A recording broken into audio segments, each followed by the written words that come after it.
Yo, what's up, everyone? What's up, Brendan? How you doing, man? Your mic? No, I can. No, I can hear you. We're live. Yeah, man. It was a long day. How you doing? How you been?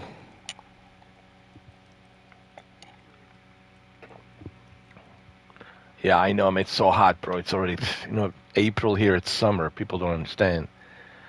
Down here in Florida, when it's April, it's summer. We have summer early. You know,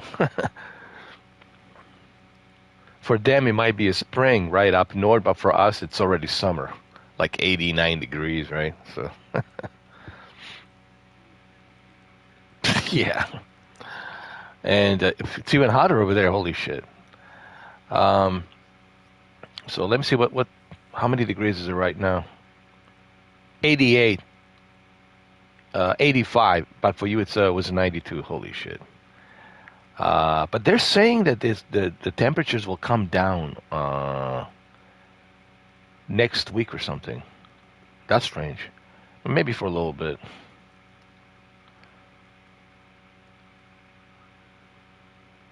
Yeah, man. People don't understand. Summer here is just brutal. It's not like see, I don't mind the heat, but it's not just the heat, man. It's that humidity, bro. Especially where you at, so much water. You got all the gators, and all that swamp and shit, right? And you got all that water. So it's like even more humidity, you know what I'm saying? Well, same thing down here. Get the ocean. But yeah, it's anywhere in Florida, man. It's just the humidity is just like, think about it. You got 90 degrees plus humidity, dude. It's like a microwave, man. I know, but let me tell you, man.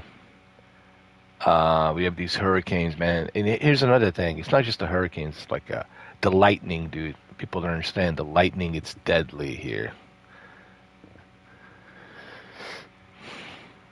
Like the lightning in Florida, dude. So many people die from lightning here. Because here, when it's lightning, it's like, dude, it's like a capital of lightning. Like people don't understand. If you don't live here, you don't like. I don't care about you have a little bit of lightning here and there. Every country has a little bit of lightning, right? But here, it's like, pum, pum, pum, pum, pum, pum, pum, pum, pum, pum, pum. It's like a being bombarded, dude. It's like a B2 Spirit, like dropping bombs and shit too. It's like a big giant bomber just dropping bombs and shit. It's that kind of fucking lightning, dude. It's like nonstop, like whoosh, whoosh, whoosh, whoosh, whoosh. It's yeah. Well, for those who live here, they know. And we're talking like June, July, August. Those 3 months. Holy shit, man. It's like lightning. Yeah. Well, you experienced the lightning here. It's deadly. Yeah. And people who say it doesn't strike in the same place, bro, it does. I've seen it strike twice in the same freaking place. Oh man. But now it's good. Like, see, April, May, those 2 months, really nice. But once you jump into June, forget it.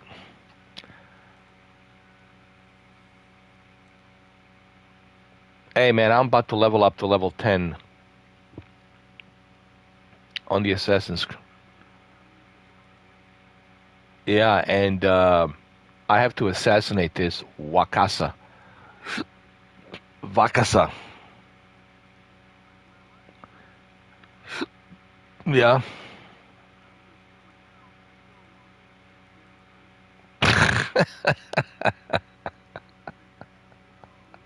That's hilarious. How did? Well, you didn't realize, like, you're not supposed to kill him. You kill him anyway. Hey, but hey, hey, listen. But that's the beauty about this game. I like that. It's like a freedom of choice. That's like even could be your ally, and you're like, fuck him. Just get rid of him. Get rid of him. Just kill your ally too. But that's what's so great. But that's what I like about this. That's what I like about this game is the freedom of choice. That's what makes this game so unique and great. And you know what else? You can choose how you want to play. You want to be stealthy, like right now, I want to be stealthy, right? But you don't have to be stealthy. You could be uh, brute force, right? Like the other guy, Yasuke. This is Naoe. I like those options that the game has. Same thing with the sexual preference. You don't have to be gay. You can be straight. Like you can choose. Like it's just like in real life. Like choose, right? You're an adult. Like shit, man. It's a free world. Go out there and choose what you want to do. Whatever floats your boat, right? And I like that they give that kind of freedom. And there's been so much defamation about this game from these big time YouTubers singing the same tune. There's been so much misinformation and lies and bullshit about this game, especially from what's his name? And for the life of me, I don't know why he's doing it. I mean, dude, you don't need the money. You already got millions of people watching you. You could be sitting on a toilet reading Blizzard's magazine. People will still watch you. I'm referring to the guy living in the attic with millions of dollars. Fuck, what's his name? Asmongold. Yeah, like dude. Yeah, like him making all this nonsense, man. Ubisoft is cooked. No, it's not cooked, man. They're doing great. They're just rearranging their business, just like any company, just like Sony and Microsoft and everybody else. And he's saying that this game is cooked and all this bullshit. No, it's not cooked. It's doing great. It's selling a lot of copies. You know what it is? He's not stupid. All right. Here it is, man. These guys are not dumb. Here's what people need to understand. And I know people know this, but they don't want to give their opinion, so that's okay. Stay anonymous, stay silent. You don't want to say nothing, that's fine. I don't give a shit. But they know what I'm about to say is 100% truth. These individuals are smart, okay? How do you think they made millions of views and millions of dollars? They're smart, but they're also selfish. They like making that money. It's great to live in the attic and not have to work 9 to 5 job, and I get that shit. Because you have to have some other boss yelling at you with a tie telling you what to do. I get that shit. So it's easier just to sit in the attic and just like make that money, get that paycheck from, your sponsors and your, ad revenue from AdSense, from Google. I get that shit, right? But what I don't get is this. Like regarding Asmongold, dude, you already have millions of people watching you. You're a celebrity, bro. You're like you're no different than Henry Rollins, who's a celebrity, or Christopher Walken, who's a celebrity, or Keanu Reeves, who's a celebrity. Keanu Reeves could be sitting on a toilet reading John Wick magazine, or Motorcycle magazine, and people are gonna watch him. Like you don't have to lie, dude. You don't have to make up lies and say that the game sucks. You don't have to go out there and say that this is a garbage game. You don't have to do that. You don't have to appease to anybody because you are a celebrity. But why do they do that? Because they're afraid of getting canceled. They're afraid of losing their status. And that's what it is. They want to keep that status quo momentum. They want to stay valid. They need validation from millions of people. Same thing with these TikTokers, right? They love TikTok so that way they don't have to work 9 to 5 job. As soon as the TikTok went offline, oh God, what am I supposed to do? Yeah, get a fucking job is what you're supposed to do. Work 9 to 5, motherfucker. But see, they would rather just like, hey, let me just have my millions of people supporting me, and let me just appease to the millions of people, and let's just play this trumpet, that this Ubisoft is going down a toilet, and this game, it's cooked. It's easy to do that, to appease, because that way you stay valid, and you're getting the validations from millions of people. But if you say, ooh, the Ubisoft is not cooked, then people are going to start calling you, oh, you're woke, you're this, you're that, and then they're afraid of losing that status, No different than Nick Merckx and Tim the Tat cutting parting ways from Dr. Disrespect. Why do you think they did that? Did they do that because they don't like Doctor? Sure, they love Doc, but they had to part ways because they don't want to be associated with someone like him, who's accused allegedly of texting a minor. So of course they're trying everything they can to save their face. That's what this is about. It's just about validation. It's about the ratings, validation, to stay valid. Don't cancel me, because internet can easily cancel you. Internet, it's a very black and white situation. It's a very nasty fucking place. So they know, you're dealing with a big giant fucking internet, and it's such a black and white situation on this internet, and it's easy to get fucking canceled with so many fucking assholes on the internet making bullshit, and they can easily make fake accounts and just make you look like a blackmail. You make you look like a bad guy. And if somebody puts some shit out there that you're a bad guy, then the internet will believe it. And if the internet believes that you're a bad guy, even if there's no evidence, that's all it needs to cancel you. So that's pretty much why he's doing what he's doing. He's not stupid. Asmongold is not stupid. These other guys, they're not stupid. Even that other guy, I forgot his name, from India, the guy with the beard, he's not stupid. I can't remember these guys' names. Or the other guy, what's his name? Babyface, whatever the name is, from UK. They're not stupid. They know what they're doing. But the reason they're saying what they're saying, it's because they don't want to get canceled. They want to stay valid. And they need that validations through millions of people. Because those millions of people who are watching them, they have an agenda. They're all against the woke or this, I'm drinking this cocktail. It's like a cult following, We're on the right, we're this, we're MAGA, we're this. Oh, fuck that shit. Fuck your little fucking slogans, man. How about we're all fucking human beings, and not tired of that shit, man. All the fucking cult slogan shit. What is this, 1930s? Get the fuck out of here, man. But that's where we are. That's where we are in a nutshell. And I'm not saying that the Asmongold is stupid. He's not stupid. But I also know why he's doing what he's doing. I know he doesn't believe the shit that he says, that the Ubisoft had cooked. I know he doesn't believe what he says about this game because he's playing this game. And he knows that the game is great. But he has to say, it's like being part of the party, all right? If you're part of the party, what do you got to do, Brendan? You have to dance to their tunes.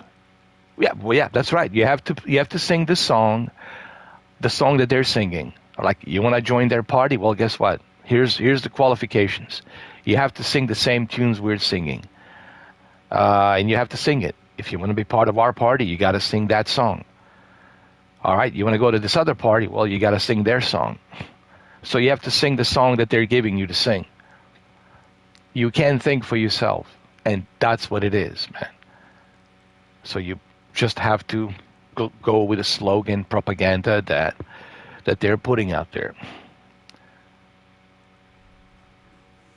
Yeah, I'm just explaining this to I know you know this, but I'm explaining this to people who are watching this, so they have a better clarification. But here's the thing: everything I say here, they already know. Nothing I just said here, it's bullshit. They know everything I just said here. It's 100% truth. But the problem is, people don't want to hear the truth because it's not pleasing to their ears. They would rather, let's bullshit. Let's just, Anyway, getting back to the game. By the way, we're in a party chat. I know I told Katie and Neo and others I'll be here, but man, I totally forgot, man. I had some stuff I had to do,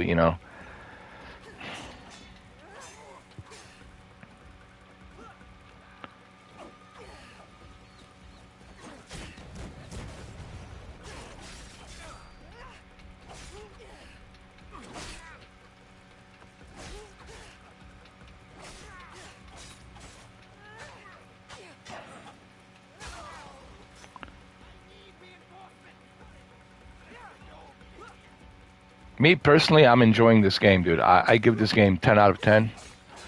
And that's all that matters, you know. As long as you like it, man. You know what I mean? You know what I mean, B? As long as you like it, that's all that matters, bro.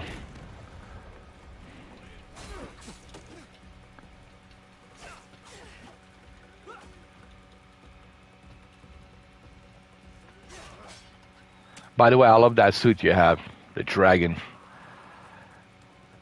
Dude, I'm so fucking jealous of that suit, man. I was like, shit, man.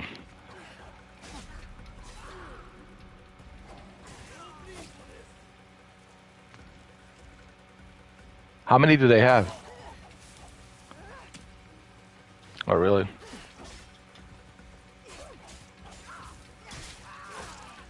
Oh, that's okay, man. I'm good, but I'm saying like that shit is legit, man. I love it. But I'm doing okay even without that suit, man. I mean, I like the challenge. I like the progression. You know. Well, there you go. I think that's the whole point. You know. Sometimes it's better to just like work your way up than pay to win. You know. But I know there's options pay to win. I get it. That's fine. I'm usually against that. Like I don't like pay to win because I feel like pay to win. It's like it's a bit of a cheating. You know. Because you're like, you know, you're buying stuff that's going to help you get through the game a little bit quicker and faster. Um, I personally think the games should be like where you have to work hard to prove yourself, like, hey, how good I am, right? And without any like add-ons or abilities, and just like this, like, all right, challenge yourself and see what you can do. And if you die, you die. You keep trying again and get better, you know. But that's just me, you know.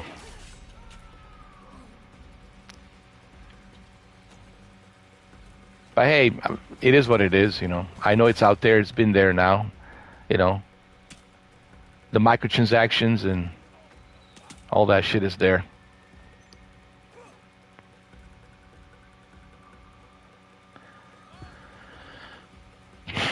I think I shouldn't be fighting these guys, man. I should just focus on assassinating this bitch and just... Hold on.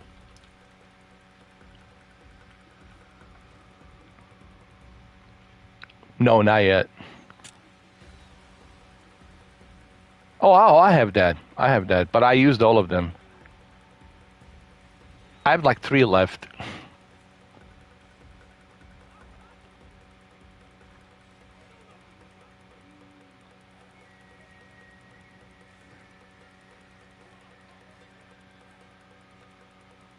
I'm gonna try to sneak in there next time and assassinate this bitch, Wakasa.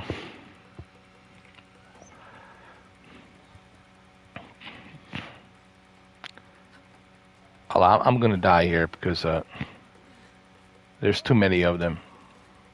I want to sneak around next time and just...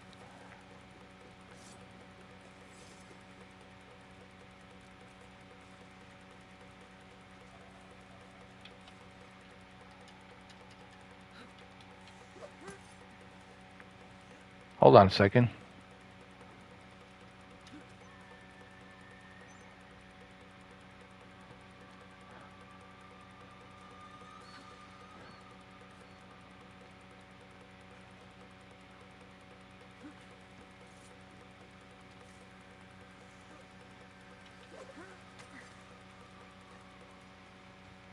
Oh shit.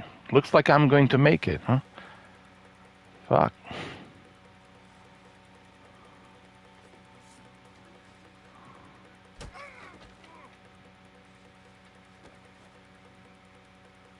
Oh yeah. But right now I won't be able to moderate because I'm playing this. Yeah. But like when I'm like, when I'm not streaming myself, man, you just let me know when you're doing it. I'll see if I can stop by. I'll stop by, man. I'll moderate for you, dude. Anytime.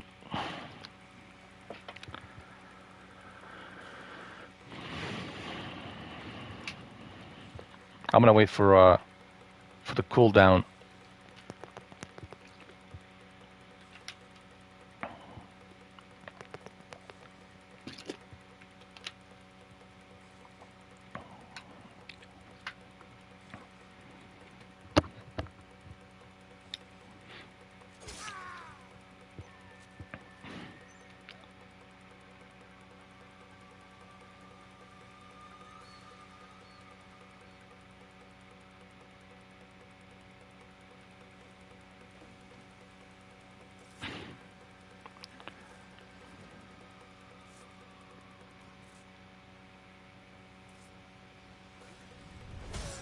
Done.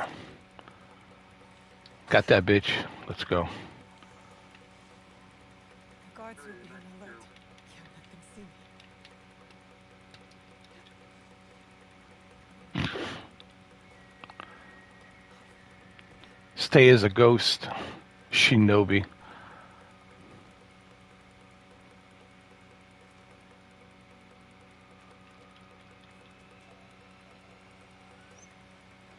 I'm almost there, dude. I'm almost there.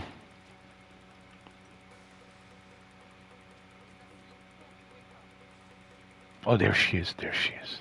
Hi people, please like and share and buy this Game of the Year game and be member. Thank you, Brendan. I appreciate that, brother.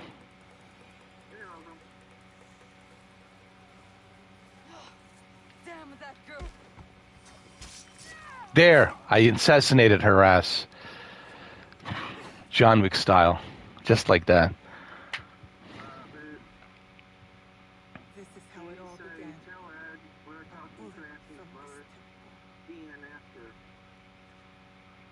You were so proud of your shiny things. This is for killing my father. Oh, that's cool. If he wants to stop by, man, have him stop by here in the party. The box will be with him. The man on the horse.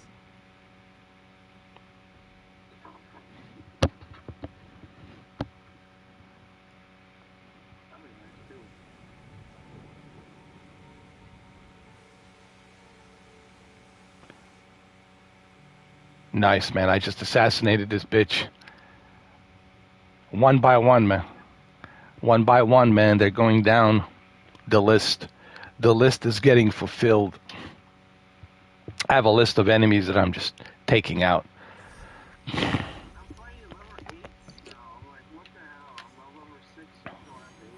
I'm fighting level 10s. Pretty soon I'll be able to use this sword. It's a level 11.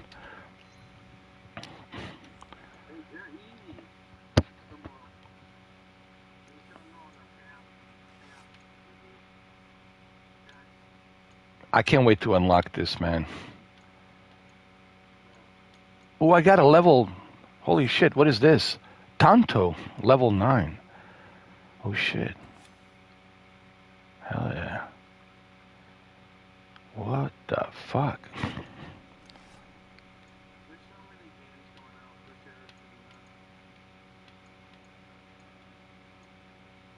Yeah. Holy shit. Wow. Look what I've got. But this is what I want, dude. I want this. This is gonna be just brutal. Widowver's Solace. Widowver's Solace is what I want. Damn.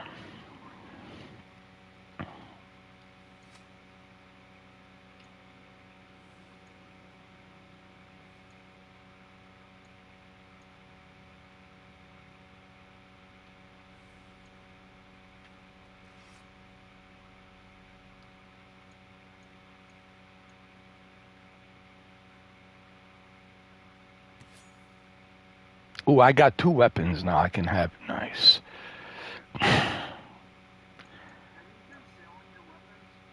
No. I'm just keeping everything. So that way when I keep everything I can switch back and forth, you know? So I'm just trying to keep as much as I can.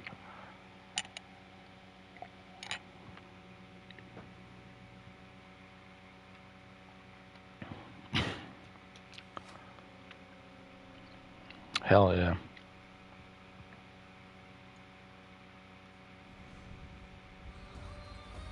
Level 10, man.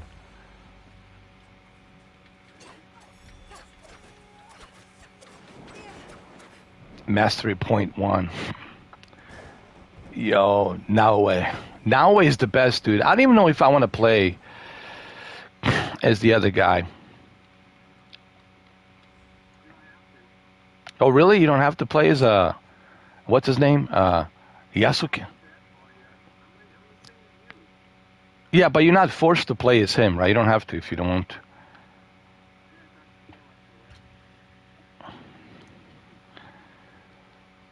Because if I can just play as her, man, that's all I want to do is play as her. Because she's just badass, dude. Holy shit, man.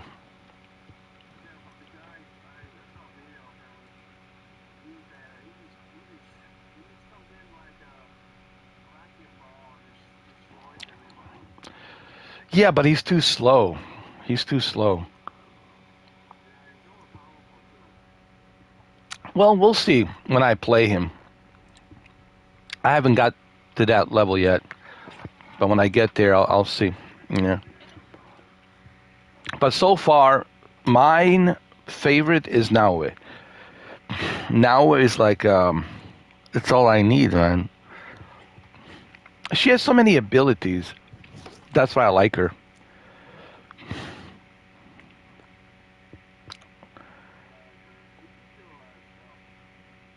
Oh yeah.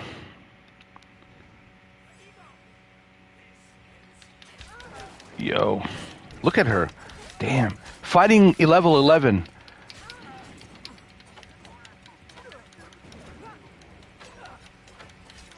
This game it's optimized. No matter what you choose.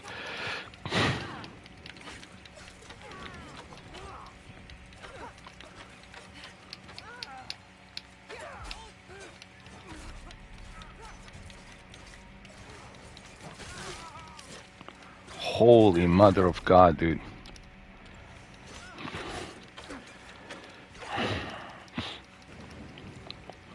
These guys stood no chance.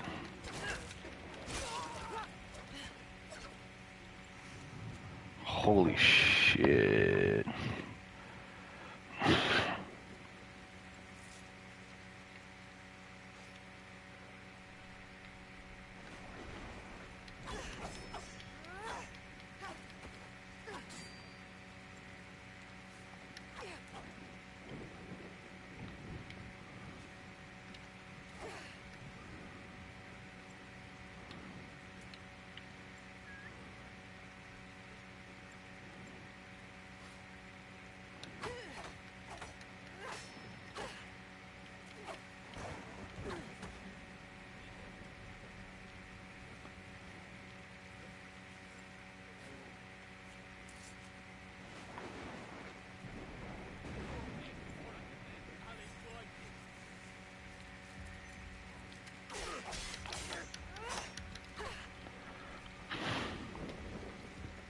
Oh, let me get out of here.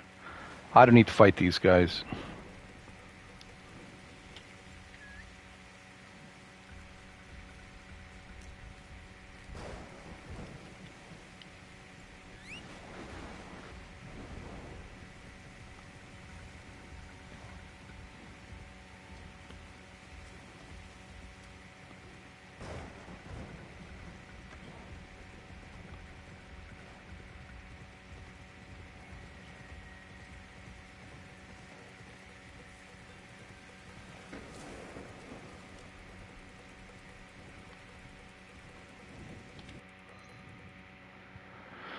Let's see. What do we got to do next? Maybe I should go back to my build a forge. Yeah, let me do that. Let me build a forge. Let me go back to my hideout. I think it's time for me to go to my hideout. Here we go. I have assassinated so many enemies so far, dude. Like if you look yesterday and the day before yesterday, truckload of enemies I have assassinated.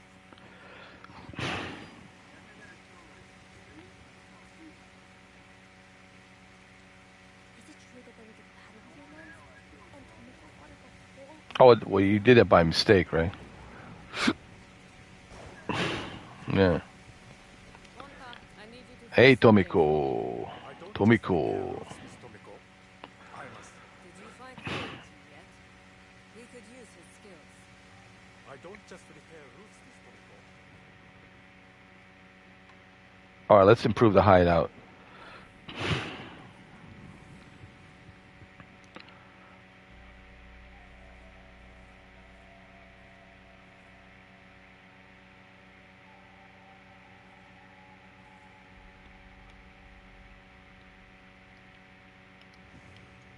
What do I want to build?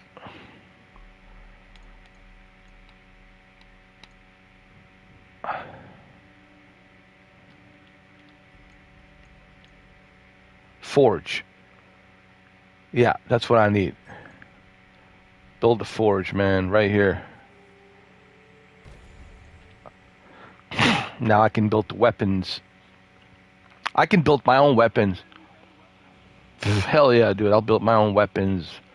I'll be able to slice and dice more efficiently, easier slice and dice.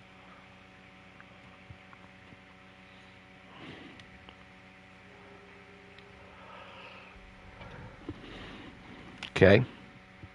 Okay, so I built the forge. Let me go check out the forge. Let me exit. Hey, what's going on with Nintendo Switch, man? Nintendo Switch 2, man. I think your parents will approve. I know. Blacksmiths in Sakai. Before Nobunaga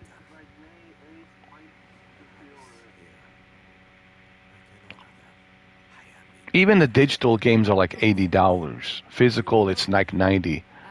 Like, come on, man. Think now. She found you. This is very good. Yes, it is. I don't know, man.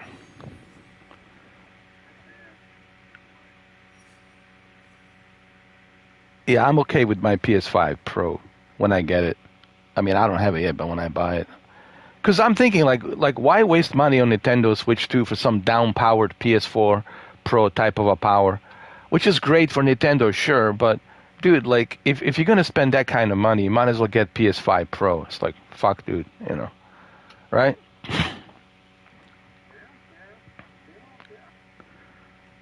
You know, well, thank God that I have a choice. I can go with the PS5 Pro. No, because really, if you think about it, the amount of money, like, okay, then spend 700 on a PS5 Pro. Why buy Nintendo Switch? You know, the whole idea of Nintendo Switch was, hey, it's only $300. You can buy it for 300. The games are cheap, $49.99, $39.99, $29.99, right? That's why people went with Nintendo Switch, you know. But now they're looking at Nintendo Switch 2 and they're saying, well, shit, man, it's not bad enough I have to pay 400, but on top of 400 I have to pay $80, $90 for these games, and then for the controller, the accessories. Might as well just go with a PS5 Pro. Just call it a day. Right? Yeah, but what are you getting from Nintendo Switch 2? I don't know, man. Exactly. PS5. With the PS5 Pro, you're getting way better graphics, way better performance. The games look better. You're not gonna have a game look like this on Nintendo Switch 2. I'm just telling you right now. The games will not look like this on Nintendo Switch 2.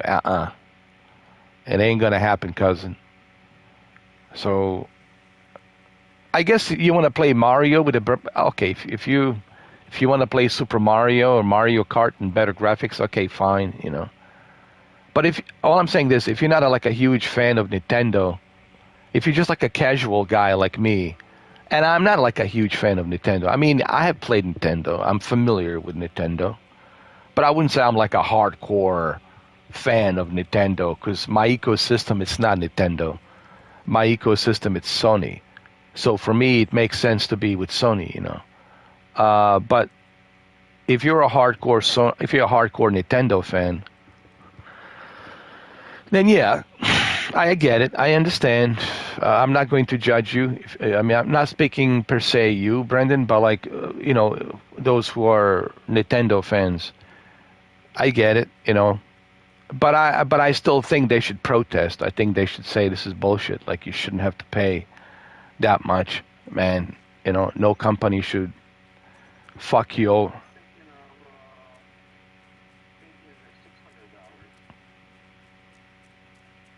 Like I said, even if you're a Nintendo fan, I think you got to say, hey, man, this is bullshit.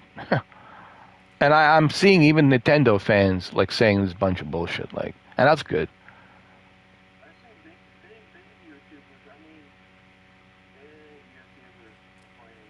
Of course, man. So how much is the like a special edition going to cost? Let's say you want to buy Super Smash Brothers.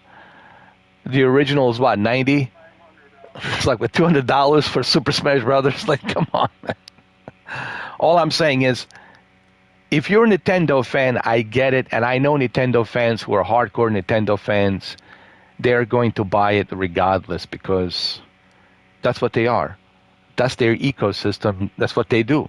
They play on their Nintendo. But even they should be outraged by this. Even they should say, well, fuck, dude. I don't want to waste this kind of money, dude, you know? But for a guy like me, and I have Nintendo Switch, you know? OLED, as you know. Me too, the white one, the OLED one. But even for a guy like me, it makes no sense to purchase Nintendo Switch 2 right now in its current situation. Maybe in the future when they drop down the prices, maybe. But right now, dude, I would just wait. You know, I wouldn't really jump on it. That's what I'm thinking. You know.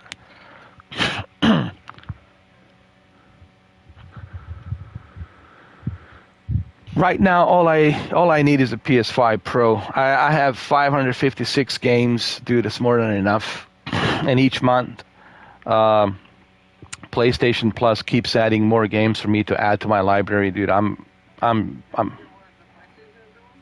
No, what they're doing?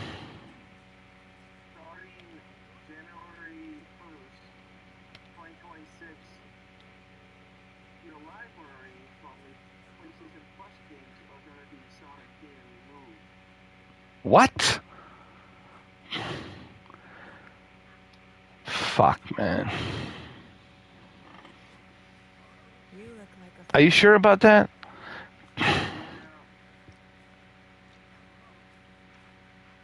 Damn it. Damn it. They won't tell you what game it is, too, so Sonny, why you wanna push me to the green team? It's almost like they want to push me to the, like, that's what they're doing. Like, they're like, why are you pushing me to the Game Pass then? Then I would say, okay, they're doing too. They're moving games too. fuck. All right, then I'm stuck with the Steam, you know. Fuck it.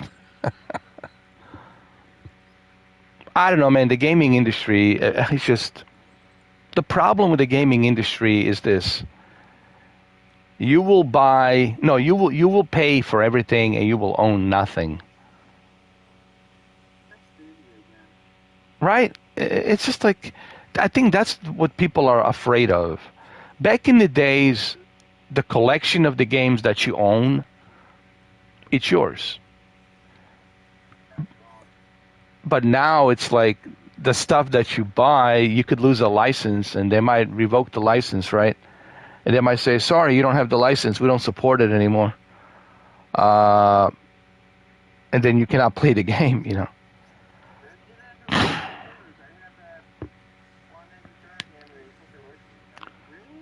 Well, didn't they do that with like a NASCAR Heat 3?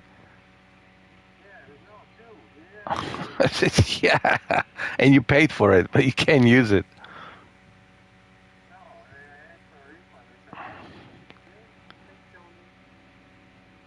You will pay for everything, and you will own nothing. And then they wonder why people go to what you call that, Anchor Bay or Empire Bay or whatever they call it, where you go all these illegal downloads, you know, all these games illegally. Why do you think people go and do that? Because they're like, fuck this, you know.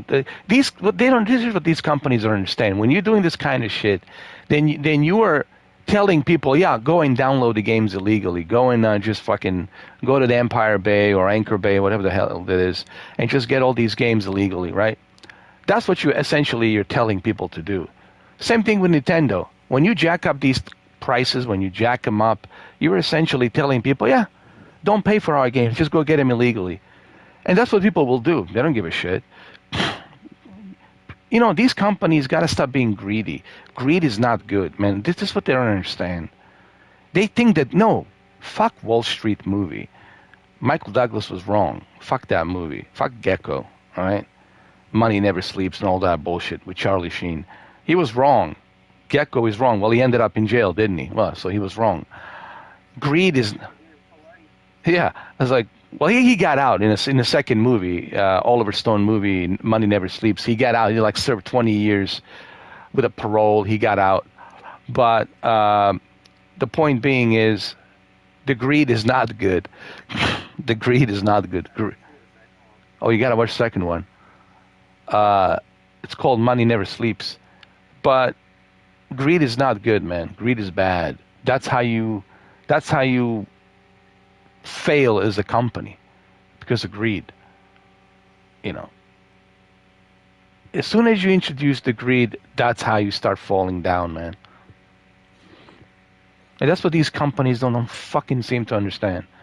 They think the greed is good. No, it's not fucking good. It might be good for maybe temporarily, but in the long term, it's going to hurt you. It's going to hurt your business. It's going to hurt your revenue. It's going to hurt you big time. And then you have to file for bankruptcy, and then you're done. You have to close down a company. I mean, look at Stadia as one good example, because of greed. Look at, look what happened to Concord. They were so greedy, they were charging $40 for something that should be free.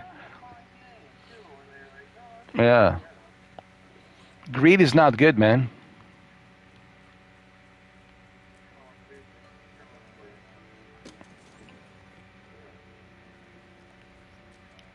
How do you like my new Forge? Look at this. Huh? Looking good.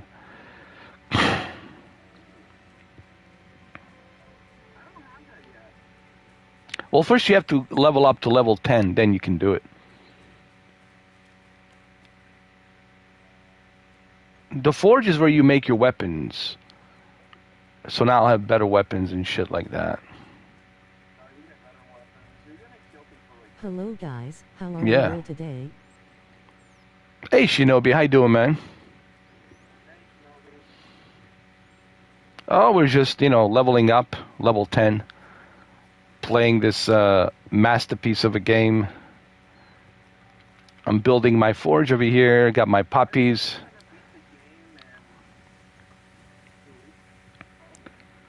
Well, depending how long are you playing it. If you play it every day, probably. Depends on how many hours you. Well, then it'll take you longer. But don't rush through it, man. Take your time. It's take your time, man. No rush. No rush, man. Don't rush it. That's okay, man. I'll be here. You can hop in and out. I even have my own lady that plays the flute. Wow, look at that. I am well, thank you. I've decided I'm going to treat myself to this game for my pro when I get paid at the end of the month.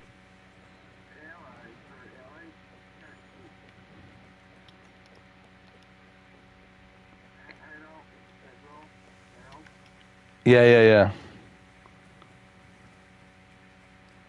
Well, you definitely should do it, Shinobi. Treat yourself, man. It's a great game.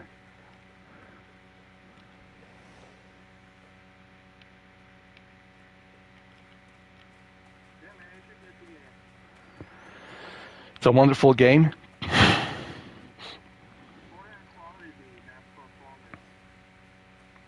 Yeah, quality looks amazing, dude. Hello there. Now I can see what kind of swords he has. Let me see. I want to upgrade my equipment. Yeah.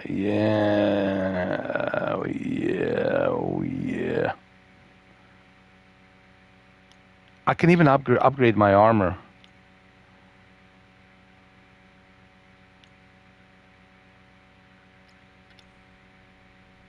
Ooh, yeah.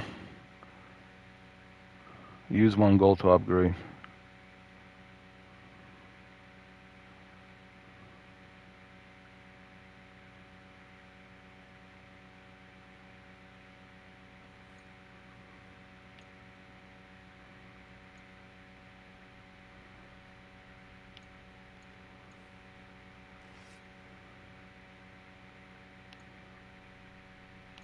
Hi people, please like and share and buy this Game of the Year game and be member. Hello guys, how are we all today? I am well, thank you. I've decided I'm going to treat myself to this game for my pro when I get paid at the end of the month. It will definitely tide me over until Ghost of Yotai is out.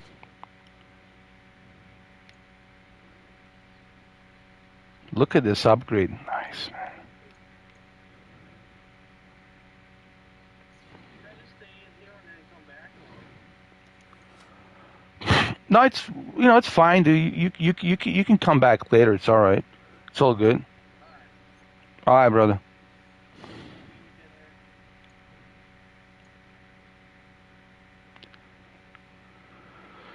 you dinner. I want to do some upgrades here. Let's see what we have. Oh yeah.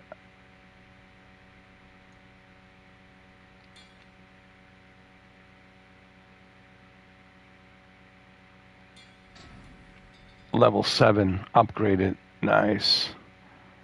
Woo.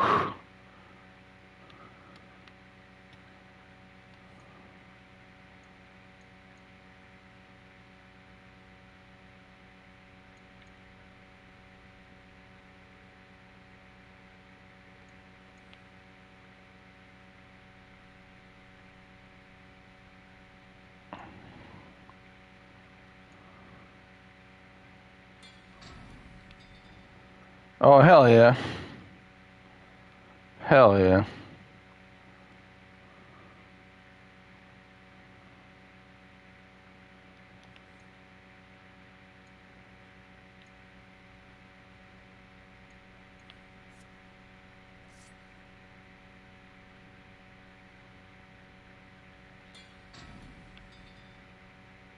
Oof, level 10.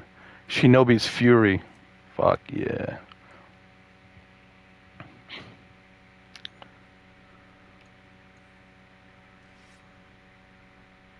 Let's upgrade this one too.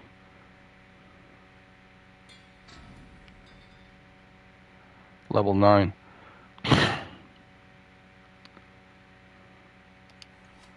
Hell yeah, dude. I'm ready now.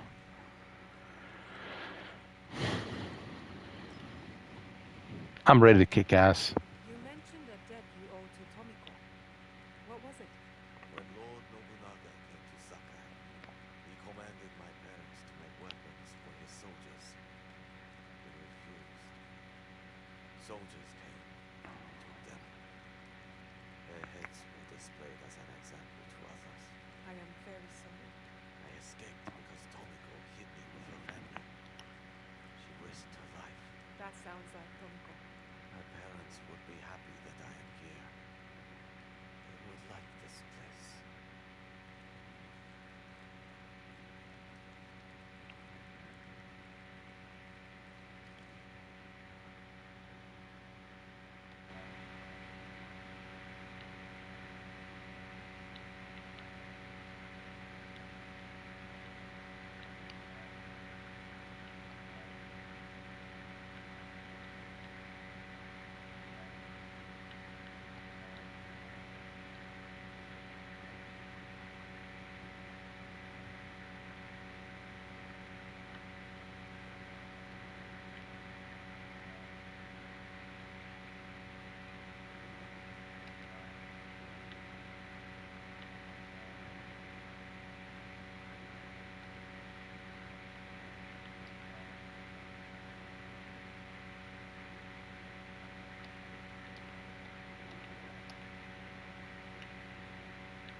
You look comfortable here.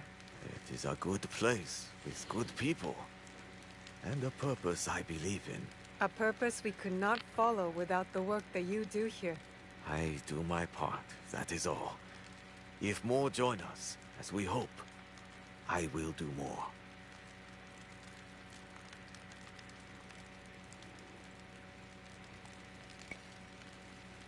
All right, well, I got everything upgraded. I got everything leveled up. I'm good to go. Thank you. I have heard legends I got my own reforger. of Yamashiro as no equal. Not a reforger, my forge, where I can forge my weapons.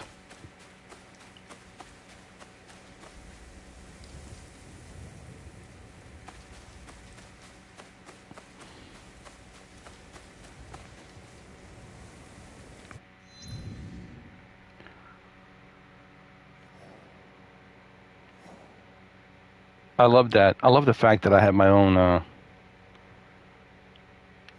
forge that I built. It's right here. I can even reforge my old weapons. I can upgrade them, like I just did with my old katana. My old katana was like level 8. Now it's level 9, and I can, keep reforging those old weapons and upgrade them to level 10, 11, 12. Same thing with my suits. My old suits, I just upgraded my old suit to level 7, reforged everything. You just need to have material. Like, you need to, gather many scouts, assign all these scouts around, and these scouts will take care of the business as you change the season. They will bring you all the resources. And collect resources. The more resources you collect, the better. Then you can build more stuff in your hideout. This is your hideout. It's called Tomiko's homestead. And then you can use all the stuff that you have collected and reforge all your old shit and upgrade all your old stuff and have everything included in one place. So the more weapons you have, the more stuff you can reforge, the more stuff you can upgrade.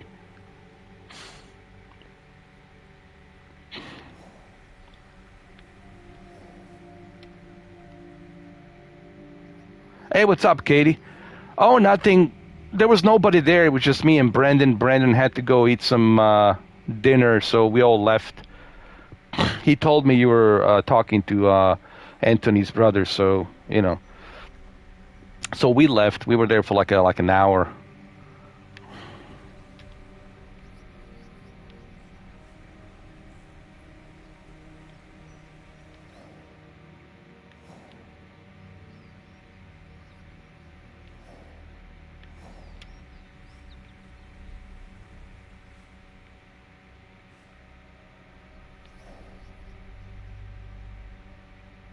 I mean, if there's no one there, I don't want to be there if there's no one there, so we left,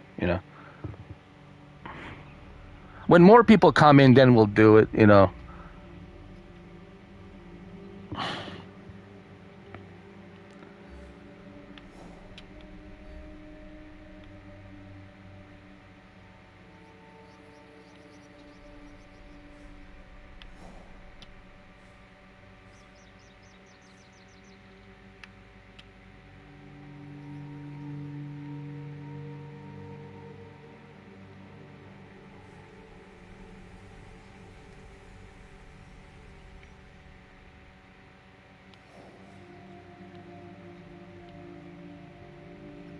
All right, let's see what else I want to do.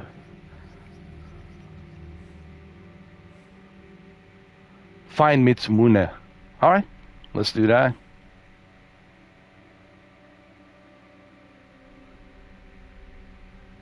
Kyoneo needs allies to defeat Wada, Koretake's army. So he sends Naoe in the search of trusted friend with a plea for help.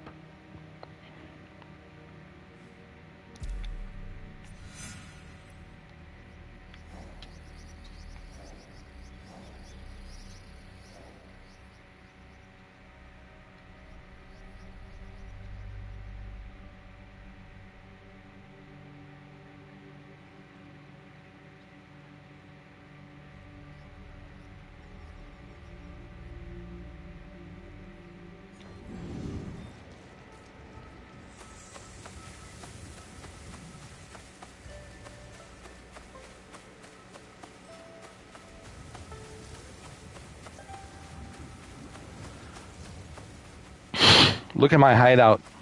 Nice.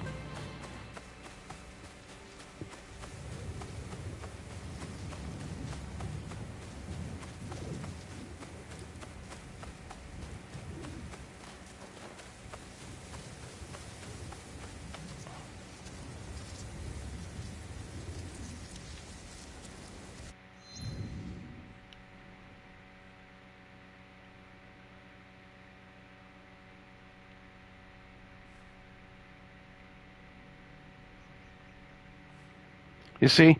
Now, since I have all of these fast travels available, now I can easily just travel to this location, and just from here I can make my way over here. That's why I spent all that time yesterday opening all of these fast travels, so that way I can get there quicker. You see, the strategy that I was using yesterday and the day before yesterday, this is what Kemi was telling me about. Like, you want to make sure you strategize and you open all of these fast travels and do all of these side missions, so that way you can easily just fast travel to this location and get there quicker.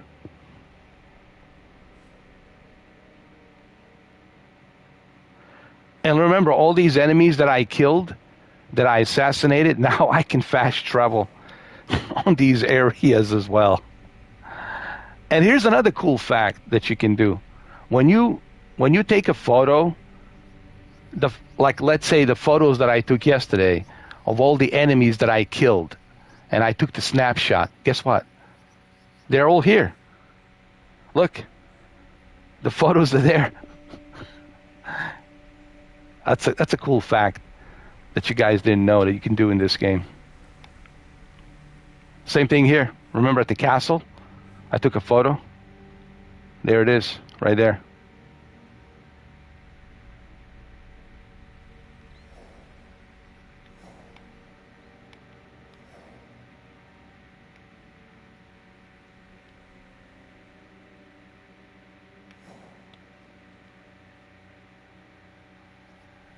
I think there was one more photo.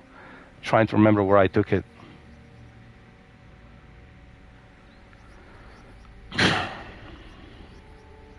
Oh yeah, right here. There you go. Next to the bridge, Fukushima ruins.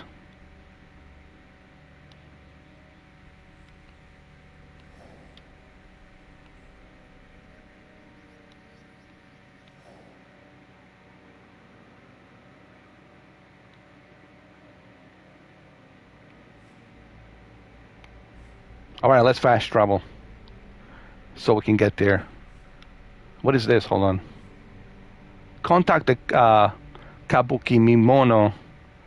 Leaders will gather or split up depending on your actions. Leave a message at the shrine. I tell you what.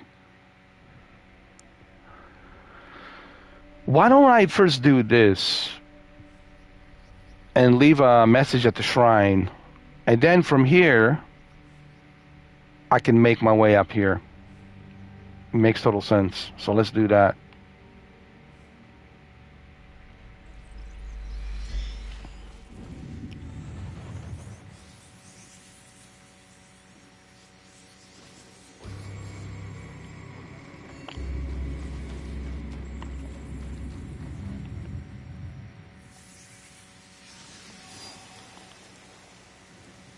I can even access my storage.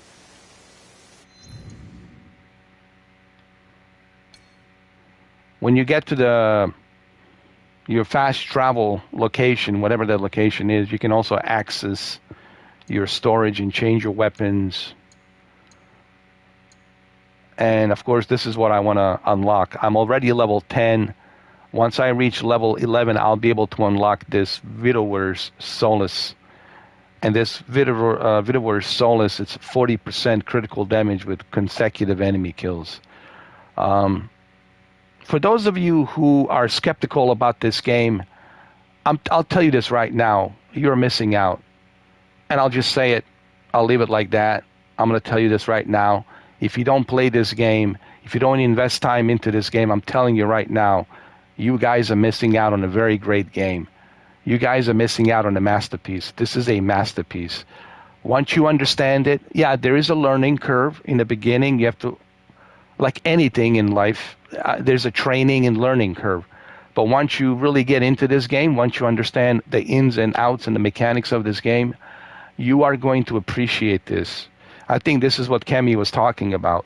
So, and now I know it. Now that I spent, 20 hours into this game, and I'm level 10, I'm telling you, this game, it's a masterpiece. And it's unlike anything else that Ubisoft has produced. All the previous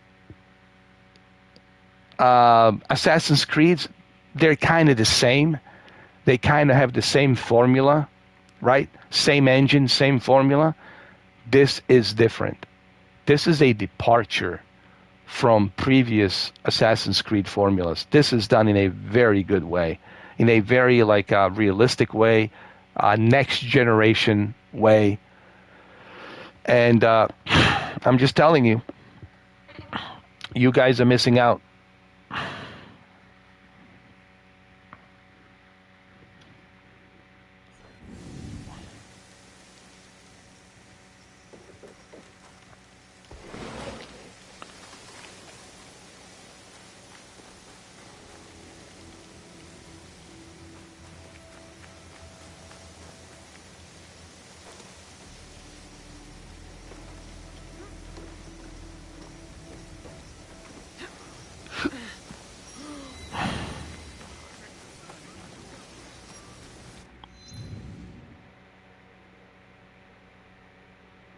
I want to see what this is about. I need to leave a message here on the shrine. And then from there, I'll go up here. Because it makes total sense. Why should I go here first when I can just go over here, go visit the shrine, and then from there, work my way up here, do this mission, and then when I finish this mission, find Mitsumune, then I can go over here and open this fast travel here, and then see what this is over here, and then work my way over here and find this Mickey person here. And level up to level 11, you know.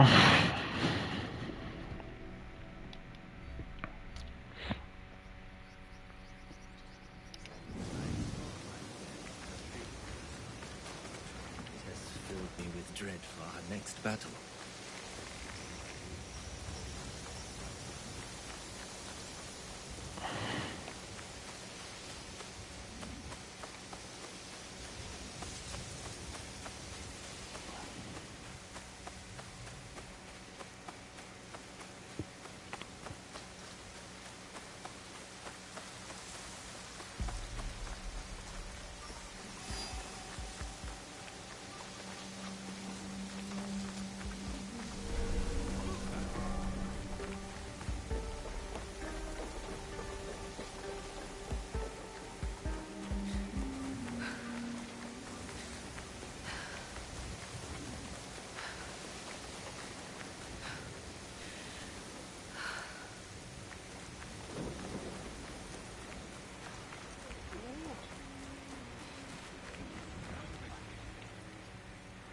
Leave a message.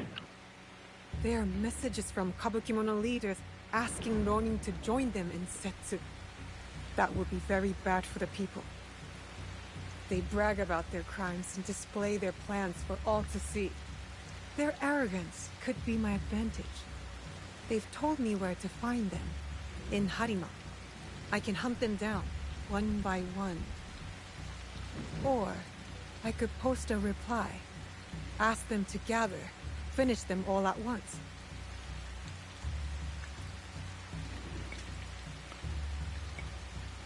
Gather them together. No, I want to hunt them down one by one. John Wick style, one by one. I'll take them down separately. It will be easier to pick them off alone. Exactly.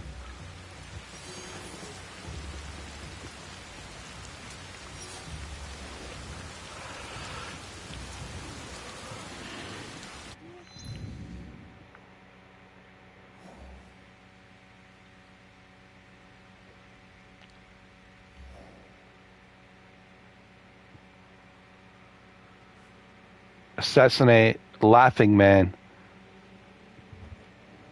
Level 23. Of course, I need to level up to assassinate this guy. This guy is level 23.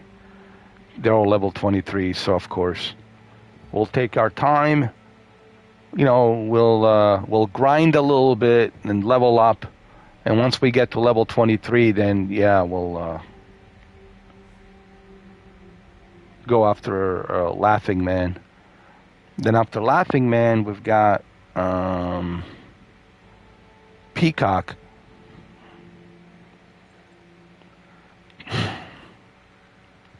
All right, so let's go and do this first. This is Stolen Fate. Find Mitsumune. Kiyonio needs allies to defeat Wada Koretake's army, so he needs Naoe in search of a trusted friend with a plea for help. All right, well, let's go.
Keys can be used to unlock new content. Is this part of the Ubisoft?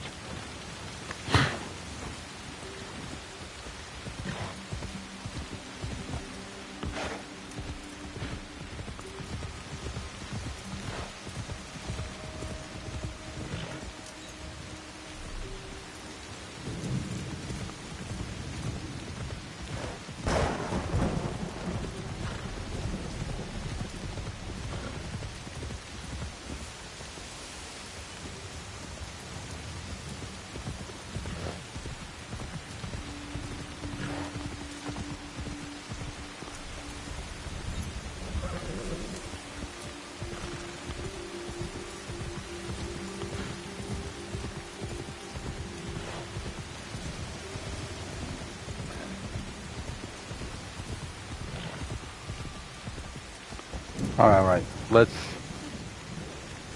get off the horse.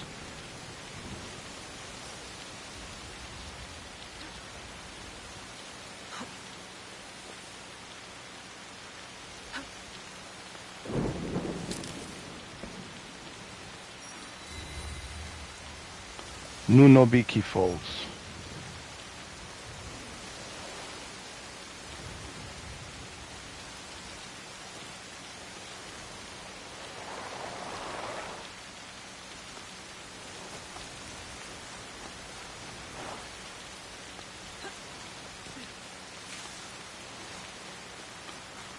The waterfall.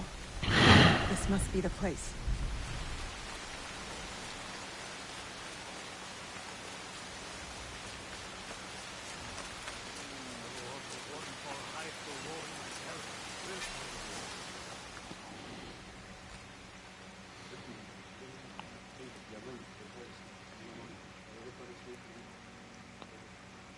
Mitsumune. If you've come to steal, we have nothing. I come on behalf of Kyonyo. We're going after Wada Koretake, and we need your numbers. Wada We were Koretake. 40,000 strong when Oda Nobunaga's armies attacked. A direct assault on Wada Koretake is sure to make us zero. No, we stand a chance. A reliable source tells me he's vulnerable at Amagasaki Castle. You have courage. But Kyonyo would not want me if he knew I lost the statue. statue.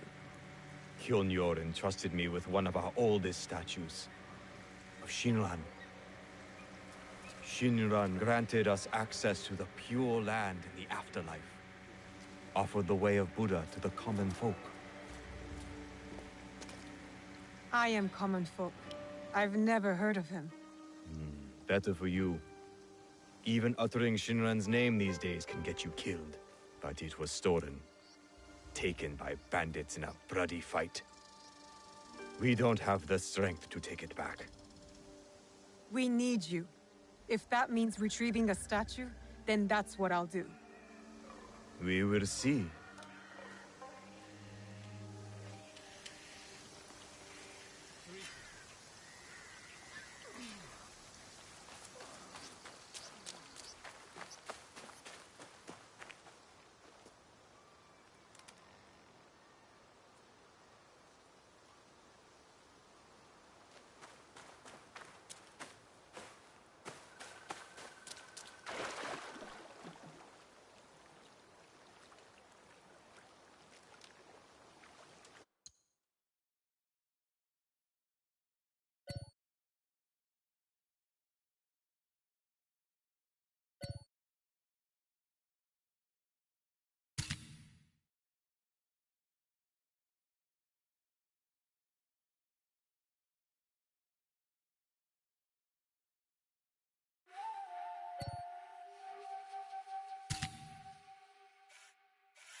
Isn't it cool, huh? Every photo that you take, it shows up on the map. I love it.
You know what? Before I go over there to Sendri Hills, because it's too far, dude. A lot of mountains.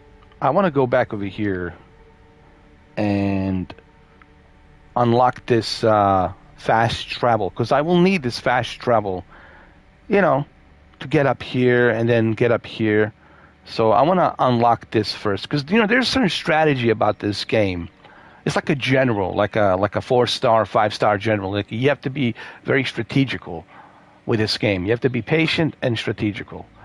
So let's be smart. I'll get to this. Don't worry. But first thing first, let's do this.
Well,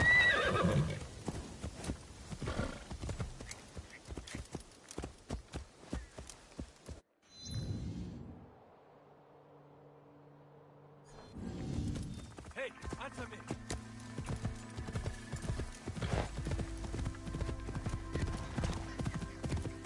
行くぞ。Easy.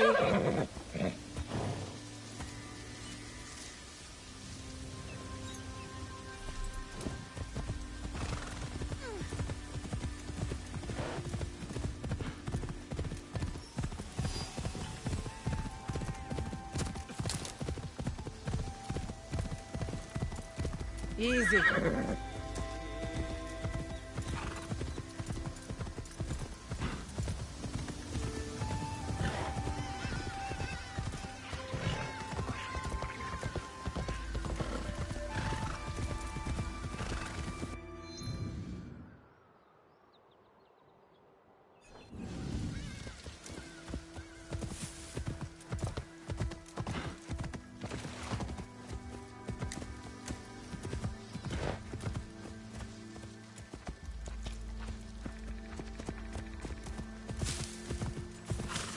Easy.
Who's there? We can take her! This will be quick.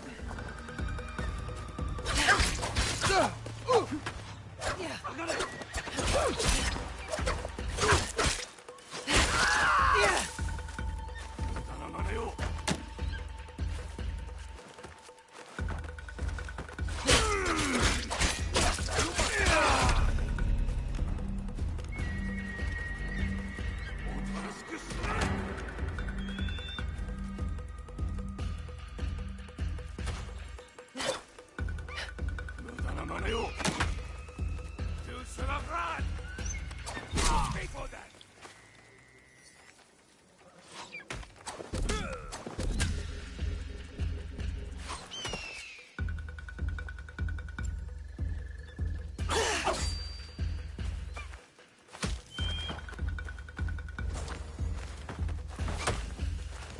Making me mad!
Activity.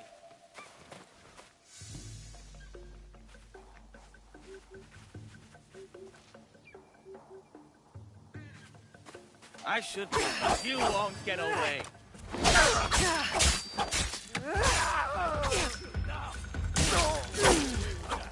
Where'd they go? I had to make it quick.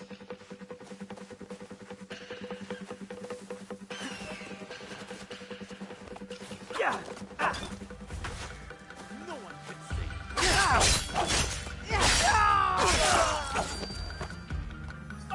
I lost him below. Come on. This is where you are.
fight you.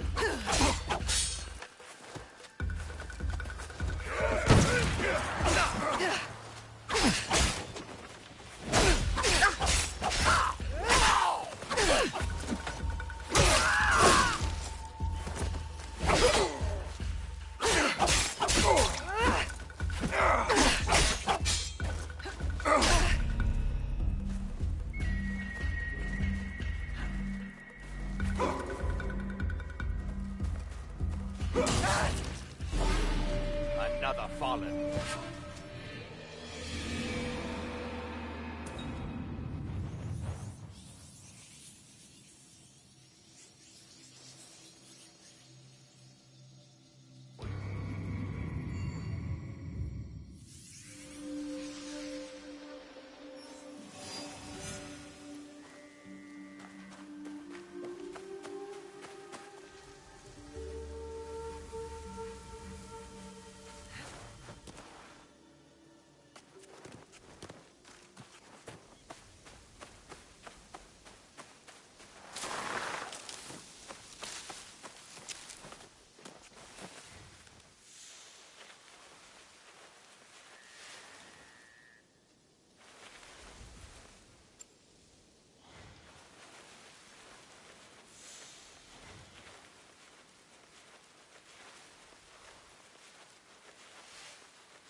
You'll regret telling.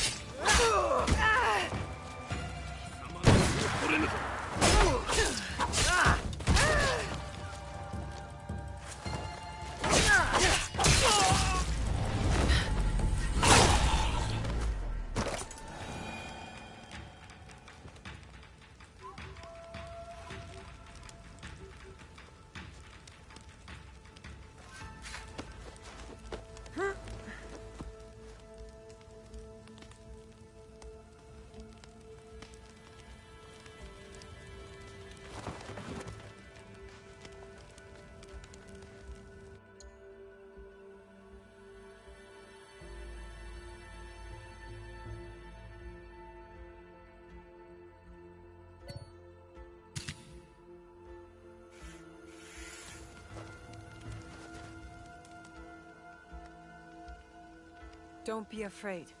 You're safe now. Thank you. Please, let me repay you. Anything new around here you can tell me?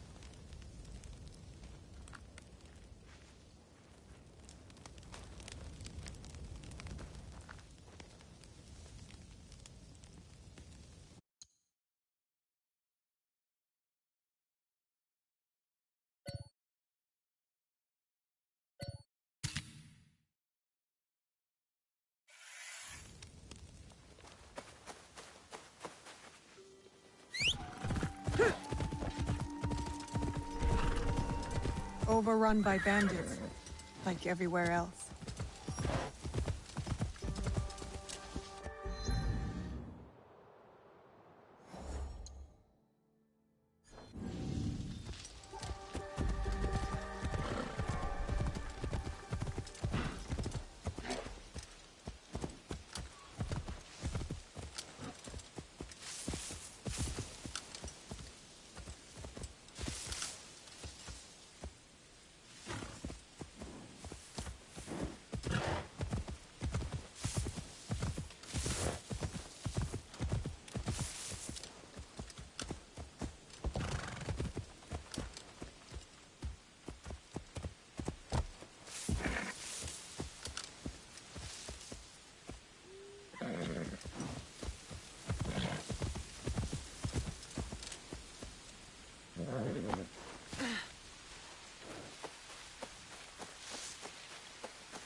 Easiest way to stay safe is to stay hidden. I don't think we stand enough chance, Ichiro. The peasants and monks are nothing to fear. There's more dangerous enemies than peasants and monks.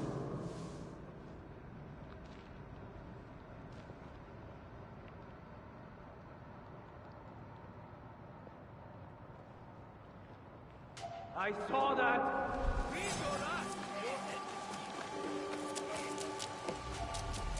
We have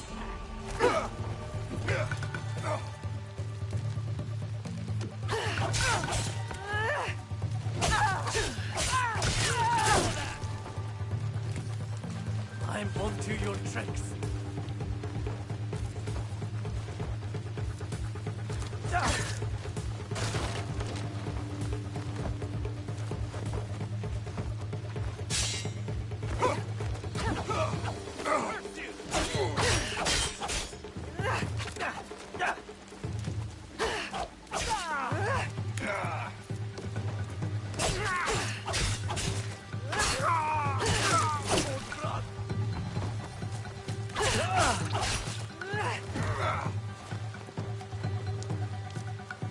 Show me your power! You die.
If I'm seen, I'll have to fight my way out.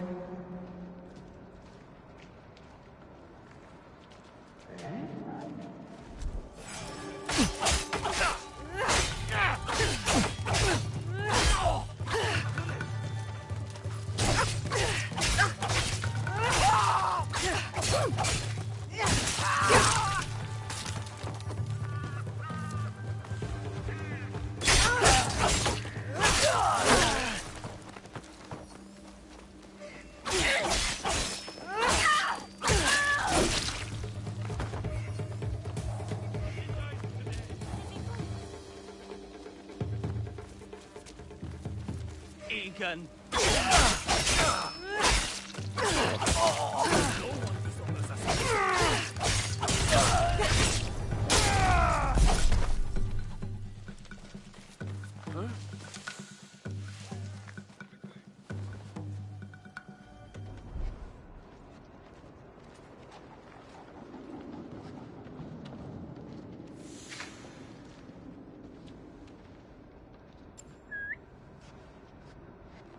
hitting something. We need to be thorough. Let's move.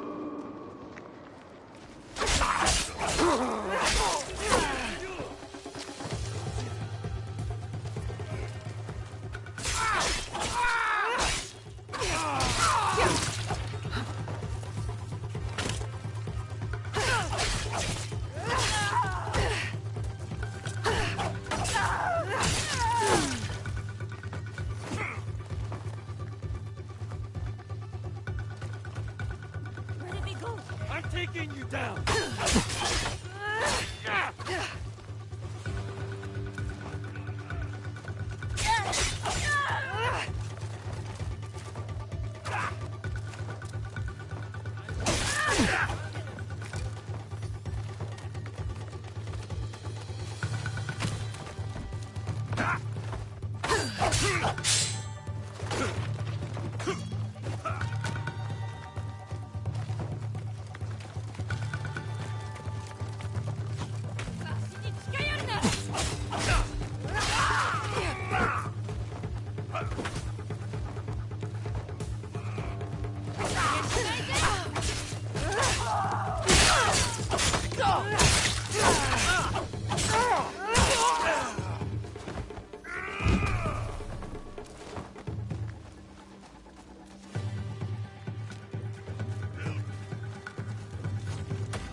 Search the building.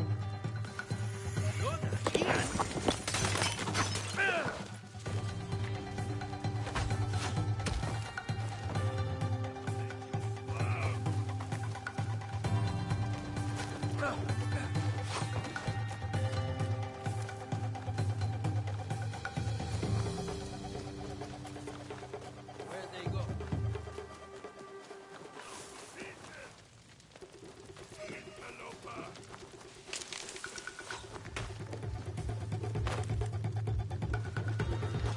Shindong, you've caused a lot of trouble.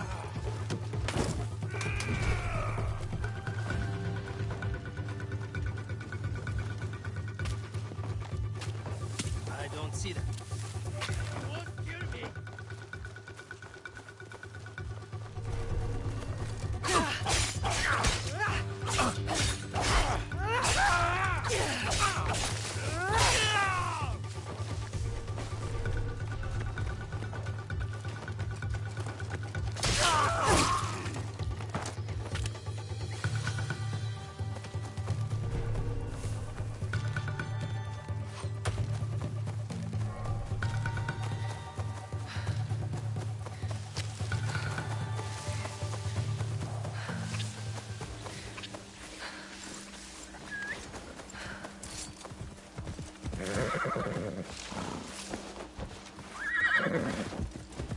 I should return to the monks at Ninobiki Falls.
Kill her. Fade away.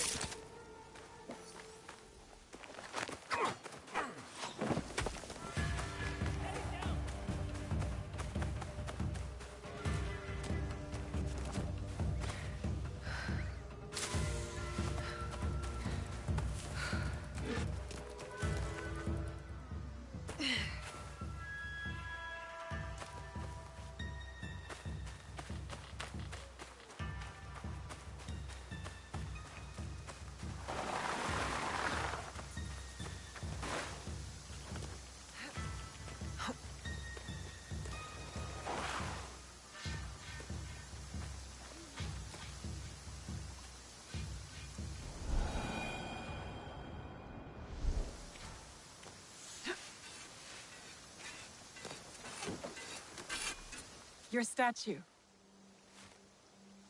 Ah, yes. I am grateful. But my men will not be grateful. The cost of this statue is blood. I do not think they are ready for that. Are you ready for that?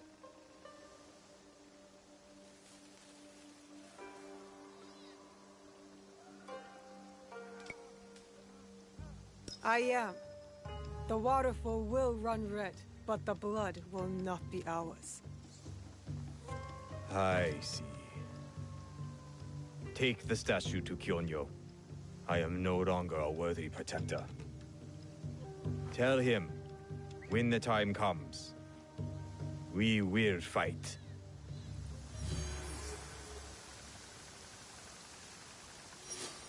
Kyonyo will be pleased to hear Koretake's location is exposed. We'll need those reinforcements. This may not be true.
Where did you go?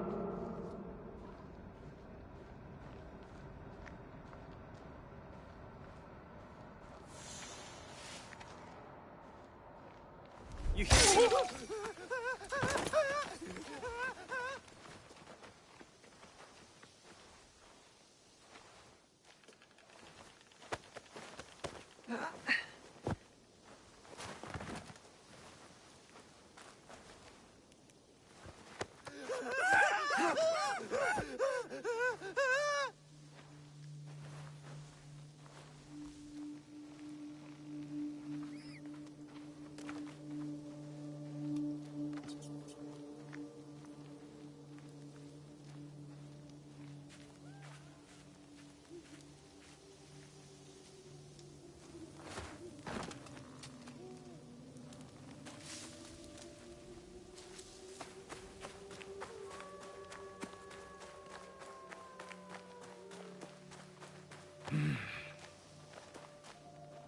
You honor me with your business.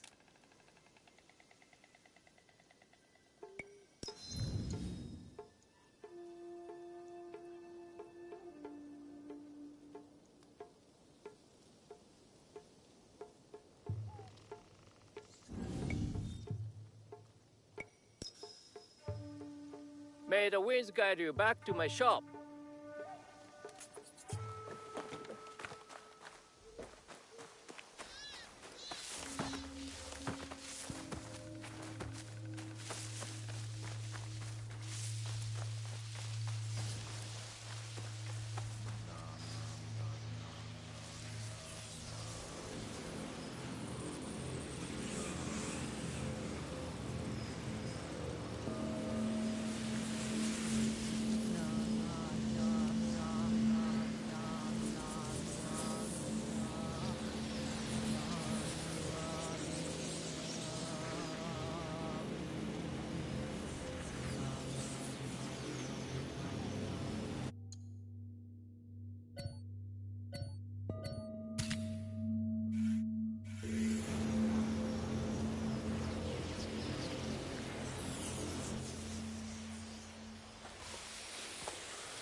I'd hoped we'd meet again.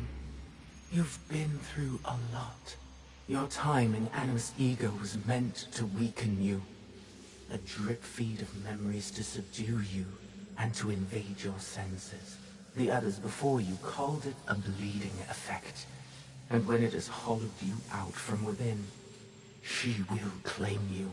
But you're learning how to counteract it. You see the faint glimmers on the darkened path before you. Naoe and Yasuke are long gone from this world. But in these memories, their will to fight burns as a flame. I must go. Find me again.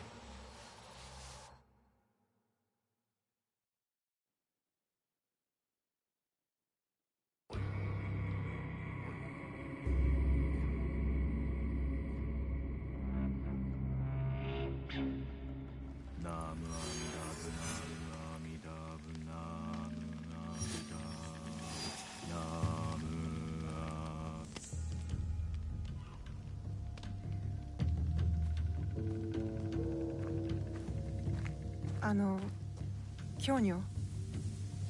Ah, she returns. With news, I hope. Wada Koretake is at Amagasaki Castle. And what about Mitsumune? His people are exhausted and hungry, but they will fight. You may as well sacrifice them. There must be a peaceful solution. You confused me for my father, Yaya. I never wanted peace. Not until we take back what's ours. Not until Wada Koretake is dead. Naoe, are you ready to finish what we started?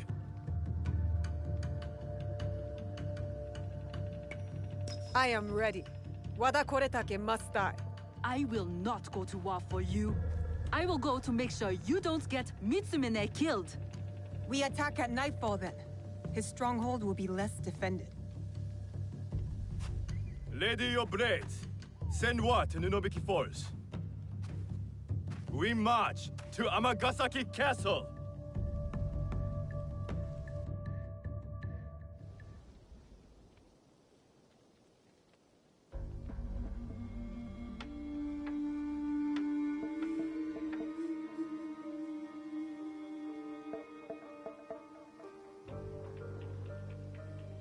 He's not here. I hope Mitsumune came to his senses. Maybe not. Yaya. I did not expect you. She retired for a time to the forest to commune with the birds. I came to show Kyonyo which end of his naginata is the pointy one. I considered giving up. But we are here because of her.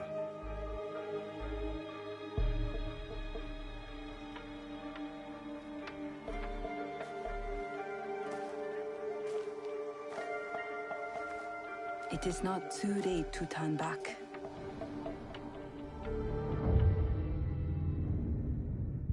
Promise me, Plum. She's just a child.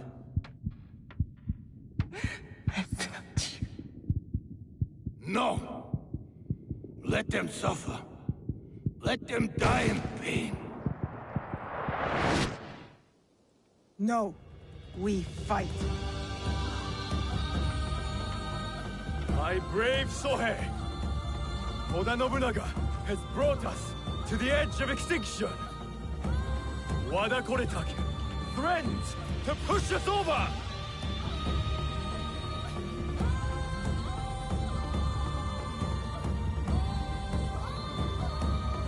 Tonight, we end the destruction!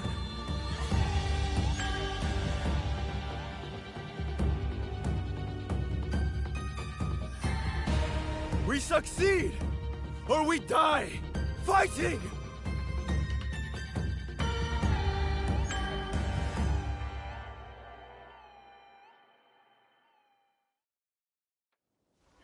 There he is. Vengeance is close, Jue. Tetsuo. I must stop the shooters, or Kyonyo's monks will die.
Now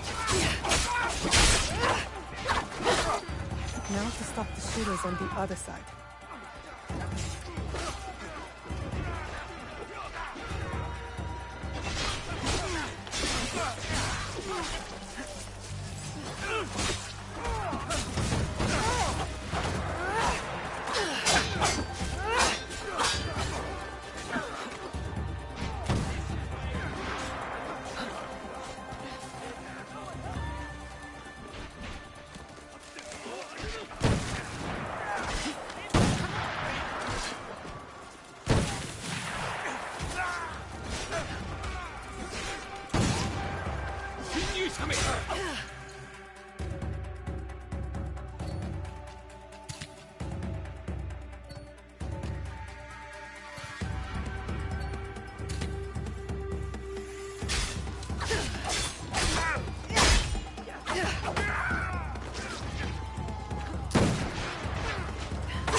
They're gone!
Now it's safe for the monks to push ahead, and for me to find Wada Koretake.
Letting you live was a mistake.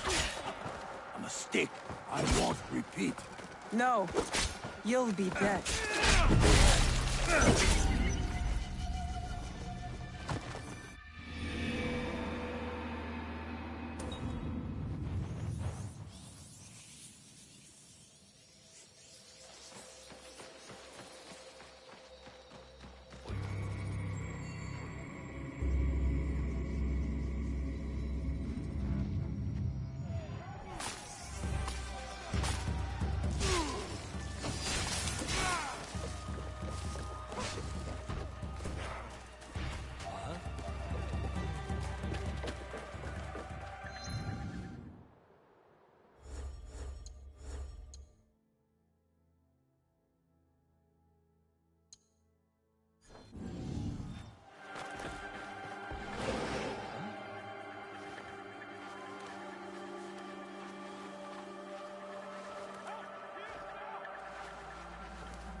think I just saw someone. Calm down. Show me.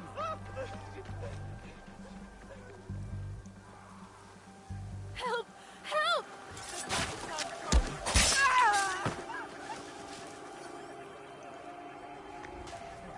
That was take care of her.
Letting you live was a mistake. A mistake I won't repeat. No, you'll be dead. Bold words. They will be your last.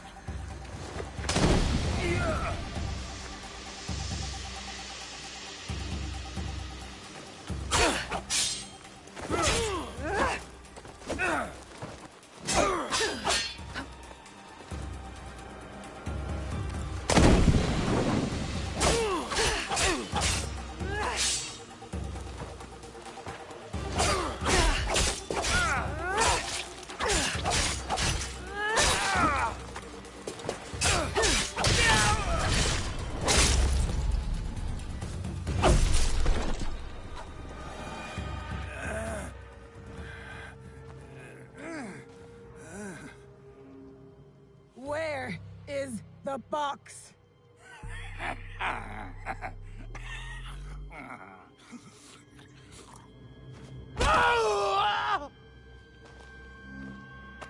Where? You cut open my father. You left him to suffer, to die in pain. It's what you and your kind deserve.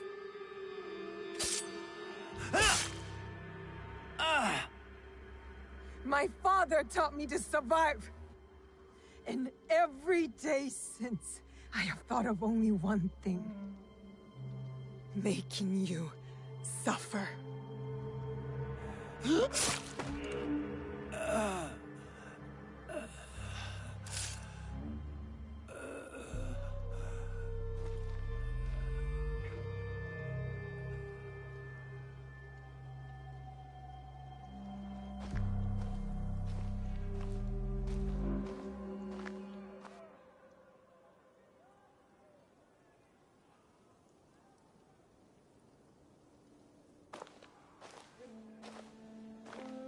Wait! Stop!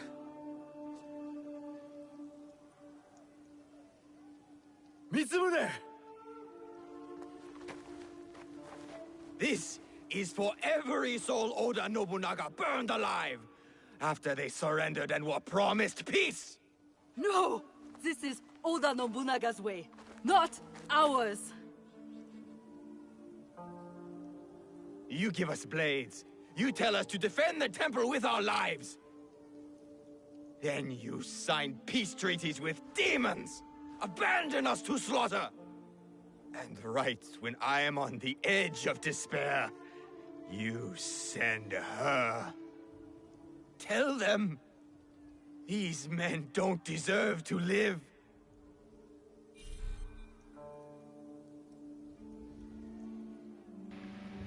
Masterpiece, bro. This game, it's a masterpiece. Nothing short of a masterpiece.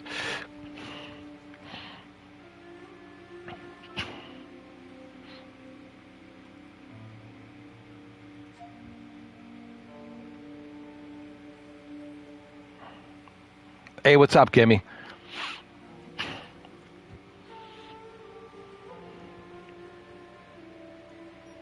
Masterpiece, man. Masterpiece. Now that I'm, 20 hours into this game? More than 20 hours. Let me see. Now 20 hours. 20 hours into this game, dude. Once you get into, like you said, Cammy, once you get into this game, once you learn all the ins and outs, once you learn the mechanics of the game, once you learn how to upgrade, how to forge, how to level up, how to grind, once you learn strategy on how to open up different, areas and fast travel, this game becomes truly a masterpiece. And I didn't even get a chance to play as Yasuke. I'm still playing as Naoe. But it's a great game, dude. But the game does require focus, It's like you said, it's hard to play this game. The way you said it, it's funny, but it's true. When you're playing this game, you don't want to even hear anybody breathe, because this game requires such a focus. What I mean? Like if I was playing like Gran Turismo or like Call of Duty or Battlefield, yeah, dude, we can like chit chat and have all kinds of noise. But with this one, it's really one of those games that you have to be focused. You have to to soak it all in, to enjoy it. You have to do it this way, because majority of people that come in here, they just want to chit chat. They don't care. I'll just be honest, and that's fine, dude. I don't mind chit chatting, but there's podcasts for that. That's why they call it podcast. But for this, I need to be focused. It's like you said, you have to be focused.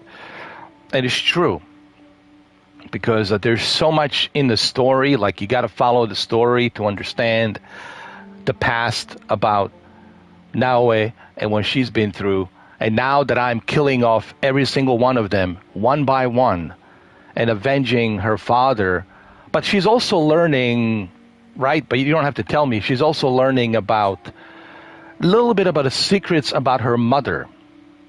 And this Unity, whatever this Unity, Assassin's Creed Unity, right? It's like this brotherhood Unity that everyone is kind of part of, including the guy from Valhalla and, the Black Flag and all the other Assassin's Creeds. Now, I don't know if her mother was part of that Assassin's Creed Unity, but you don't have to tell me, I'll find out. Yeah, and there's others. Dude, there's so many things you find out in this game. Like, so many things you can do. Guess what else I find out I can do? I find out you can take photos. People ask me, why are you taking photos? The reason I'm taking photos, and I found this out, Cammy, on my own. When you take a photo, it shows up on your map. Like every kill you did, like I would take a photo of every kill I made, or every,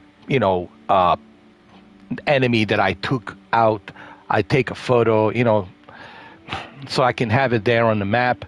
And it shows up on the map, every little photo you took, like a journey. It shows up on the map. You can do that as well. Also, I find out when you are underwater, you have this breathing tube.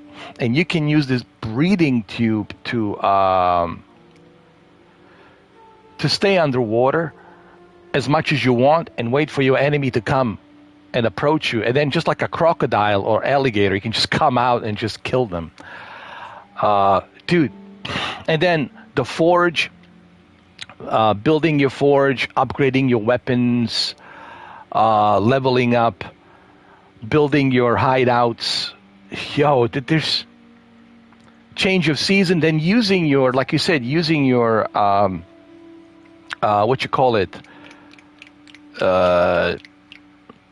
those guys that they like bring you resources, heavy resources, to carry the resources, right? I forgot what you call them. you can use those individuals to help you restore your resources and build your hideouts and scouts. Yeah. Scouts. I've been using them, changing the seasons. Let me see what else. But you know what I've been doing? I've been strategizing. A lot of people ask me, why does it take so long for me to play? And here's the thing, Kemi. I'm in no rush to finish this game super quick. I have a strategy, the way like you showed me. Take your time, open up all the fast travels, kill all the hit list enemies. When you do that, you can also fast travel with all those hit list enemies that you killed. Open up as much of space as you can, grind it till you reach to level 29, then go take out on the other hit list enemies that you got to take out. So take your time, strategize. There is a strategy, like you said. There's a certain way you have to play this game, and I think some people don't seem to understand that, and I think that's why they get stuck.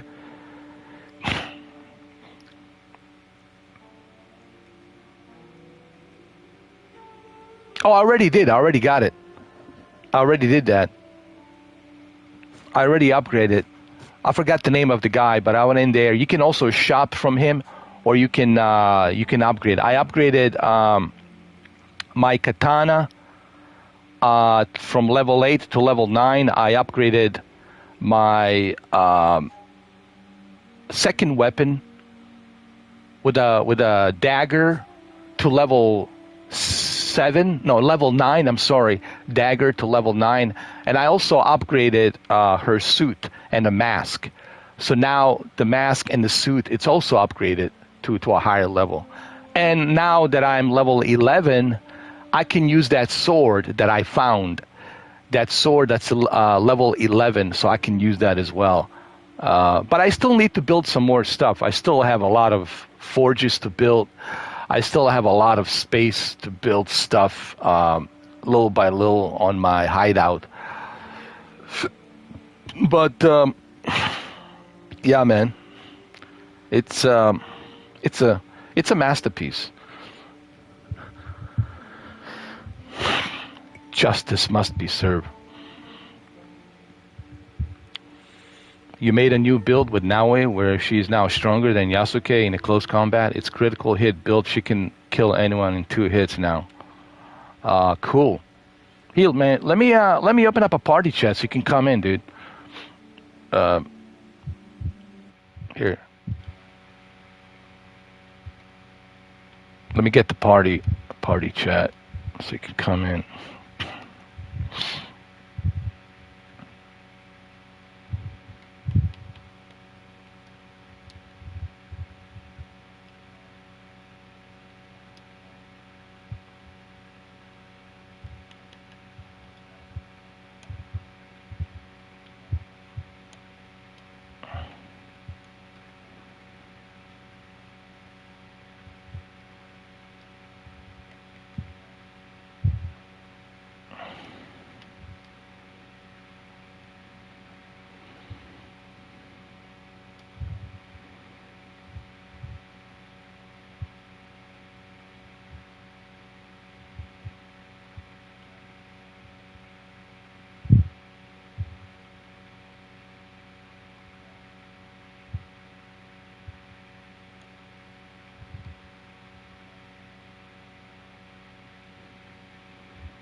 Yo!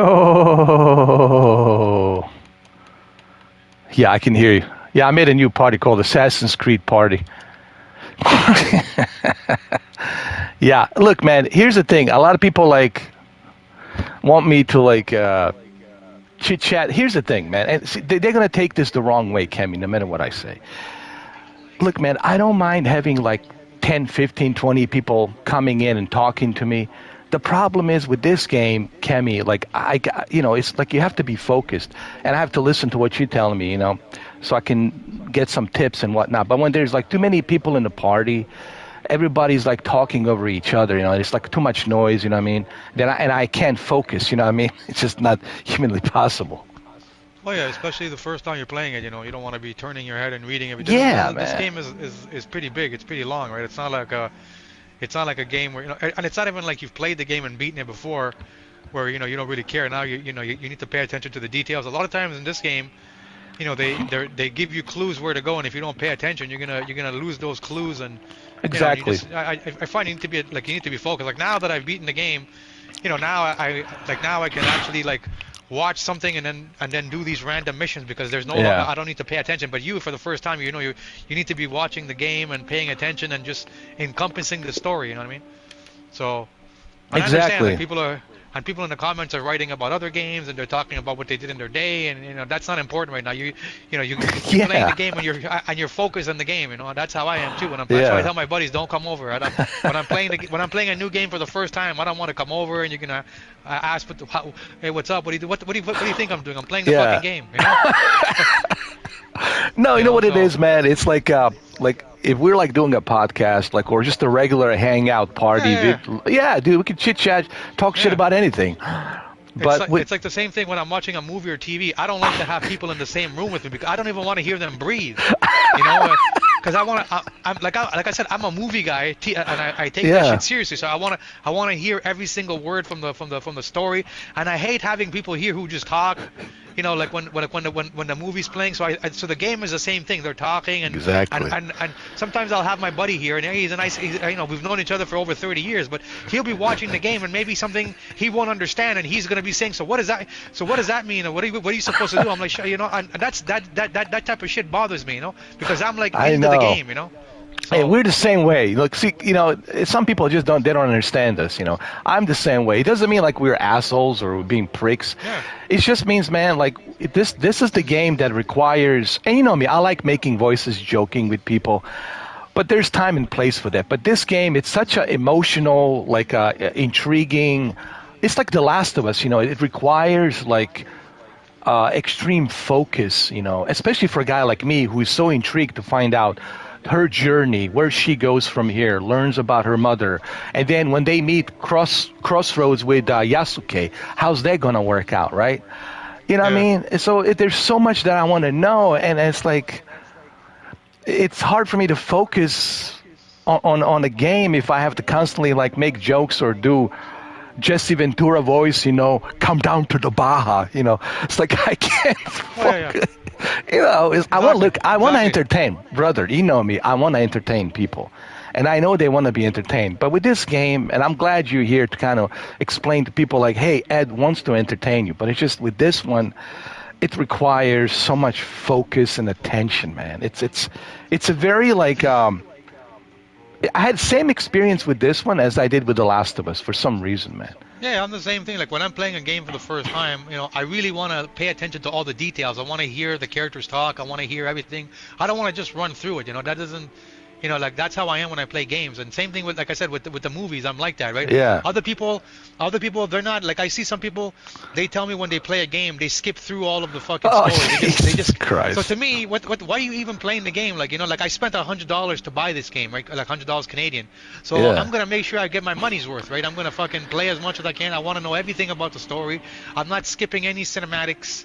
I'm not even like I got The Last of Us 2 yesterday on PC, and even though I've played the game and beaten it on a PS5, when I play it again, I'm the type of person that I want to hear the fucking Joel talking at the beginning. I'm not gonna skip through it. I want to hear all of the because that's what attracted me to the game, the story.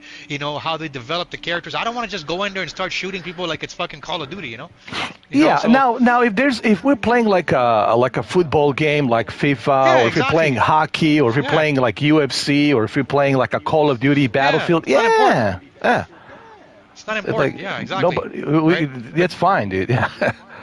But usually, like story-based games, you need to be paying attention, and I want to understand what happens, and that's why too. Like, I don't like to play games and then not play the game for like a week because I'll start to forget details. That's why I say like when you're really into a game, you're into a game because you don't even want to turn it off. You want to keep going, and then the game keeps giving you a teaser. You're like, holy shit, now you want to keep going and you want to keep going, right? So that to me is when you have a game that you really like, So. Especially these types of games, they require that focus, so that way you understand the story. Now I'm totally attached to, Naue. Now I even got her name right, Naue, because I'm so attached to her now that I even got her name right, Naue. Even the pronunciation, I got it right, Naue, because when you spend time, it's like what you call that,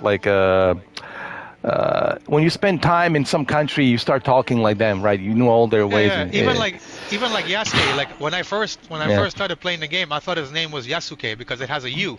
But the Japanese, they don't pronounce the U. It's just Yasuke. That's how you say his name. Yeah. Yeah. So I didn't know. Like even same thing. So when you play the game, you're like, holy shit. And even how she says her father's name, Chichue. Like I like the way she says it. It's Chichue. I like fast, the way, really fast. Chichue. Like, all of these little details and shit. Yeah. But even me, like even though I have all these hours, I started playing the game. So since I finished the game, I took a day off and then I went back to it yesterday. And then I'm like, because now I'm doing things that I didn't really do before, right? So now I'm like, holy shit, I'm learning different aspects. And then today I was at the gym, and my buddy Eric, he's a guy from Chicago. He's playing the game too. He's an Assassin's Creed guy, and he's telling me, look at this costume I got. It's every time Naue bends down, like every time she crouches, she's invisible. And nice. he's like you can't get this outfit in the game. It's not in the game. Like, how the fuck did you get it? He's like, those Animus keys that you're getting, you can redeem them in the Animus.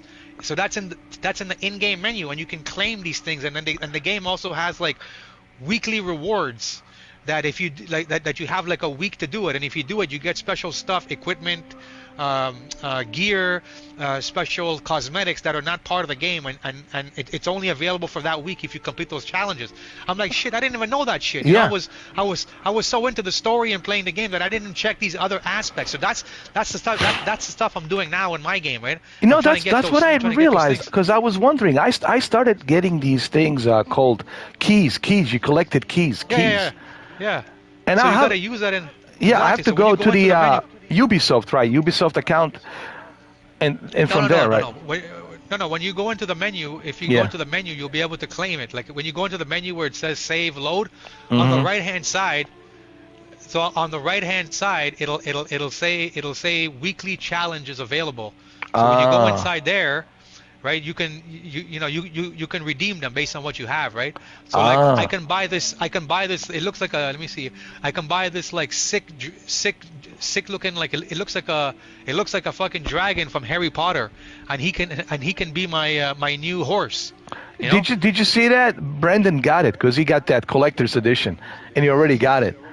Yeah, but the red one, right? Yeah, but he had to pay, of course. But dude, it looks so cool. I went to his live stream yesterday. And he's got this like red dragon sword and then this red dragon outfit. Holy shit. But you see, you can get that with a key, with the Ubisoft rewards, right? No, that one you can't. That one is only unique to the people who bought the deluxe edition. I see. Well, it makes sense.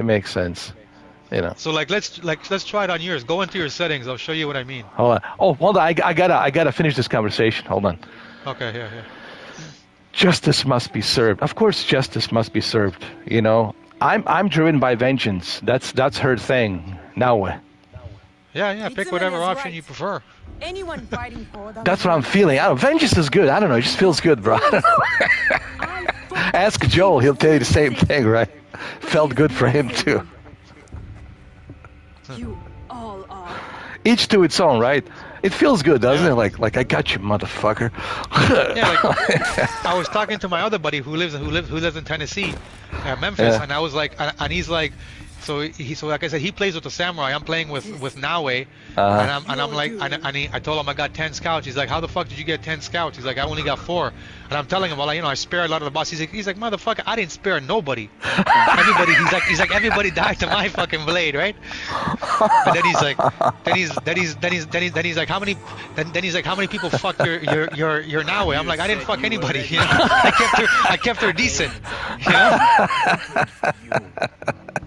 See, I'm going down the same. See, you're going the same route like your friend, like the John Wick route, which is the vengeance route. But see, hey, that's the beauty. Then you can go back and replay the game again. Yeah. Try different options.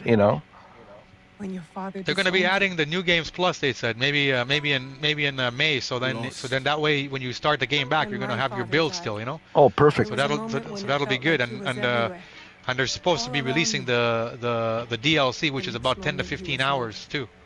I'll definitely pick that up for sure, man, because I want to see where the story goes. Maybe I can learn more about her mother. Maybe we'll play as her mother. Now his mother or something. Who knows? You never know. Yeah. But I'm pretty sure when you start to play as when you reach Yasuke and you see his story, you're probably gonna like him. You're gonna like him too. That's like Tom Cruise. Well, it's like The Last of Us. It's kind of like The Last of Us. It's two characters with two different perspectives, right? And you look at Abby and you're like, I understand her perspective. And I look at Ellie, we already know her perspective. So it's kind of like walking in their shoes to understand why they feel what they feel and why they do what they do, right? And the only way to know that is you got to go through their experience. That's called perspective. And I think they're doing the same thing here too in this game, which is great. I love that. Thank you. Like, playing a villain. Why is the villain such a villain? Is it they're born villains, or how do they turn to be? Or on whose perspective are they villain? Are they villain on our perspective, or if you go through their perspective, they don't look at themselves as villain, right? So it's all like a matter of perspective and how you look at things, I should go back to the hideout and tell Tomiko the Onryo are dead. Look at her new suit, man. Nice. All right, let me go to the menu. You can change how she looks. You can keep like let's say you like the perks of this suit, but you like the way another suit looks. You can change that. You know that, right? Yeah. You can customize it. Yeah. So go into your settings. The other one where it's going to say load and save. So the touchpad for you. Okay. Well, where it says system, right? The system. Yeah, I got it. Oh, I see. Weekly quest available. Is that what it is? Hold on, I can't see on your... Okay, yeah, so go to the right. You see weekly quest available, so go to that. Yeah. And then, hold on, I gotta wait for the live stream to catch up. I know, it's like a delay. See, Twitch doesn't have that issue, but YouTube always is delayed. Okay, so on yours, press R1. You see, so right now you're on projects. Mm-hmm. Press R1 to go to exchange. And then you're gonna see it's gonna show you. It should show you like the fucking little. It should look like a little dragon thing or creature. Oh! So you see on the top right. You see on the top right of the screen. It'll show you how many keys you have next to where it says store. So I have like 2,600. So I need 200. I need like 250 more to get the dragon. So you see on the top right, you have 30. See it says 30. So to get this creature, so if you buy this creature, he will become your new horse, right? Wow. So you need to get, so you can buy that sword if you want, right? So it tells you how many you need, right? So you need 1350. See where it says acquire? Oh, it's 1350. So that's how much money. So that's how much money you. Yeah. So if you go on that suit, so go back on the suit. The one on the bottom there where it says 11. Go on that suit. You're gonna see if you look at the perks. Every time you sit down, right? Every time you crouch, she vanishes, so nobody can see you. Yeah. So if you buy that one, so my buddy bought that suit, right? So if you buy that one, it says every time you sit down or you go prone, nobody can see you. So that's a good suit if you play a lot of stealth, you know. And it's a daily selection. You got 13 hours and 90 minutes to get it. Yeah. So no, you still got 4 days. 4 days, 13 hours. Yeah. 4 days, 13 hours. Nice. Now press L1 to go into projects. And these are challenges that you can do. So go on the first one, legacy. So depending on so you can see where it says final reward. You see it says final reward. Mm-hmm. So you need to do all of these 20 challenges. Then it's going to give you that suit at the ending. But in between there's different rewards. Right. So when you're playing the game, so you'll see the first one. Maybe you have it. So when you go into the first one, right, it'll say claim if you can do it. So you need to get like a certain amount of those keys, and then it'll allow you to claim it, right? And then if you look at the fourth one, it's a sword. It's like a blue sword, right? That one, and they're gonna give it to you. That's Yasuke's. That's a sword for Yasuke, right? So the more you keep playing, and when you like in the game you find these things, they're gonna count here. So this is where it's actually being redeemed. So you don't have to buy this sword. You just have to keep doing all of the missions. The challenges. The 3 missions before. Yeah, exactly. And then you're gonna get the Yasuke one, and then you keep going. And then if you look at number 9, it's a mask for Naoe. So I got that one just now. Right? Nice. So now nice. I'm trying to get the 21, which is the suit for Naoe, right? But so, yeah. So Valhalla had a similar system like this, right? So now when you get those keys, you can redeem them here. Nice. And also I can get this Claw of the Dragon. Look at this, man. Look at the weapon DPS, 285. Holy shit, 35% plus damage when facing a single enemy. Holy shit. I think this is the sword that Brandon, welcome back, that Brandon has. He has this, dude. He's got this sword. I think that's the one, the Claw of the Dragon. Wow. But I need 1350 keys in order to do it. This is great, man. I like that Ubisoft has this. This is kind of cool, man. Yeah, so now like it gives you incentive to go and explore. It's not like you're exploring and you're not getting like any any rewards. So now when you explore, you get these things, and then you do these quests. So I did all of the quests for this week already, right? So all of the anomalies. So when you do them, it makes it worth your while. Then you go back to playing the game you want. And some of these quests I noticed, like when I would click on the quest and I would look on the map, it wouldn't show up on the map. And then when I changed the season to winter, then I seen it appear on the map. And that was when I realized some of these quests you need to be in certain seasons. Now something else I want to show you. I don't know if you know. So go down where you see one of those, like you see Naga, like go on one of those red shrines. Oh, I see. I see. So you'll notice some of them they're not a praying shrine. You have to do something else to unlock them. Right? Some of them it's going to tell you, like no, not those ones. Go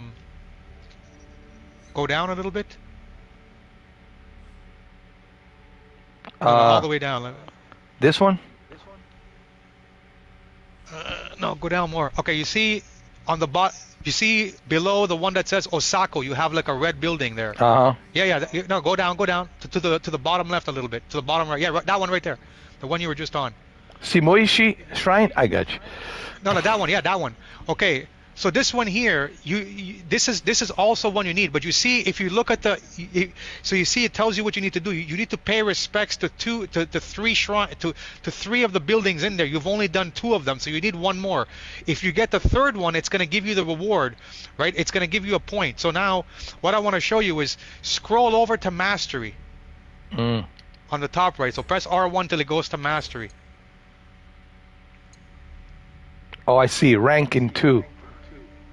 So what that means is that you need to get 2 more shrines in order to reach level 2 knowledge. So for example, go into your tools, click tools. I see. 3 out of 11 mastery points spent. And I got 3 left. I still have 3. Okay, so you see right now you're in the tools, right? But if you look at the level 2, so the row above, it has a lock on it, right? Right. So even if you have the points, you can't put anything in there because there's a lock. And the reason that there's a lock is because you have to unlock level 2 rank. So that's where those shrines come in. That's where the shrine comes in handy. So press circle to go back. So your game is telling you that you need to unlock 2 more shrines, and then all level 2 will be unlocked, and then you'll be able to add points in the level 2 skills. So that's why those shrines. So you see where it says rank, see where it says next rank in 2, and it has, okay, so it doesn't matter which shrines you do, right? As long as you you do do two them. more shrines. So some of the shrines are the ones you were doing when you first started playing the game, when the game was automatically pressing the buttons for you. That's one type of shrine. Then the other type of shrine you're going to see is when you go on it, when you scroll on it, it's going to tell you that you need to find like lost pages. So somewhere in that stage where you are right now, there's going to be like 3 or 4 hidden pages, and you need to find them. And if you find all 4, then it'll automatically give you the shrine reward. And then the other one is you need to pray at, it might say pray at 3 shrines, right? So you need to pray at three shrines. Yasuke, when you unlock Yasuke, there'll be shrines for Yasuke where he has to go, and then he's gonna meet a guy there, and the guy is gonna say, I'm gonna teach you kata. So Yasuke, so the kata for you is going to be easy because the game is automatically going to press the buttons for you to do Yasuke's kata, right? And then Yasuke has other shrines where when he goes to it, he's going to have to ride a horse, and you're going to have to shoot targets while riding a horse, you know? So all Yeah, these, how's it going, so I see what you mean. So the ranks are the ranks of knowledge from the shrine, and the shrine ranks open up the tools for you. Exactly. I got you, and I see 1, 2, 3, 4, 5, 6. I got it. Okay, go back into the so you see you see where it says. Sorry, go back to the screen before. So right now, even my friend, he's like 80 hours into the game and he still hasn't unlocked this yet. He didn't even know about this. So you see where your character is, right? Where it says knowledge rank 1, and there's like a big square. So you can actually click on that, and it's gonna bring up a whole window with like, I think it's like 21 more skills that you can add points, right?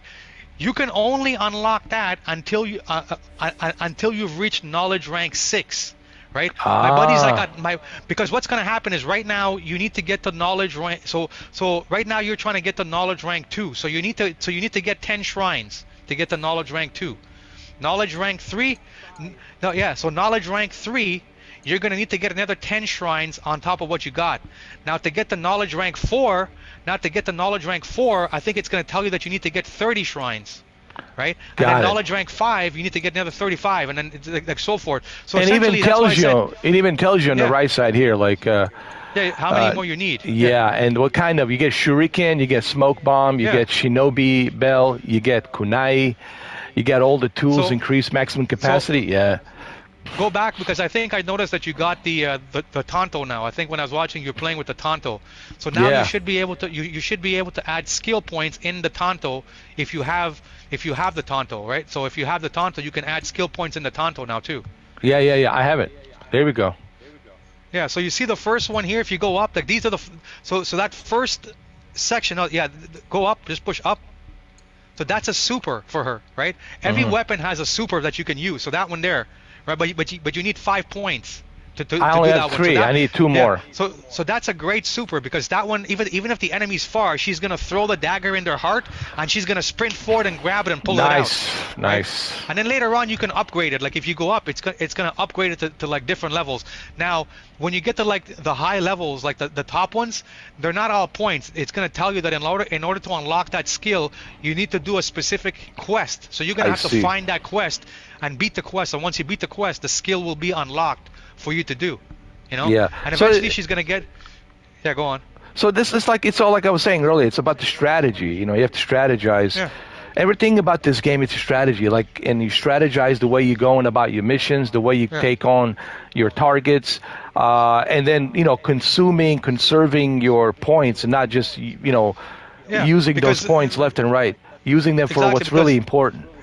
Exactly, because the truth is that in this game you don't need to level up everything. You just need to level up depending on your playstyle. So like for me, like another weapon she's gonna unlock is something called it's called a kurugata, I believe. Let me see, I forget the name of the weapon exactly, but it's like she's gonna unlock a bunch of weapons, right? And so one of them is a kusurigama.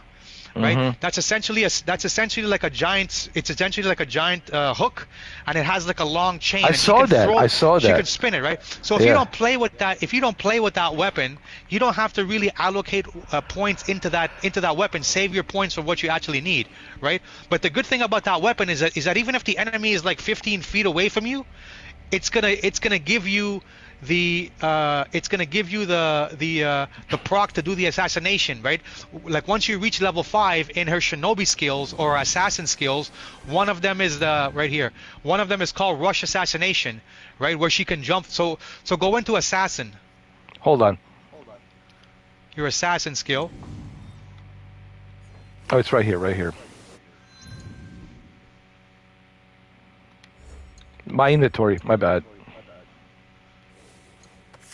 And then when you're in assassin, you see the third row, go all the way to the top. It's gonna show like a little guy jumping. It looks like a girl jumping. Scroll on that one, rush assassination. Did I already go into unlock? mastery, yeah. There. So go into assassin. And then the third row, go all the way to the top. It has a lock on it. Yeah, go all the way up. Yeah, that one. Go up. Oh, I see. Oh, No, that's sorry, the one. the one. Yeah, rush assassination. Yeah. So that one, that one right there. You're gonna know she'll throw the hook from far and she'll kill them from like 10, 15 feet away now with that skill. Nice. If you're using that weapon, right? Nice. So that's another skill to look forward to. Like if you're gonna play with that one, you know. Yeah. But this one requires Shrine 5, rank 5 knowledge. Exactly. Yeah. So that's exactly. So, but when I was playing the game, I was making sure that I was prioritizing getting all these shrines. You know what I mean? Because I wanted to unlock the skills to make her stronger, like like really, really strong, right? So that's why I told you, like, I played the game with her 40 hours before I even did the story. I was doing all these like side quests and leveling up, and then now when I went back to the story was very easy because I was already like level 60, and I had like level 5 of her unlocked. But and my buddy was telling me like on the third or fourth day, he's like, I'm already playing with the samurai, man. I'm like, with the samurai, fuck, I haven't even done the first, I haven't even done anything in the story, and that was when I changed my direction. I'm like, oh shit, I can't let him, he's passing me, right? So then I changed direction. But when I came back, I was telling him, man, the story is easy now because my Naue is so strong that I can kill an entire castle without them even seeing me because I'd leveled her up so much. But I think that's smart strategy. It's better to do it that way because, what's the rush? Like, why be in a rush, right? Take your time, level up, get everything ready. Because when you are leveled up, when you're super, it's like a deterrent. Like you have this deterrent now. Yeah. No one can mess with you. You're the guy with the biggest wielding stick. So you're like, hey, I don't care who I have to face. I'm just gonna go through them like a butter, right? Instead of you trying to level up when you're going through the story, then it makes it that much harder, and you have to go grind again and again. But this way, you do the grind first, get the shrines, level up, get the fast travel as well. Yeah, exactly, yeah. And the more fast travel you have, what's going to happen is later on in the game when you got to do quests and missions, you're just going to be able to teleport to them right away. You don't have to ride your horse. Right? That's what I did earlier. I was like, yeah, it was so good, man. Go into the inventory. I'll show you something else that just to look forward to that, later on you'll be able to do. Yeah. Is that put the cursor on any one of your weapons in the inventory. Cursor, what do you mean, like... Okay, so if you look on the right-hand side, okay, so leave it on that one. So that's Shinobi's Fury, right? Go back on the sword, Shinobi's Fury. Mm-hmm. The other one, the one to the left, the sword to the left. Oh, I got it. So let's say this is a level 10 legendary sword. Whenever your level goes up, you're gonna be able to go back to your blacksmith and level this up to whatever level you are. But if you notice on the right hand side of the screen, it tells you what its perk is. So it says weak point attacks make enemies vulnerable a second time, right? But if you look at under that, it says upgrade the hideout's forge. So what's going to happen is your blacksmith is going to be able to take perks from another weapon, and he's going to be able to add it to this one also, so you can have 2 perks on it later on. So how the game works is whenever you discover a sword or a weapon in the game and you still have it in your inventory, you can take that perk and you can put it on any other weapon that you like to make it even stronger. He's going to be able to engrave it, and in the game you're going to notice later on as you go on, you're going to be unlocking engravings, right? And those engravings are going to permanently go to your blacksmith, and then certain certain weapons you're going to be able to add engravements, like engravings to them, and then you're going to be able to make them look even to make them even stronger, depending on what you like to, depending on your playstyle. Same thing with the clothes, same thing with your helmet. You're going to be able to add engravements to make them and customize them, customize your style any which way you like. Yeah. So if you press the triangle, so if you press the triangle, you can change how it looks. So if you don't like her clothes, go on her clothes, and if you don't like the way that this clothes looks, but you want to keep this perks, you just press on yours you press the triangle, and you can press the triangle button, and then now you can make now it's not telling you to pick the clothes. Now it's just picking the look. So if you like the look of the other ones, you can go on it and then press the X button, and it's gonna change it to whatever you like now, just like God of War, right? Nice. So this is just changing how it's gonna look. So let's say you like let's say you like the helmet, like what it does as far as your strength, but you're like, fuck, it looks ugly. You can keep its perks, just change how it looks, and you can do That's that with even your sword. better. Yeah, that gives you a freedom of choice and freedom of a taste. Exactly. So and that way you thing can. with your swords. Yeah. So you keep let's the say, perks, just the taste is different. Exactly. So like your sword, if you don't like how the sword looks with the costume you're using, you can go and change the look of the sword, but you're still keeping the the actual perks of the actual sword you're using. You're just changing the look. Right. So I like that they did that. Same thing here. If you don't like the helmet, you can change it. And even if you want, you can make her play in the panties. You can take off the Yeah, so if you go to the screen back, one of them tells you that you can take off the clothes, and she's not going to have on any clothes, but it'll still keep the perk of the. Oh, that's ridiculous! How do you do that? So let me see. So you see here, see where it says on the right there, R2 hide gear. Yeah. So go on that, press R2. Oh my lord! And then go back into your game. You should see her now in her underwear or something like that. You see? Oh my God, it's ridiculous. But I don't want to disrespect her so badly. Yeah. But I'm just saying, this is like Elden Ring, because in Elden Ring, a lot of people play like this. Like they have a character and they play like this. Oh my God! And you just press R2 to bring it back.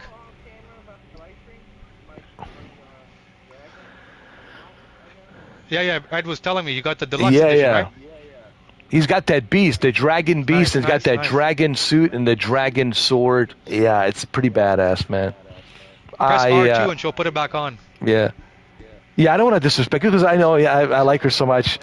It's just like, I don't want to treat her like if I didn't like her, then maybe I can treat her like a whore, but but I so much care about her because what has happened to her, it's just like I can't just disrespect her.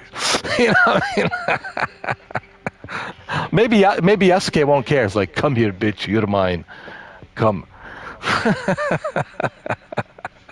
Later on in the game too, when you start to upgrade her tools, like right now your kunai, you probably don't have a lot. You're gonna be able to upgrade how much kunai she can carry, but also what you're gonna be able to upgrade is that every time she throws a kunai and she kills somebody, she's gonna be able to pick back up the kunai from the dead body and get it back. Right? Nice. So that's pretty cool too, So that way you don't run out. I was just telling everybody earlier, I know that some people are on the fence, and they're watching this, and they're like, they're watching all these big YouTubers, they're watching Asmongold and all these other guys, and they're just drinking that Kool-Aid, that Kool-Aid of this is trash and this and that. And I try to tell people, listen, I almost bought into that crap. Until, you told me, and then I was watching this other guy, Renfail, and then Bronco, and then, Brendan told me, hey, I just played it, it's pretty cool. And then once I started playing it, thanks to Brendan, then I realized, holy shit. It's so true in life, man, not just video games, but everything in life. You don't know unless you try, dude. You owe it to yourself, at least try. Just try it, dude. Yeah. There you go. Now you're going to have a blacksmith. You'll be able to forge and reforge all your other old weapons, like Kemi was telling me, your old shitty-ass weapons, you can reforge as well. You can customize them. You can do whatever. Yeah, exactly. So whatever level you are, if you like a lower level gear, once you go to the blacksmith and you level it up, you can bring it to whatever level you are. You know As what long else as you have the resources. You know what else I find out, Kemi? Check this out. Let me show you on the map. Just there's a little bit of delay, but here I'll show you. You know.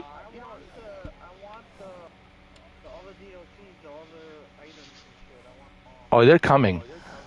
You see these the ones that I killed. Yeah, so those ones.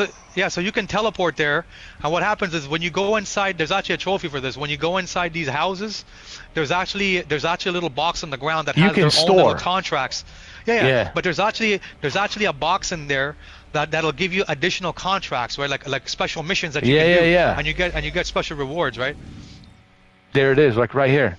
It's so cool, so you mate. can teleport there.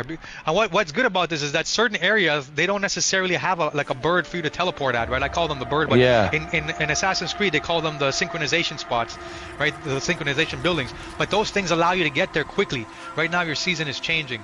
Yeah, snow. Yeah.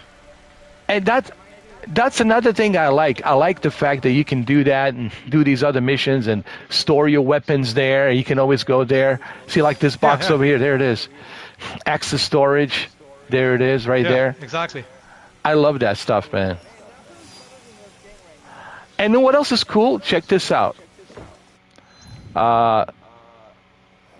You know those photos that I took? They're all here, brother. Look. You see in the back, I see the little box. There's a little box on the ground in the back there. When you access that, it's gonna give you the missions. It's gonna give you Yeah. But what you didn't know, like talking about the photos that you're talking about, is you're gonna see that friends of yours who have this game, if they take photos, and just because you guys are friends on PlayStation, you're gonna see their photos on the map. So whoever is your friend playing this game on PlayStation, right? When they get to this part on the map, they're gonna see that icon that you put there, and they're gonna be able to see your photo, right? Yeah. So you can see it too. Yeah, Valhalla, Odyssey. Well, I'm playing on the PC. It's different, but like Valhalla and Odyssey, they had that feature, which is pretty cool. I right? know. So some of these friends, you may not even talk to them or even know them, but you just have them on your friends list. Maybe you added the guy like 5 years ago on your friends list, and he's just playing the game and you didn't even know.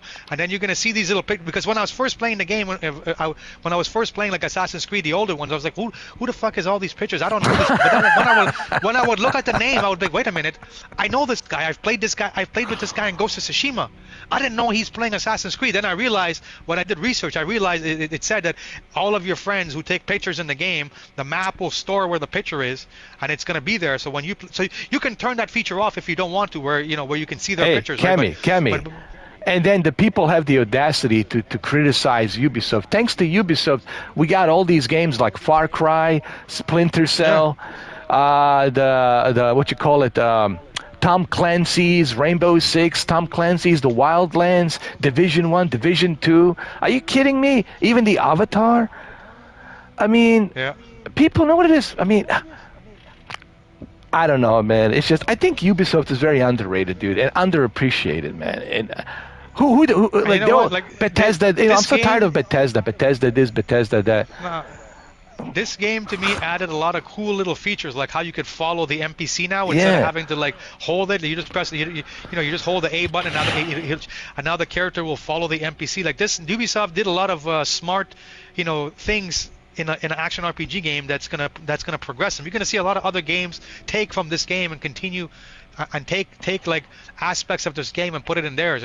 People are just hating on the game, like I said, because they're like, oh, it's not authentic to Japanese. Why is there a black guy? Why is there a girl a protagonist? Like, it's a video game. It's not supposed to be 100% accurate. No game is accurate. Like, people talk about like other games. I'm like, it's not accurate. It's a video game.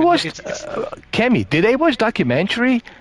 The lead director, this female, she's Japanese. There's other Japanese from Ubisoft Japan.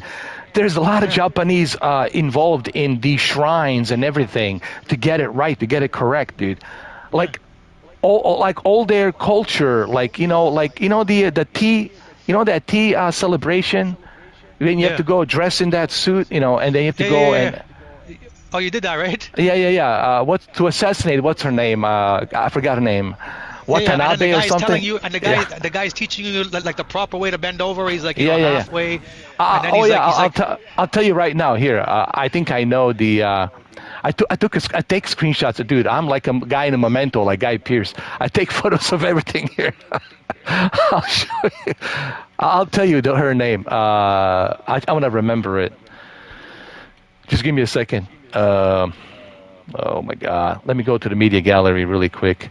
It's right here. Her name is Wakasa, not Watanabe. Watanabe is the actor, man. What the fuck's wrong with me? Watanabe is the Ken Watanabe is the actor. You know, a great actor, by the way. Wakasa. Before I went to and then And even my friend, he's never played Assassin's Creed in his life. He's a huge Ghost of Tsushima, and when he's seen this game, he's like, man, it looks pretty good. And because it has a samurai, you know, he's a Ghost of Tsushima, so naturally he's attracted to games that have a samurai, and he's seen it's a black guy. Yeah, and he's a black guy from Tennessee, and he's like, and I'm like, yo, man, it looks. I told him, you know, if it plays like Valhalla, I'm gonna get it. So you know, he's on the fence first because he's never played Assassin's Creed game, and then I told him I pre-ordered the game. He's like, you pre-ordered it? And so right away when I told him I pre-ordered it, I'm like, the game is gonna come out in like 7 hours. You know, if you don't pre-order it now, you're not gonna get the DLC for free. You're gonna have to buy the DLC. Let me tell you. And he loves the game. He fucking honestly, man. If it wasn't for Brendan, I would probably have to wait till September or something. Or like whenever whenever I get a chance to play it. But man, thanks to Brendan, I'm able to play this early on. And dude, man, what a great guy, man. Seriously.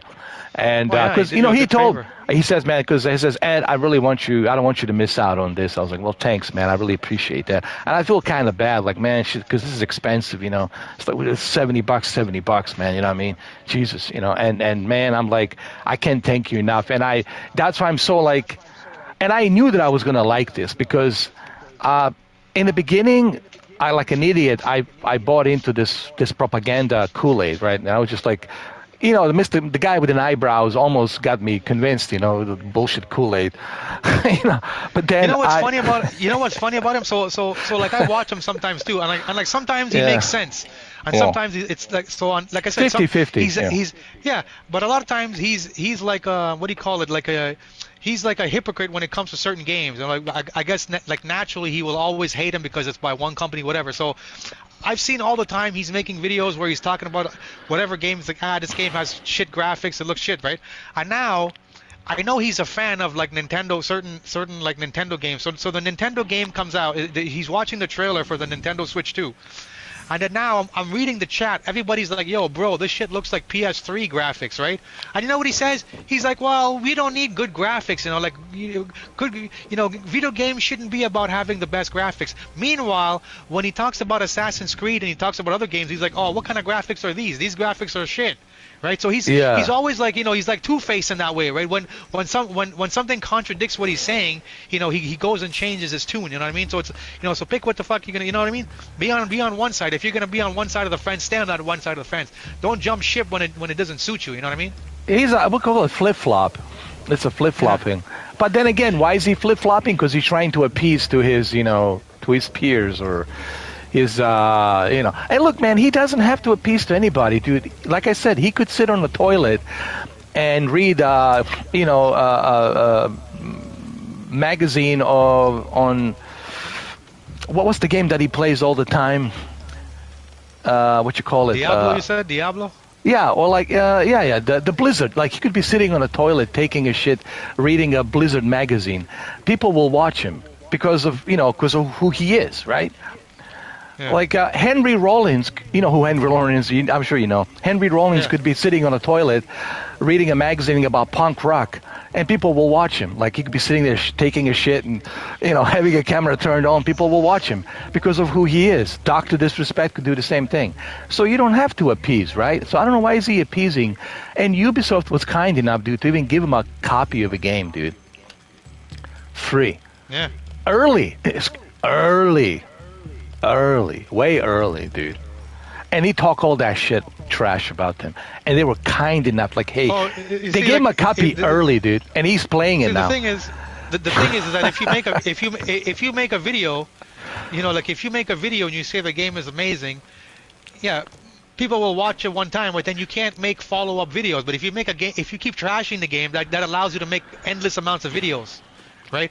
So that's what these YouTubers do. If they make a video and they say, yeah, the game is great, I loved it, they can't make any more videos because you already know that they like it. What else are they gonna make? But if you make a Exactly. video and you're like, oh, this guy, this African or this black samurai's trash, then that gives you opportunity. And to he's make not another even video gay. now. He's not even You know? gay. No, He's not. That's a exactly. choice. That's a choice. Like in real life, an adult, you have a choice. Whatever you want to choose, that's up to you. You're an adult. Choose what you want to choose. Correct, right? Just like here, same thing here. Okay, it's you're an adult now. It's your choice. Make a choice. We don't care. Whatever's good for you. I mean, we don't give a shit, you know. So it's kind of like it's not like mandatory. Like he's like he's 100% gay. So Yeah, like no. if you pick, like I said, if you turn the canon mode off, I forget which one it is, off or off. You play in canon mode, then you don't get to make any decisions. It's going to be the game making the decisions for you, and both characters stay alone. They don't interact. I mean, they don't get into any romantic relationships with anybody.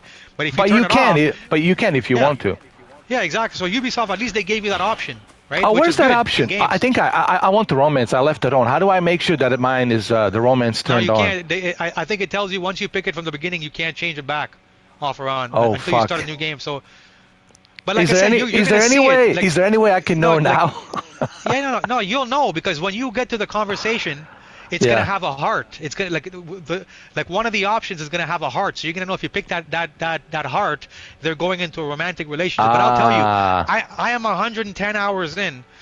Well, granted, I don't play that much with Yasuke, but when I play with him, I've never seen him have a heart with any guy. I've There you had two go. romantic relationships, and the first romantic relationship is, well, you don't know him yet, but it's with the Emperor. You know, the Emperor is like the Emperor. No, hold on, no, the Emperor. No, the Emperor is like his father figure, right? Yeah, So the Emperor, it's Lord Onibaga, or fuck, I forget the. I can't Yeah, say it the is name, right? Lord Onibagaga. Yeah, it is. Yeah, it is. So Lord Onibagaga, he has a sister, right? So he has a hot sister. So the hot sister, she has a crush on Yasuke, right? So when I played with Yasuke, I made a romantic, I made a romantic move on her. So Hey, I dude. started a romantic thing with her. right? That's a big score, dude. You're Yeah. banging a emperor's sister, dude.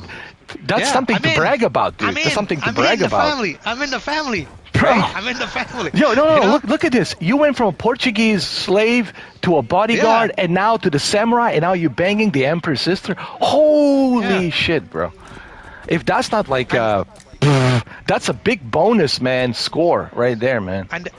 And then now today I was doing one of these special missions, and I Yeah. met this hot and the mission can only be done with Yasuke. I met this hot archer, Japanese archer chick. She wants to be my Uh-huh. student, and I started like a romantic relationship with her with Nice. Yasuke. You know, so I'm pretty sure he's gonna bang her too, right? Dude. But with Naue, later on, it's part of the story that you're gonna do too. She's gonna meet like some females, right? Like I'm Uh-huh. like I'll be honest. When I play with chicks in video games, hot chicks, I usually go for the lesbian relationships. I like those, with man. hot- I like so that. I I really so, do. So I did do a couple, but I did do a couple with Naue with this other hot chick that she's gonna meet later on in the game, right? So you can decide if you want to be friendly with her or you don't have to. Right? So usually when I play with female characters, you know, I always select the hot lesbian relationships, you know, with the hot chicks, not with the ugly ones. you Oh know, no, with the no. hot ones. Hey, how about the? Is there any way that? Well, yeah, I guess it's not a spoiler. You can tell me. Is there any way that you can bang? Like, if she can bang, Timoko from a hideout. You know what I'm talking about? Yeah. I don't think she gets an interaction with her. I don't Oh. remember if Yasuke. I think maybe Yasuke. Yeah, I Can think bang her. Yasuke can bang her. Yeah, Oh yeah, shit! yeah. I'm gonna go hard, dude. I'm gonna go fucking that booty, bro.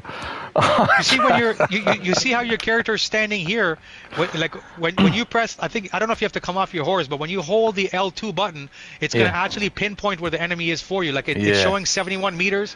It's actually gonna, when you hold the L2, it's actually gonna pinpoint and it's gonna show like a little circle where they are, and it's gonna track the person. You know, so you can use those features. Yeah. And like, And take your time. Like, you see what I like to do? I like to do this sometimes. I like to sneak around, man. I like to take my time, man. You know, a lot of people rush and like, you know, me and you talked about this many times before. Why people rush through these games. Like they spend all this money, right? Like, don't you want to enjoy the money you spend, right? Don't you want to get something out of that? Like, experience, right? It's everything in life, and I think this is, again, I'm sorry for this generation. I don't mean to step on their toes, but life, it's about experience, correct? Like if you're not gonna have that experience, then what are you gonna look back at, like, and say, oh, what experience did I have? Like, I look back at The Last of Us. Oh, I have a shitload of experiences, man. You too, right? And part one, part two. You look at Valhalla, a lot of experiences, right? And you can remember those experiences. The same thing with this one, man. You want to have a good memory, good experience. And people just want to rush through these games. And like, what's the point? Like, are you going to get paid or something? Or is there some reward that's waiting for you? Are you going to win a prize or something? Like $10 million, $20 million or some shit? Okay, fine. But like, you pay $100 and then you just rush through the game? I don't get that. I don't get that. I know. So I mean, exactly. Like, even my cousin sometimes is like that. He's like, can I beat the game in like 15, 20? I'm like, what do you mean 15, 20 hours? Like, what are you talking about here? Like, like this is a huge action open world, RPG game. You know what I mean? So so I guess it's just a different level. So you see where you're standing here. Hold the R2 and you see the little dot in front of you. That's your view. Right, so hold R2 and then aim it, hold L2 and aim it at the blue. You're gonna see she's gonna zone into it. She's gonna like. There it is. Aim it to where exactly. You see, so right now she's like targeting everybody, and that dot once you're in this mode, and you aim the dot at the enemy, she's gonna pinpoint them forever now. So now you're gonna see where they are all the time. Nice. Time for a kill. Like most people nowadays, they're just they're rushing through the games. They don't even pay attention. I hear people telling me, oh, can I skip all? Like one of my friends, he asked me about Ghost of Tsushima, and I told him to play it. He's like a Call of Duty guy, so I didn't take him seriously, right? So he's like he only plays Call of Duty, so I guess he's getting bored because you buy a PS5 and I know what do you just playing Call of Duty, it gets boring, right? So I guess he wants to play other types of games. So he told me he saw Ghost of Tsushima and he just wants to play it, and I told him the game is a masterpiece. So next thing, couple days he's playing the game and he's like, yo, is there a way that I can like skip he goes to me, is there a way that I can turn off all the cutscenes and all the story parts? I'm like, buddy, the whole point of this game is the story. That's the Jin's story is why this game is a masterpiece. The combat, all that stuff is great, but the story is between him and his uncle and the fucking Khan, killing his entire clan. That's the whole part of the story, bro. And so that's when I realized, buddy, man, you're used to playing these shit ass Call of Duty games where there's no emphasis on story. No, you just button smash killing people. That's when, and then I was like, fuck, I'm not gonna take this guy seriously. I honestly believe that Call of Duty, it's bad for their first of all, it's bad for your blood pressure. I think number one, because people are always angry. Did you notice all of the players in Call of Duty are angry and salty, salty and bitter, because that's the kind of game you're playing, dude. And I know it's a competition, but it's like, I don't understand the enjoyment of Call of Duty. Everybody's trash talking each other. When you play like Ghost of Tsushima, it's a great community. When you play this game, it's a great community. You can talk about a great story, right? Even Elden Ring, right? It's a great community, great story, challenge. But in Call of Duty, it's just trash talking. Oh, he's cheating, you're cheating. It's just nothing but like a drama, dude, right? Like, just go to Call of Duty forums, Cammy. It's just nothing but drama. It's very toxic, dude. Call of Duty is the most toxic place ever. Same with like God of War. When I play God of War, I tell people the story is amazing. Half of them are like, they don't even know what the fuck happened because they just skip through everything. I'm like, yeah, well, I mean, yeah, the game is great, but the whole point of Ragnarok, what makes the game great, is the dynamic between Kratos and his fucking son. And if you skip through the whole thing, then you didn't really enjoy it the same way. You don't really have the same feeling that I have in the game, or that a lot of people have in the game, because you miss the whole point of it.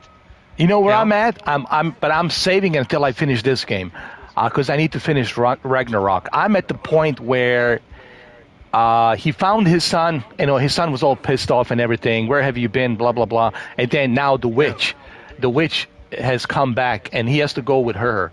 And they have to do something. I forgot what it was, but he's back with the witch now, and he has to do something for her. And it's just him and her. So that's where I'm at, and I'm super excited because I still have it. I have it. I didn't delete it. It sits there. I'm just waiting to finish this game, and then I can finish the God of War Ragnarok. But dude, that's like the whole point of that game is the story. Like this one, it's addictive. Like even yesterday when I left, I didn't want to put it down, dude. You know what happened? I wanted to go to bed, and I wanted to go to bed. I was watching Joe Rogan a little bit, podcast with Henry Rollins, and then I turn left, and I see my, a portal sitting there. I was like, fuck, should I pick this? Because once I use it, I know it's going to happen. So I picked up my portal, and there's the game automatically waiting for me. I clicked, and I got into it another hour playing it. I was like, fuck. These games are very addictive. But you know why? Because the story captures you. You're invested because you care. Like, it's hard for me to play a game if I don't care about the character, right? If you don't give a shit about the character, it's like, like I don't want to. That's how I feel about like when it's a great. That's how I want great games to make me feel when it does that. When I don't want to put it down. When I go out, the only thing I want to do is come home and play the game and put like when my buddy was see when I got the game before I bought this game. My buddy was like, my buddy was telling me, I was like, he's like, my cousin's like, you can go and get Ubisoft Plus, subscribe for a month, and then you can just play the game. I'm like, no, I'm not that type of Assassin's Creed player. I'm gonna want 100% the game, do inside out, do a bunch of playthroughs in the game. I'm gonna probably have to subscribe for like a year for what I want to do, right? So I'm like that type of person because I know. When I start the game, and especially Assassin's Creed games, that I'm going to be so into it that I don't want to stop. And I told my cousin, don't be surprised if I do like fucking 10 to 15 hour days sometimes, That's normal for me, right? And I only do that in certain games. I did it in The Last of Us. I did it in God of War, Ghost of Tsushima. So that's when I know I really like a game. When I was playing like Rise of the Ronin, I wasn't really into it. I was playing it. I was telling myself, it's okay. You got the free version. Just play it. Kill time. But I was even dreading putting in like 3 hours in that game. It felt like challenging. I didn't want to. I was like, you know what? I'm gonna go fucking watch my show after this. I'll play for an hour and I'll go watch a show. Whereas when I'm playing this game, I'm like, you know what? I'm not watching anything. Right? I'm going to play this game 10-hour days. I was going to bed so late that when I woke up the next day, my eyes were burning from the fucking staring at the screen for like 8 hours nonstop. You know what I mean? And I was getting like eye strain, neck strain. I felt like I went to the gym and I was doing a workout. Right? It is. That's how that's how I know that's how I know when I like a game. When I don't really like a game, I'll play it for like an hour. And in my mind I'll be like, okay, you know what? I'm going to go turn on and watch TV now for a little bit. But when I have a great game, I don't want to do nothing interrupts me. There's certain games you want to own. Like when you look at Last of Us, you look at my library, Part 1, Part 2, I own that. Days Gone, because I can always play it. God of War, first, second part. These are the games you can always play. Even Resident Evil Village. These are the games you can always go back and play and revisit. Like, guess what I'm revisiting? Well, I'm sure you already know. April 25th. Days Gone Remastered Edition. I want to go back. And it's only a $10, upgrade. Big deal. So, these are the games that you want to buy. There's certain games, like you said, you wouldn't mind paying even $200 because these are the games you can always go back. They're classics, like a movie Predator. That's a classic to me. So I can always watch that. RoboCop, I can always watch that because it's a classic. Exactly. Certain video games, certain movies, like Scarface, I have it. It's a classic, So there's certain movies, certain video games you need to buy, you need to own because they're like a part of the collection. Like that's something you can always go back 5 years from now, 10 years from now, you can replay it, right? But like you said, there are certain games you're like not so sure, right? Some mediocre games, right? You're like, not so, Like I find for me, like I don't play. That's why you see, like even though I have a lot of these games, I don't play a lot of games. Like I told you before, I've never been the type of gamer that'll play more than one game at once. Like I hear my friends, he's like, I'm playing this, I'm like, bro, so that means to me you're just sampling games. Because if you're really playing a game, how can you be playing 4 or 5 games at once? Like when I play this game, like when I decide to pick a game, so when I set my mind to play a game.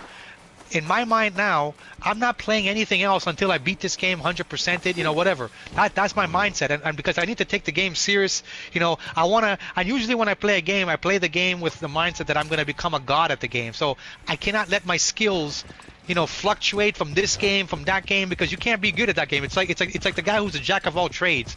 That's how I look at video games. Some people play video games to pass time. I don't play video games to pass time. I go to the fucking gym and do that shit for pastime. I play video games because I love it.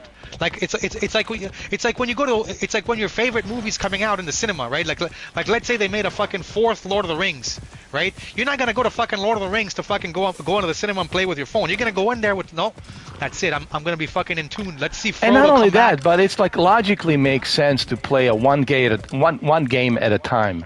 One game at a time, right? You want to play and focus on that, because that way, when you switch back and forth, and this has happened to me, like if I switch back to RoboCop, I'm like, oh shit, how do I do this? How do I do that? How do I upgrade? Because I'm in this world of Naoe, and Yasuke. And like, how do I now, like I'm going back from the world of Samurai into this world of RoboCop, like shit, like, that's hard to do, man. That's double tasking. If some people can do it, well, maybe they have some superpowers. For me, it's difficult for me to do that, man, because I can't remember, even now, if I go back to Dragon Age, the whale guy, like, oh shit, how do I do this? Oh shit, how do I do that? Like, you forget, right? Because now I'm part of this world. It's true. Stick with one thing, like a book. Here's a good example. Read one book at a time, not two books at a time. Exactly. One Same book thing at with a time. TV show. If you're watching a good TV show, you're not going to be watching 4 fucking shows at once. No you're gonna watch fucking way, dude. Yeah, well, I'm going to assume like let's say you have the entire collection of the show. You're going to watch it out. You're going to binge watch it, enjoy the show, and watch it out. That's usually how I am. That's why when I see like a new season of a show come out, I never watch it because you have to wait 1 week to watch the next one. I don't like to do that. I wait till all of the season, like all of the episodes are out, then I go watch it. Because then I'm gonna be into it. I don't want to fucking wait a whole week to watch the next part of the show. Like I take like gaming, seriously like that for me. So that's why, what? I learned this from you, dude. You know what? Because I was, I remember what you were telling me. And I was like, you know what? Kemi's right, dude. Because I tried to do and please other people and play a variety of games, and I said, man, I know they like it, but like I don't like it, dude. It's like shit, man. This is too much pressure on me. Like, I have to now memorize how to play this. I have to memorize how to play that. And it's too much pressure, dude. It's almost like an anxiety. Like if you're making money for views, then that's it's okay. different. Like that's different. Yeah, exactly. Like you got a YouTube channel and you're showcasing games. That's one thing. But when you're actually playing games, then you're probably playing like one game because you're actually playing the game and you're enjoying it. You're like you said, you're getting your money's worth and all of these things, right? But, that part I understand, but like for the average person, like my buddy's telling me he's playing like fucking this game, that game. I'm like, buddy, you're not playing a game. You're like fucking testing the game, man. Exactly. Here we go. I found the shrine.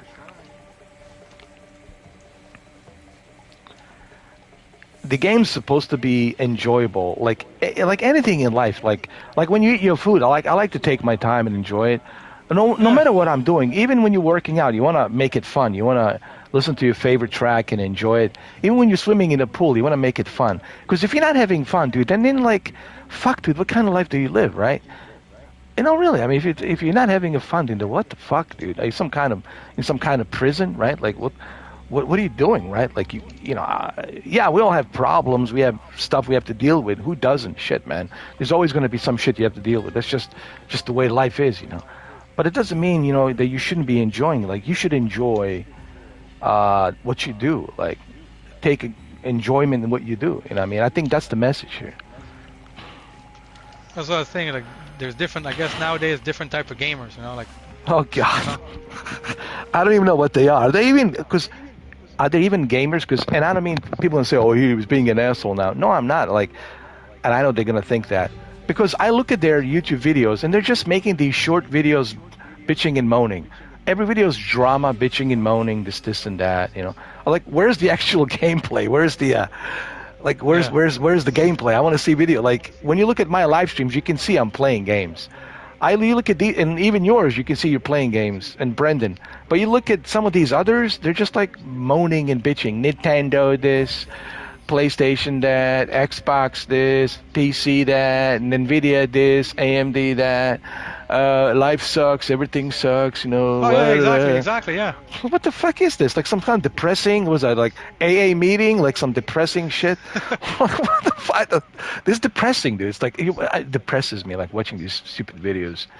Like, and then, are you actually playing a like video game? No, they're not. Like people who trash this game. Like, okay, you're trashing Ubisoft. You're trashing Assassin's Creed.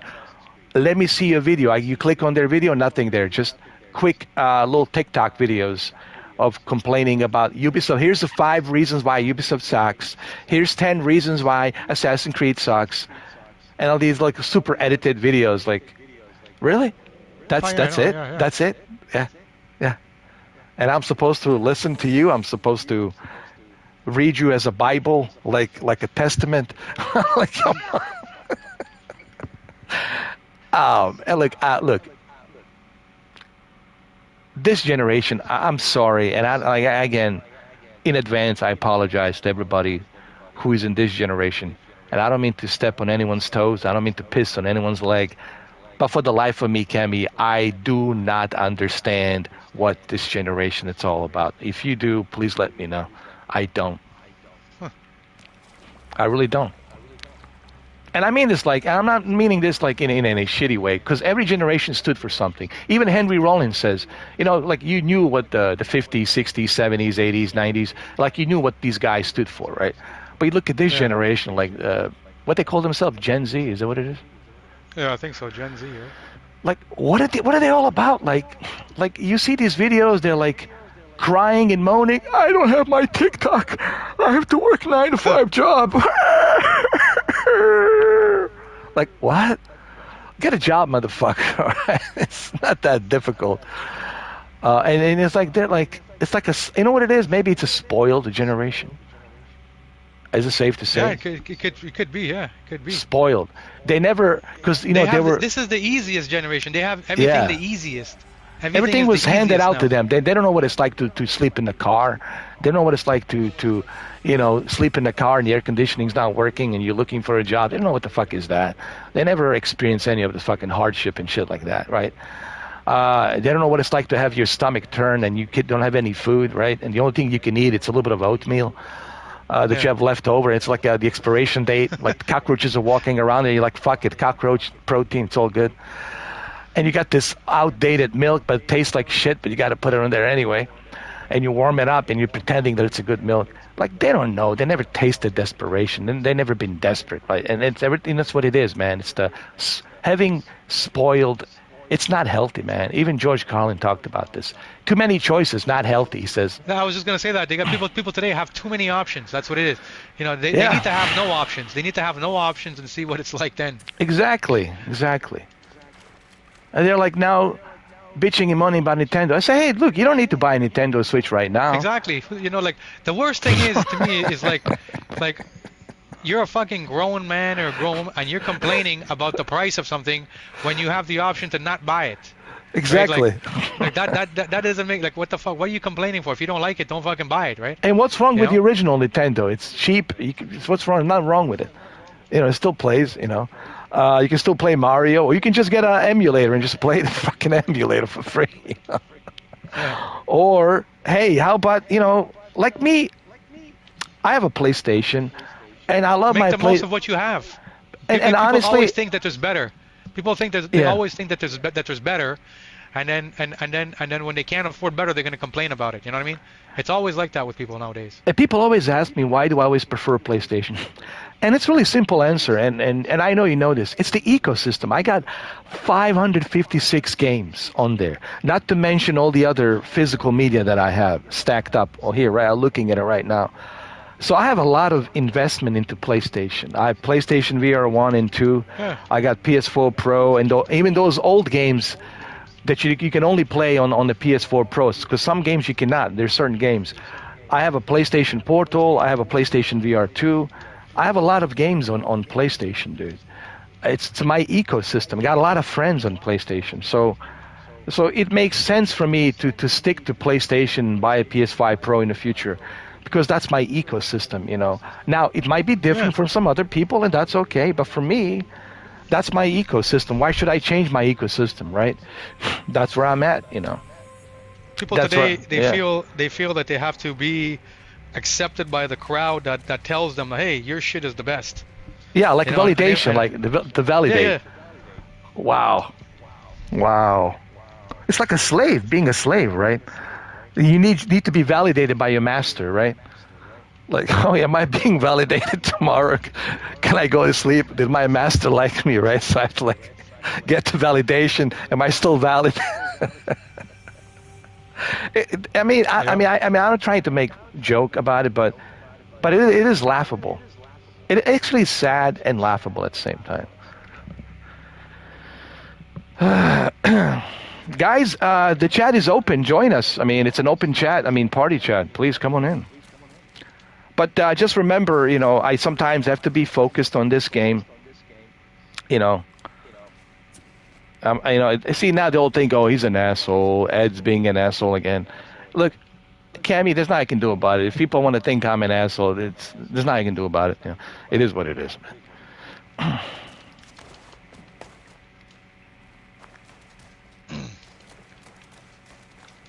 Well, it's like a movie, right? You're not gonna go to the movie theater, Yeah, pay for man. a movie, and then be having a conversation with your friend next to you. At Yeah. least I don't. At least I don't. No, but my conversation with you, it's like you helping me out and give me the key pointers, tips. That's what I mean by that. And these key pointers that you give me with these tips, like I'm doing challenges now and I'm hunting down these shrines to get more knowledge points. So like you're helping me. But like if I'm going to be talking to people about like aliens and Sasquatches and getting Jesse Ventura, come down to the Baja. You know, it's like if I'm going to be doing Keanu Reeves is here. If I'm going to be doing voices, then I'm not going to focus. And I know they love that shit. I mean, I know people want to be entertained, but at the same time, it's hard for me to do that with this game, Kemi. You know what I mean? If I was playing Gran Turismo or something, yeah, fuck, dude. We can talk about anything. We can just like, you know, have a good time. But this game, and you know this, with this one, you need that focus. And I also need to know what happened. Learn more about the Naoe's mother. Yeah. Character growth. Exactly.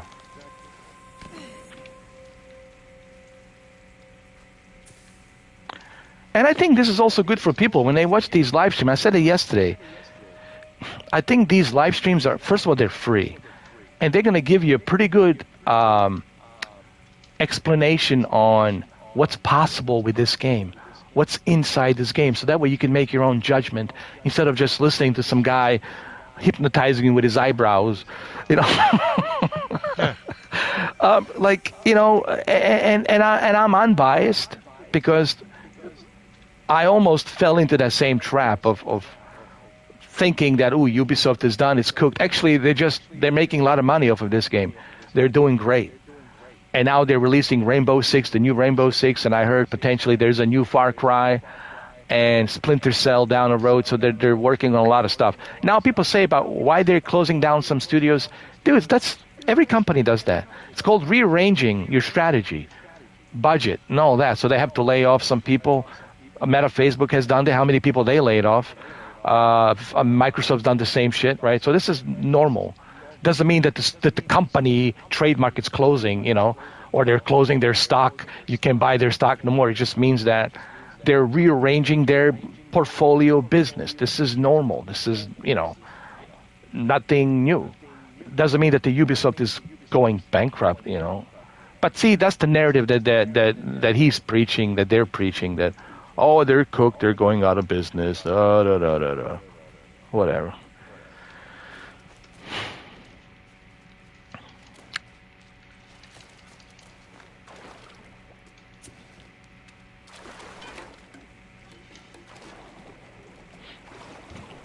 This is like some hidden shrine over here. Ooh, look, I got a loot.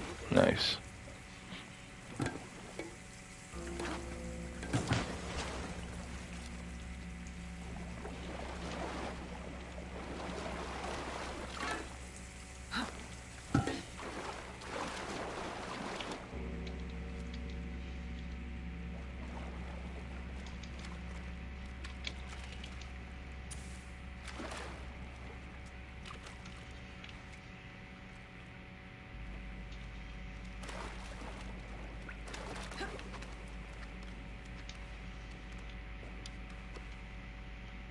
Like even in this cave, the stuff that I can explore, man.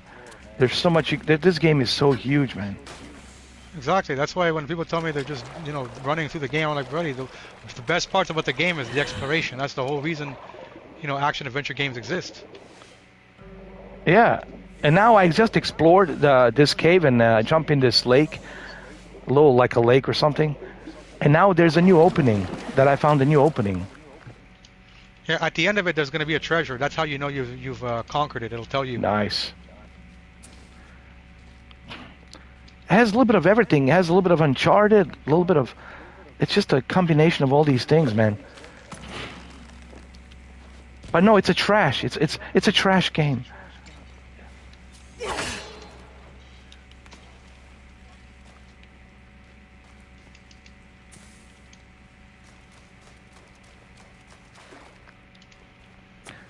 And it looks nothing like the previous Assassin's Creeds. I mean, in terms of graphics, everything's just more next generation. They polished everything. They added, the other ones never even had ray tracing and shit. Because Yeah. overall, when you play the game and move around the characters, you can tell this is way more smooth than any other Assassin's Creed ever made. This is their true next generation that came out in 2025. This is like if you look at the previous one 20 years ago, this is like the true next gen.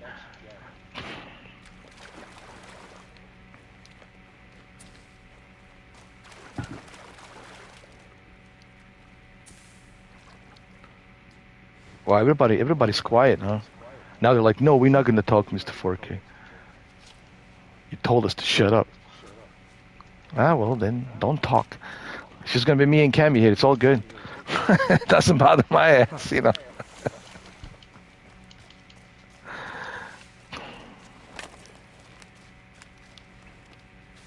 I find also like when I'm like really into a game.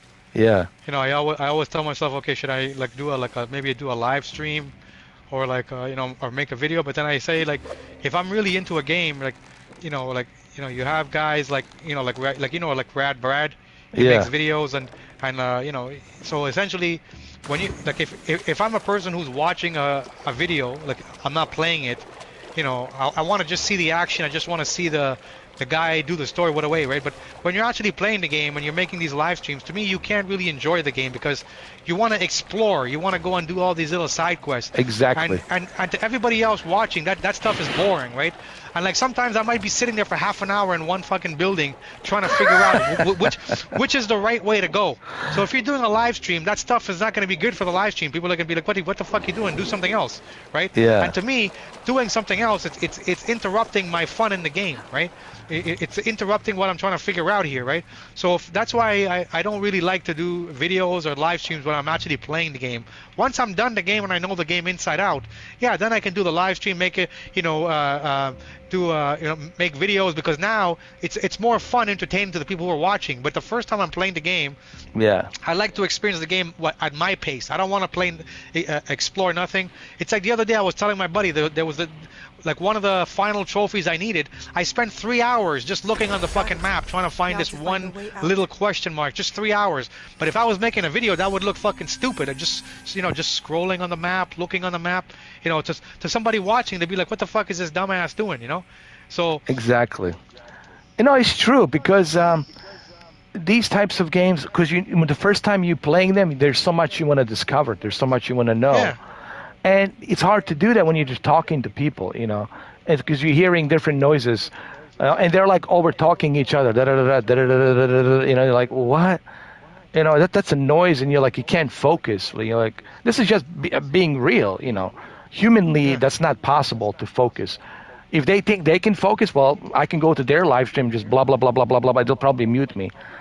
So it's a fair game, fair trade, So, and that's what I'm trying to say. And with this game, but then people are going to say, well, why are you live streaming it? I guess to show people that this game is not trash. For those who are still on that, drinking that Kool-Aid, or on the fence, that's for who, honestly. So they know that it's not a trash. Yeah, that's really why. To show them, hey, you've been lied to. Almost kind of like that, And I can only do that is if I'm like focused, you know.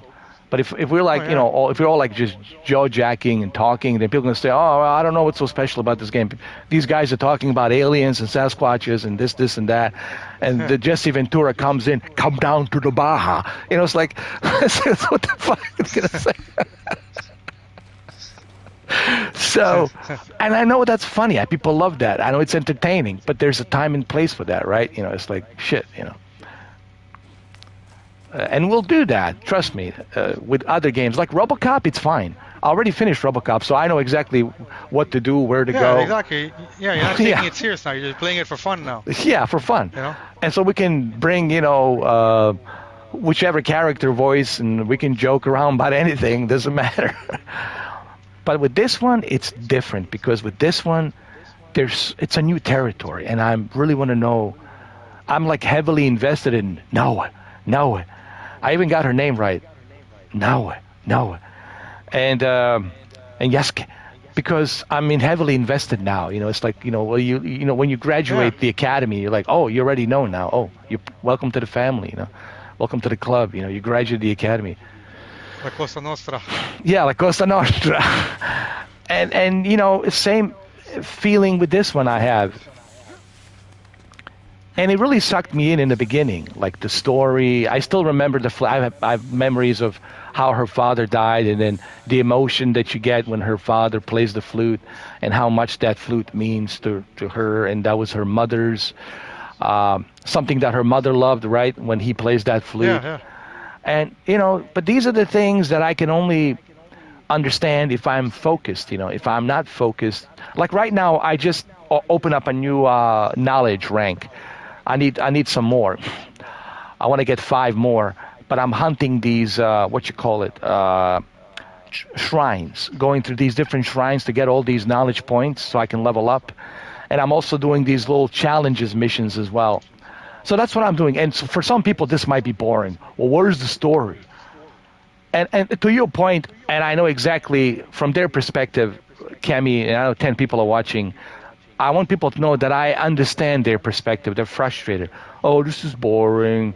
We're just walking around the cave. I get it, you know. But they also got to understand my perspective. You see, everything in life, Cami, it's about perspective. And I think people don't get that. You know, it's like they're looking at it from their perspective without trying to understand, well, why is he doing this? Why is he doing these missions? Why is he doing all of this? Well, that's what me and Kemi are trying to explain. That's what Kemi just talked about and explained in the past hour and a half. I mean, she's like a movie.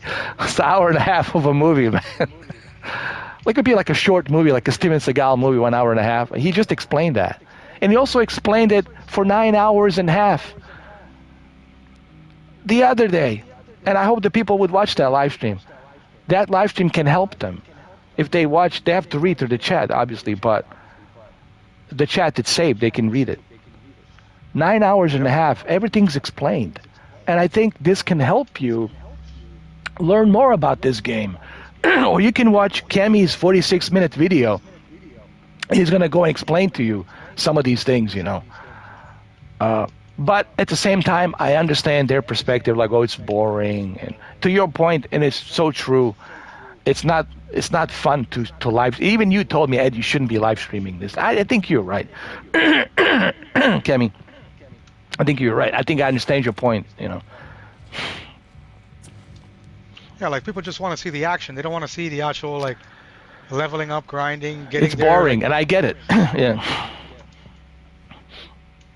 But when you're actually playing these types of games, the best part is watching your character, you know, go from being level 1 to 60 because of the decisions and the explorations that you did, you know. Yeah. You know, and you know, that's the whole point of the game, you know. So that's to me is the best part of the game, is the exploring, spending time, the stuff that nobody wants to see. But I'm also hoping maybe these live streams that have a life. People would tell me that they would find our old videos. Like Shadow Gamer 24 told me, like he likes when me and you get together. Like he would find somewhere our old videos when we like have podcasts and we talk to each other for like 8 hours, 9 hours, 10 hours, 12 hours. And he says he likes it. There's so much he learned by, our conversations. So, these live streams, they have a life of its own. I've been doing this for 11 years, and we have so much archives of stuff that we have done in the past. And like I said, these videos, live streams have a life of its own, and people sometimes will find them, and they'll watch them and say, that's interesting. I never thought of it that way, right? So that's the way I look at these. That's the way I treat these live streams. Just because they're not popular now, they might be popular down the road, 5 years, 10 years from now, people will find them, and they might look at them and say, that's interesting. I never thought of it that way, So that's the way I look at it. Or maybe they'll look at this and they'll say, well, these two were right about this game.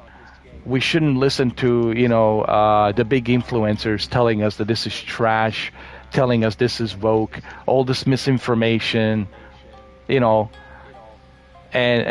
the lies and propaganda about this game that's not true, right? Or all this crap they're talking about Ubisoft, not true. Ubisoft is a good company. They brought us some amazing games in the past. Are you kidding me, dude? I don't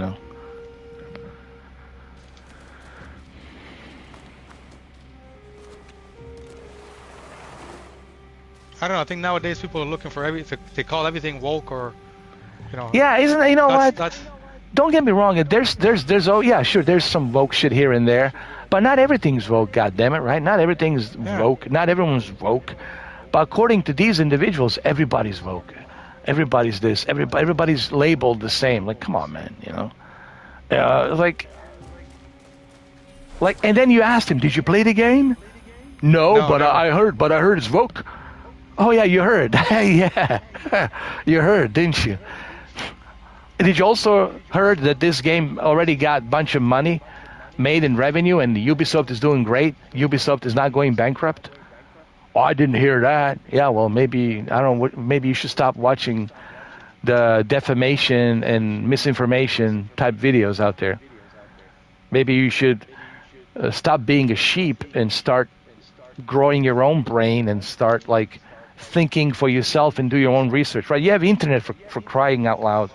Access of information at your fingertips, right? You can do it while you're laying on your bed, stroking your ding-dong. You can use the left hand, stroke your ding-dong, the right hand to type and search. Or you can just use a co-pilot and use a microphone, tell the co-pilot, hey, search this, search that. And all the information, or your phone for crying out loud. You can get any information you want to get. Yep. Well, I always tell people, man, play the game for yourself. If the game looks good to you, fucking play it. Why do you got to go watch a YouTuber who's probably not even a fan of the Assassin's Creed franchise give his 2 cents on the game? You know what I mean? Exactly. Or not only, like I said, I told everybody, just when Ghost of Tsushima or Ghost of Yotei comes out, you're gonna hear the exact same thing. The first thing everybody's gonna say is it's woke. They're already calling it woke because it's a female, right? They're gonna be like, it's woke. Same thing with The Witcher 4. I hear people saying, oh, The Witcher 4 is woke. Look at all the games coming out. It's not even out yet. It's not even out yet. When I seen the trailer, I was like, fuck, this looks better than most movies I've seen. I don't know if you've seen The Witcher 4 trailer, but when I seen it, I was like, this looks better than movies that I've seen. You know what I mean? Unbelievable, man. It's just again, I think this goes back to this generation. And I know people are going to cancel me. I don't care. They tried to cancel me for 11 years. And I don't give a shit. But anyway, it's this generation, man. I don't know what it is, man. It's like a TikTok generation. It's just generation of bandwagons, It's like I don't even know what they're about. They're like, and I don't want to use this word because it might be offensive word. I'm not going to even say it. It's like, but I'll use maybe a less offensive word. It's like a bipolar generation. Like they don't know what they want to do. Like they don't know. Pick and choose, man. What do you stand for? At least pick and choose. Pick something, anything. No, they don't know. They're going back and forth, like all over the place, right? They got to do a Google check to see first if they're gonna like it. Oh man, I mean, if I was having a conversation with my brother about this because I got three nieces and a nephew, and it's like, oh God, man, they're growing, and he's doing the best he can. Even I'm doing best I can to help them to raise them. But man, they see all this stuff, and then they go to school, and then it's kids talk, amongst each other, and they talk about this, they talk about that, they hear all this stuff, Oh yeah, once they reach a certain age, yeah. And today you can't hide any information.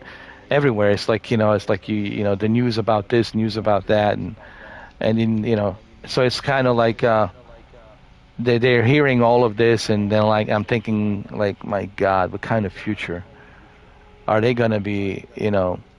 I know I'm a dinosaur. I mean, pretty soon I'll be 50. It's like middle-aged man, but it's like I'm worried for my nephew and nieces. Like, what kind of world are they like growing into, man? Jesus Christ! Like, what the fuck is this? Like I said, in the 50s and 60s, you knew. You look at Frank Sinatra, you know what they stand for, like the sharp suits and all that, right? Principles, and there's some moral principles and whatnot. 70s, the 60s, the hippies, the Doors. 70s, was all about the music and long beard and more of the like experimenting with the drugs and shit like that.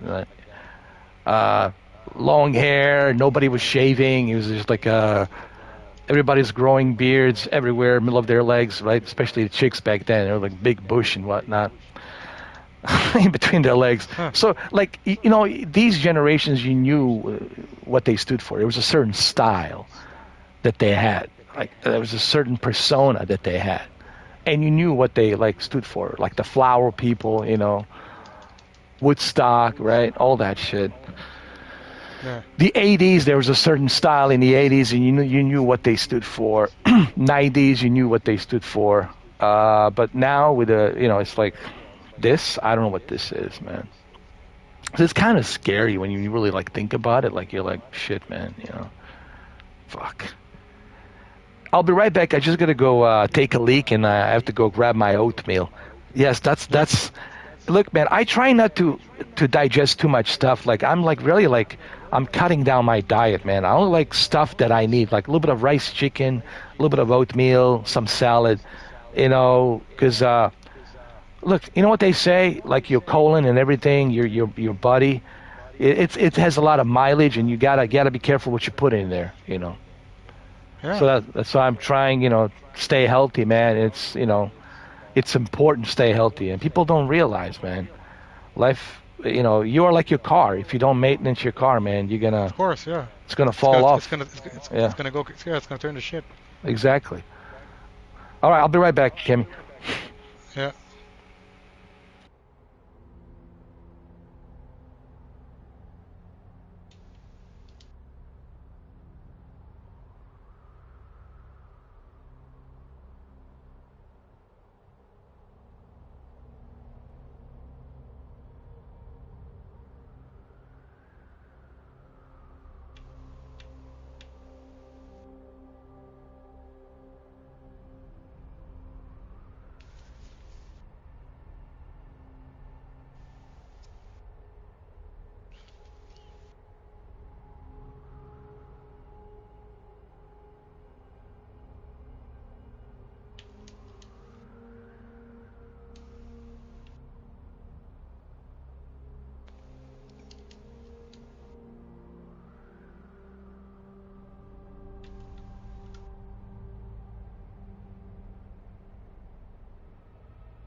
I'm back. I had to go down to Baja to get my oatmeal.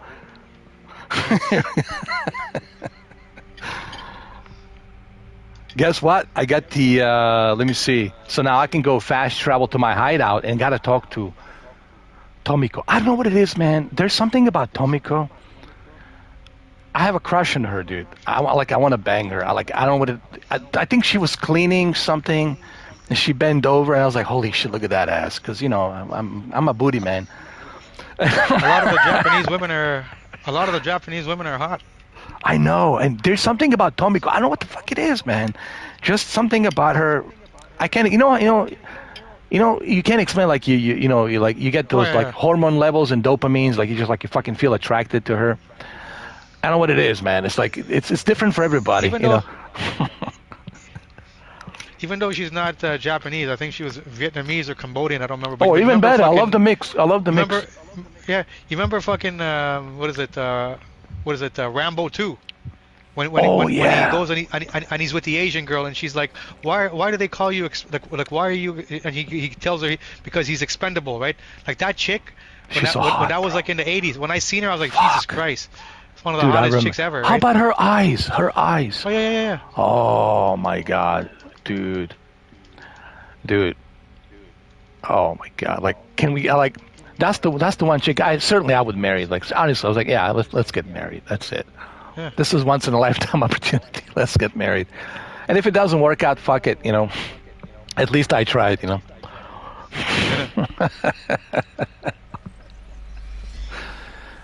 Lucky bastard, man. Sylvester Stallone. Well, can you blame him? I mean, come on, Sly.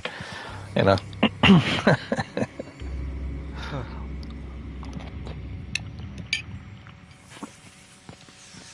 Even back then, Tia Carrera was pretty hot too. Fuck yeah. Wasn't she like in Mortal Kombat a little bit? Probably. Mm-hmm. She still looks okay even now. Dude, are you kidding me? It would be an honor if she would be in my bed. I would be the luckiest man alive. I could die happy tomorrow, dude. Like if she would bang me tonight. Yeah. What I'm trying to say, I wouldn't kick her off the bed. I don't give a shit about the age. We know who that's Tia Carrera, man. All right, that's all that matters. All right, that's all that matters to me. All right. And I know some of these guys who are watching, they probably don't even know they're like in their 20s. Like, who are they talking about? Yeah, well, this is the 90s guys, 80s guys. All right. Yeah. So we're talking Peter North. We're talking Peter North. All right, that's who we're talking. Yeah, they don't know who that is. They don't know. Jenna Jameson, right? Come on. Janine Limorder. Christy Canyon. Oh, dude, Christy Canyon. Are you kidding me? Come on, man. Because I know it's a generational leap. I mean, a difference. I get that. I understand that. But this is why me and you have different outlook on today's generation. And I'm not shitting on this generation for the sake of shitting on it because I want to say my generation is the best. It's not about that, Kemi. It's about the previous generations. I knew what they stood for. This, I have no clue what they stand for. You know what I mean? I guess you could say how you said it came from your mouth. It didn't come from mine. Thank you. It came from yours. But yeah, I have to agree. Because if you look at like what they're doing on the TikTok and all the stupid videos they're making, and they're like in the middle of the road blocking the traffic. So oh man, they're the worst. Fuck it. You know, I don't give a fuck what people say. You know how like the odd times like it rarely happens, but sometimes I'll see like those protesters, and then somebody will go and beat the shit out of them, right? And the person who's going to beat the shit out is probably going to get in trouble. And I'm like, man, that's so satisfying. I can't stand I know, these it feels good, these fucking whiny complainers. That's all they do, whiny complainers. Spoiled. I'm like, yeah, fuck. I love it when they get the shit kicked out of them. But I know exactly what you mean. These fucking protesters sitting in front of the cars and sitting there, and I'm like, man, I just wish one guy would be like a fucking Charles Bronson mentality and run his fucking car over them when they're fucking, they don't want to move. Okay, here. Hey, give me a second. And it's good to see. It's good to see the police officers now. They're not taking their shit either. You see a you know lot what? of. I seen this video with this fucking New York. He was Police like a state officer? trooper or some shit. Oh, okay. No, he was a state trooper or whatever. Mm-hmm. And they had this girl. She was protesting. I forget what the fuck she was protesting, right? And essentially she blocked, like they blocked the road and they blocked the highway. And he's one of those state troopers that comes with the 4x4. So he's not a regular cop. He's like I don't know if he's a forest ranger or whatever the fuck he is. So he came in there. I know this guy did. This guy just fucking sped through and drove over all of their personal stuff, right? And then he backed up. And then he backed up. Right, and then he backed up and he drove over all their stuff again, and you can hear the girl screaming. She's like, "Why are you doing this? We're allowed to protest." And then he gets out of his car now, right? And then he runs up to the girl and he grabs her. He throws her on the fucking ground. He takes her head and he bashes it into the ground. Puts her hands behind her back, and he goes, "You're fucking under arrest." And she's and all of the other ones. Like I said, these protesters are usually like little simps, who are like, they're like more beta than men. And then so they're not gonna do anything. So they're like, leave her alone. We have a right to be here. And the guy's basically like, you have a right to suck my dick, And when I seen that cop, I was like, man, they need more fucking cops like this fucking guy right here. Hey, did you see that? Did you see that police video of the one officer? I think it was down here in Miami. I think one of the rich areas in Miami. And there's like one rich brat, and she's good looking, but she's rich. And she goes and she was like speeding and going like 100 miles an hour, like on a 45. And then he gets, they pulled her over with her, a Lexus or whatever it was that she was driving. I think it was a Lexus XUV. And the officer says to her, like, "Okay, I need you to step out of the car." Like, why? Because I'm telling you to. Yeah, oh yeah, they think they have the right to say, no, you don't. If a cop asks you, you gotta get the fuck out. Like, check this out. So finally he pulls her out of the car. He calls the female officer to check her out because, he doesn't want to, lose his job because of some allegations of sexual harassment. So the officer comes in, female officer, and even the female officer, she's having a hard time with her. And finally, they put her on, they slam her on the hood of the police car. This female police officer gets her hand, put the handcuffs on her. You know what she says? "Bitch, do you know who my father is? You know who I am?" You know what she said to her? "You can say that to the judge. You can say that to the judge." And they put her ass in the back of the squad car. I love it, man. I love it. Entitlement. Yeah, tell it to the judge. Tell it to the judge. Yeah, please explain to him who your father is. Like he's gonna give a shit. Yeah. No bail. How about this? No probable cause, no bail, bitch. Your father cannot bail you out. Judges can do that, No bail, no bond. If there's no bail, no bond. I don't give a shit how much money your father has. There's no bail. You're stuck in that jail for a little while. Probably like a few days, but still. Daddy's going to get a nice lawyer.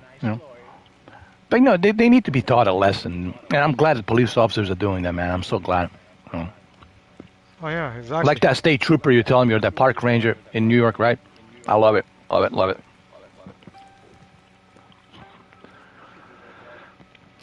Ooh, look who it is. Oh, my God. Guess who it is? My God. Tomiko. Oh. Let's talk to her. Oh, she can suck me any day. She's probably naked under that. She's probably naked under the robe. I know. Shit, man. If I'm Yasuke, I'm gonna bang her really hard, man. I'm gonna make sure that I bang really hard, man.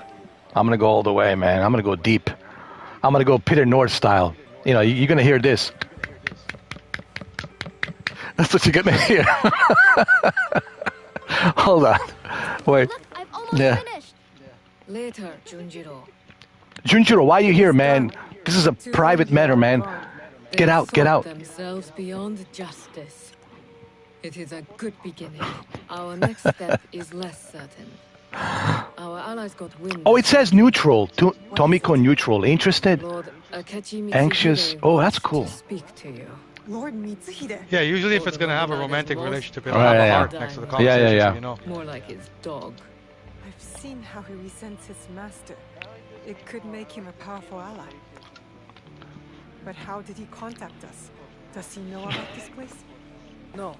I think this game is optimized on all of the system, but I'm impressed with the PS5 quality, Kemi, to be honest with you, man. He knew our spies were there. He knew it. Very impressed. Where does he want to meet? It only said, at the place where you killed the first. The first. I'm gonna do some missions for Tomiko. I want to do as many missions as for Tomiko as possible. But then it'll be a lesbian love, right? But you don't know, like Kemi, right? You don't know if there is a lesbian love between her. Probably not. This is something else. Yes, a trap.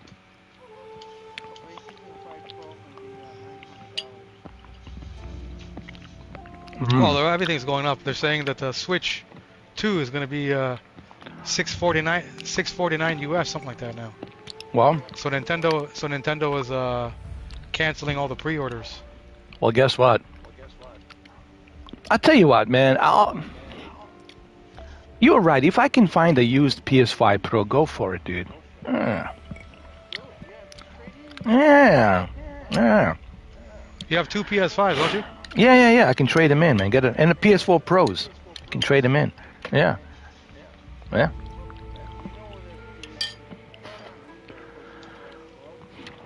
They have them at the GameStop, man. They're sitting there. Yeah, they have them. They're sitting there. If you get a PS5 Pro, you're never going to use the PS5. Like, I mean, if you want to keep one PS5 so you can make videos where you compare, YouTube videos where you compare, this game on PS5 versus the Pro. That's what I'm thinking. I can save my digital one. Reason. Yeah, keep the digital one and just use it for comparisons, No, there will be trade in, and my PS4 Pro might as well trade it in. Like just sitting there collecting dust and trade it in. Add that to the to my, because I have that Pro, that GameStop Pro, which gives me an additional bonus for the games. Trade in. Oh, mine ends in I believe September. Remember that video that I did? The big giant box of the Portal. That's where they gave me. That's where they gave me the Pro subscription. I mean the GameStop Pro subscription for 1 year on that. Yeah. All right, Tomiko. It will be fine. It's not dangerous. It's fine. I'll do anything for you, Tomiko. What do you want me to do? I'll do it. Just don't expect me to bend over, all right? I just can't do that. Shit, man. What if she says, okay, you have to bend over at least once for me? Then I'll let you have my, Coochie. Yeah, coochie. Okay, it'll be fine. All right. It'll be fine. People are watching this saying, what is this? It's like a XXX version of Assassin's Creed. Yes! This is the adult version. Directed by Peter North. Directed by Peter North.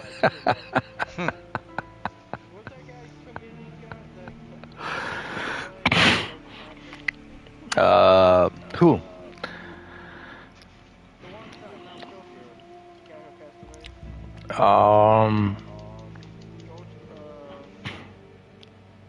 George Carling?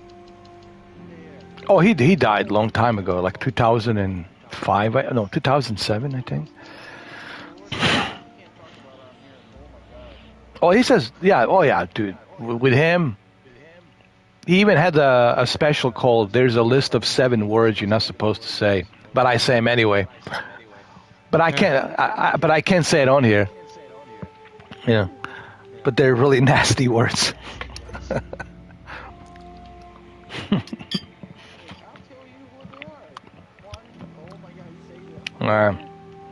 You know what's funny? Back in the 80s, dude, you could use any kind of words.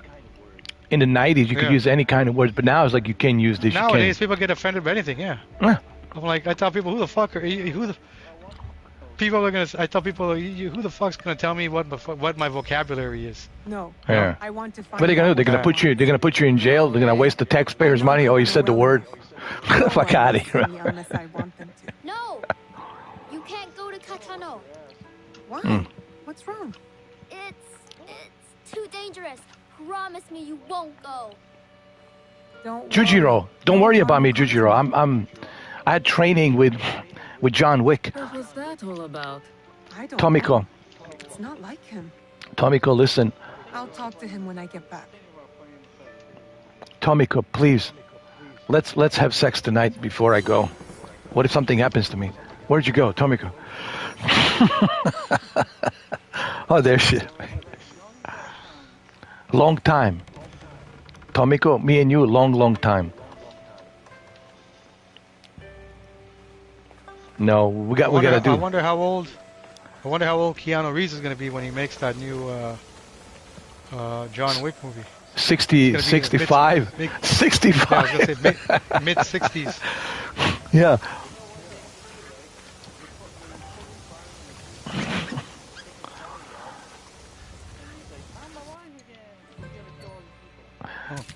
You know, Keanu is a different kind of a beast. According to Chad Stahelski says, you know, when he's committed to get into shape for like 6 months, whatever, 12 months prior to the shooting of the movie, like, he's committed, like he's that guy. He really is that guy. And it's kind of scary, he says, but he loves it. He loves the commitment. But, you know, Keanu's a really modest, cool guy, you know. He would never do the kind of shit that you see in the movie. But it's kind of scary, like even the stunt coordinators say, like how he's so committed to his role. Even one of those Brazilian jiu-jitsu guys, Gracie brothers, they said when they were training him, like how committed he fucking is.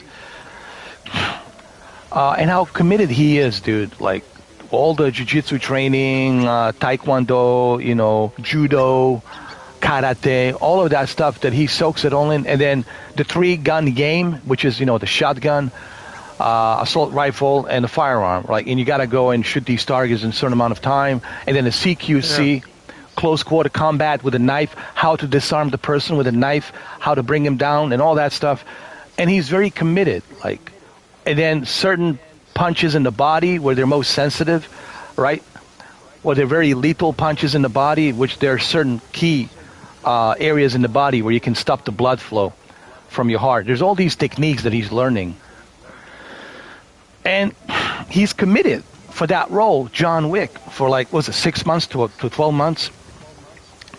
But that's the unique thing about Keanu. He has this ability to be committed that some actors don't have, but he has that.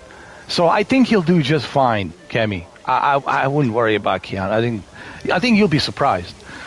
He's a different kind of a beast. Fuck, they got Arnold is 80, and I seen he's releasing season 2 of that Fubar in June. So I know, yeah. So it's all good.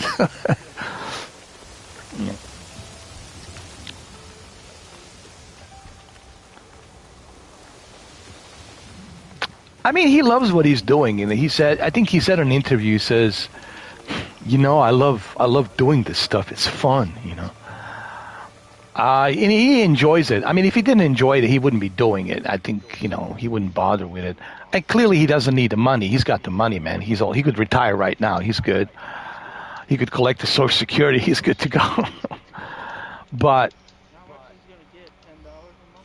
he doesn't even need it. He doesn't even need Social Security because he's got the money coming from all these movies that he made, TV shows, video games that he was in, like the Cyberpunk, right? He's got all the kickbacks, and plus the band that he's playing in, Dogstar. Oh yeah, Dogstar. He's been doing it since '90s, bro. Since Speed, he's been doing that, Dogstar. That's how long ago. And then he's got the Arch motorcycle that he teamed up with this one other guy doing the Arch motorcycles where they're customizing Ducatis, Yamahas. Yeah. So I don't think he's worried about the money. I mean, he's a Keanu. He can just do the autographs and people pay money. He can just do a podcast, make his own podcast, make a shitload of money. You know, he's Keanu, dude. Like he's set for life. He doesn't have to. See, when you are in his status and that kind of celebrity, you know you're set for life. Like you don't have to worry about it, dude. You good to go. You know. But again, he doesn't care about that stuff. He's not doing it for the money. I think a lot of his money he donated to charity, to stuntmen, to special effects guys.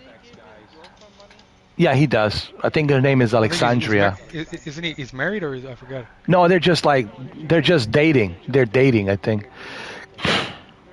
Oh, they're engaged? Really? Wow.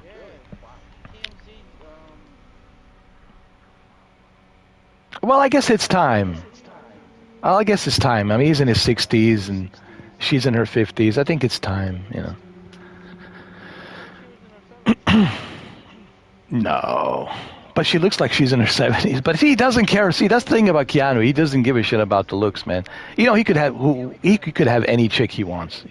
And I'm sure he banged a lot of hot chicks. I'm pretty sure. But, you know, he could have had Charlize Theron. You know, she wanted him, but he didn't want her. They just stayed friends. He could have had Winona Ryder. He could have had Sandra Bullock. You know, variety of options for the guy. Dude. Well, she spit in his fuck. She spit in the bottle, in the plastic bottle. Remember in the part 3? I don't think she likes it. She spit in the bottle. She's like, there's your water. I don't know if you ever seen the chapter 3. He's in the desert. He's like, yeah, John, here, I got something for you. Here's your bottle of water. And she spit in it and she gave it to him. And he was still drinking. He didn't give a fuck. Because, you know, he's going to, you know, he doesn't want to dehydrate, you know. What's up, Shuki? How you doing? Hey, look, man. Everybody's different. Like I said, I like this chick in this game, Timoko. And maybe some guys don't like her, but I like her. You know. But everybody's different. I like Timoko. Maybe you guys don't like her, but I do. And that's all that matters to me. So same thing with Keanu. He likes the chicks who have gray hairs, and hey, he's into that shit. Who am I to judge, you know? I know a lot of people say he could have a supermodel. Maybe he doesn't want a supermodel. You know, maybe he's not into that, you know. Each to its own, right, Cammy? Everybody's different, dude. You know. But yes, he could have a supermodel. Yeah, he could have anybody, dude. He's Keanu Reeves. He could have any fucking chick, dude. They'll knock on his door. Come on in, like any day, anytime. Like obviously, but he's not into that. Like even Henry Rollins could have any chick he wants, but he's not. He likes his privacy. He likes to be alone. But he does bang chicks. But you know, he doesn't want to be married to the one. Like, you know, what I mean, it's everybody's different. You know, but there's a difference between people having their opinions about someone versus you knowing his perspective. You'll never know what the person's perspective is until you're like walking in his shoes, you know, and what they're into, you know.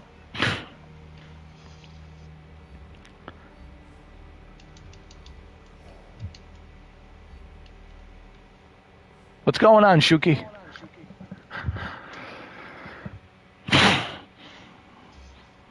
Meow, Shuki. Meow.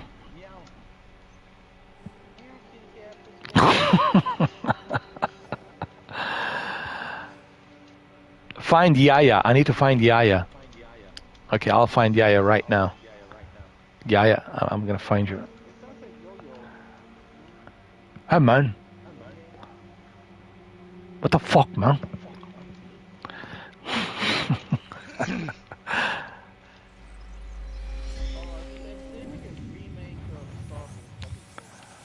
You know, Tony, you looked at me, man, like you got the fucking octopus coming out of your fucking ears, man.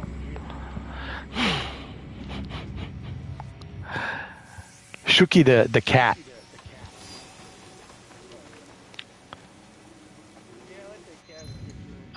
That was one of his favorite cats, man. Shuki was a very unique cat. I think November it's his anniversary. Every November, Shuki has an anniversary for. I mean, Gordeski has an anniversary for his cat Shuki. Because I don't want you guys to think of I don't want you guys to think of my friend as the cat. His real name is Gordeski, but Shruki, it's what he goes by. Okay. November 24th, yeah. November 24th. And he lives in, what was that place? Schittsburg. Called Schittsburg. No, Shruki's awesome.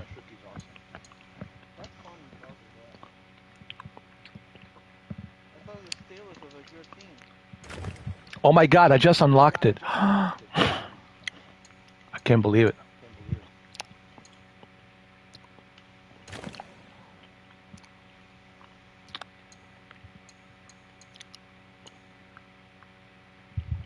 Wow, I have this sword?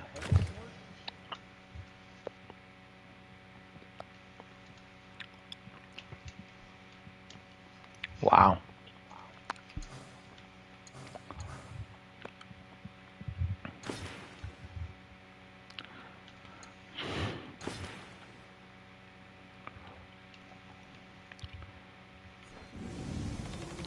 Dude, I got so many cool weapons now.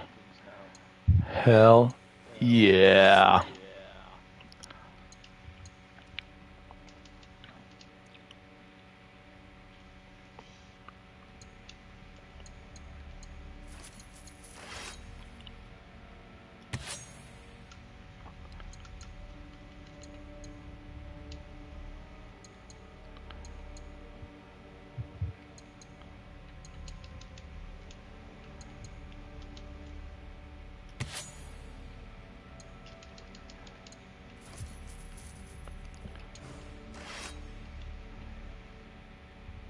How's the weather in Florida right now? Pretty good? Oh man, it's like 89 degrees, 90 degrees. Damn. Super hot. It's nice. Yeah. So you can walk around in shorts and t-shirts right now. Fuck yeah. Even right now, I'm in the shorts, dude. I have a tank top and I got shorts, man. Yeah.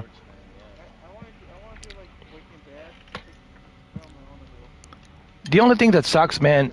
You know what? If you want to lose weight, man, just walk around. Stay in the heat. Stay in the heat, go man. In the heat, ride a bike in the heat.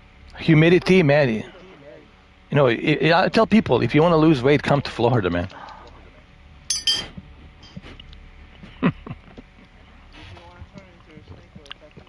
No. If you want to turn into a giant slob, go to Schittsburg. I'm just kidding. Shruki, I'm just kidding.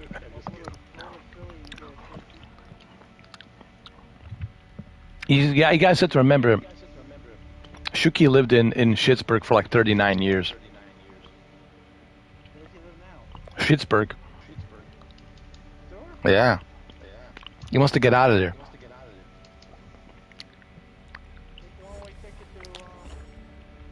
New Zealand, man. He actually wants to come to Florida. There's a lot of slobs in Schittsburg, no doubt about that. Hold on. Could you say that again? Hold on. Shuki.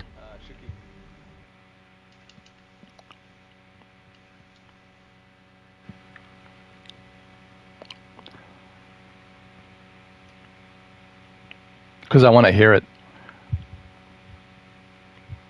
I'm using this chat to speech.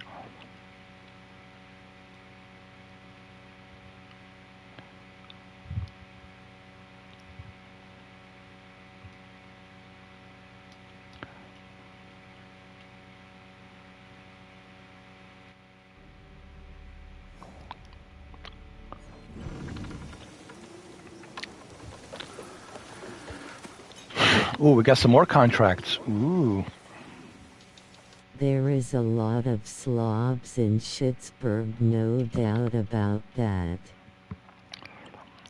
Agreed.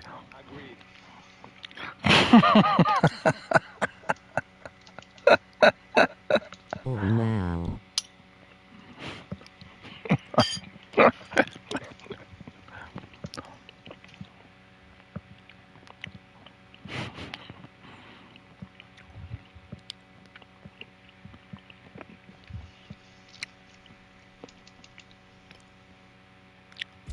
So you watched all of the what do you call it?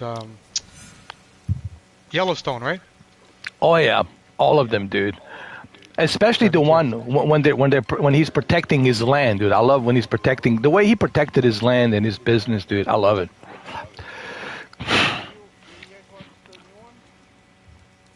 No, there's a new one that's from the same producer. There's the one that's called 1883. I'm watching it now.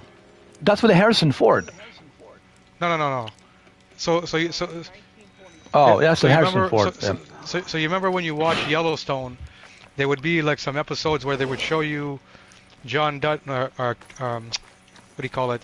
Kevin Costner's grandfather back in the fucking 1800s, with like fighting Flashback. the Indians and yeah. So this show is they use that same actor. So this show now is based on that time. So they use the same actor who was in Yellowstone playing John Dutton, Kevin Costner's grandfather. And so the whole thing is back there. And you know what? It's top notch. It's like Braveheart type of quality. Nice. I have to watch that. See, I didn't. I was just watching the Yellowstone seasons with Kevin Costner, but I gotta watch that. That's Harrison Ford, I think. But this one is the one that's his grandfather. A lot of slobs, shit cops, shit hospitals, everything is turds. It is. Face with tears of joy rolling on the floor laughing. Oh my God, Shuki.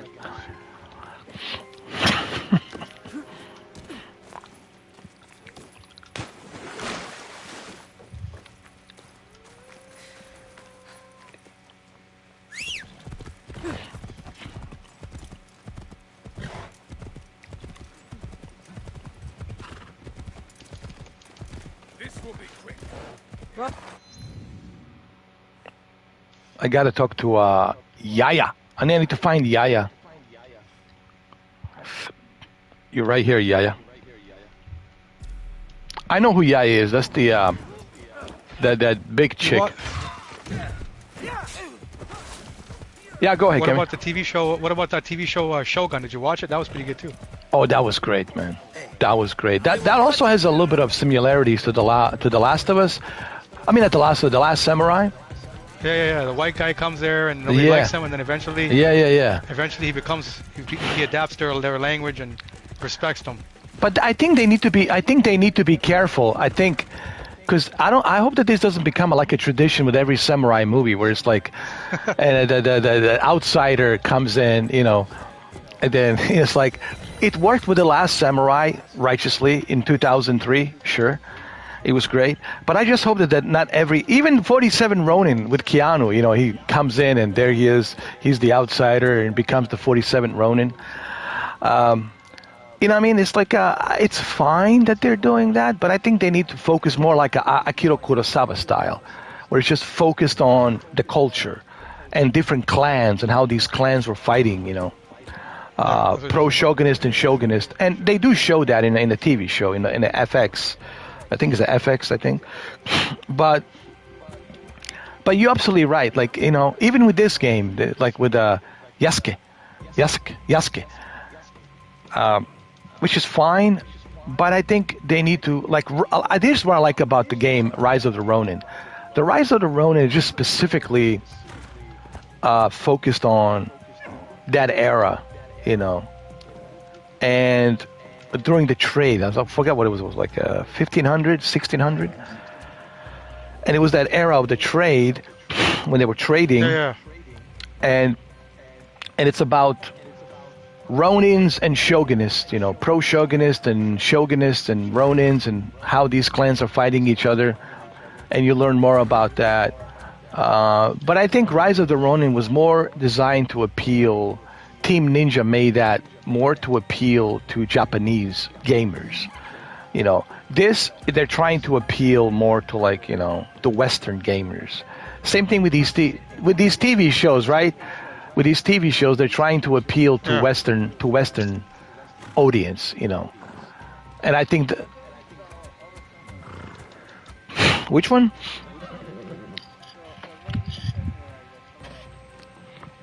I never heard of that. What is that? He's talking about Ghost of Yote. Oh, goes to Yote. After the battle Oh, at shit. Nagasaki, Yaya said she would Oh. come back here. Actually, she's playing. Actually, she's supposed to be a Ronin, not a samurai, in the story.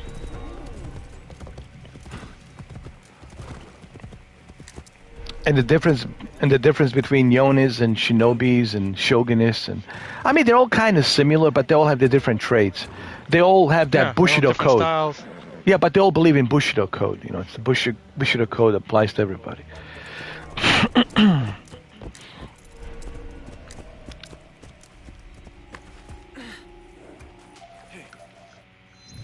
I need to find Yaya. Well, if she's on this side.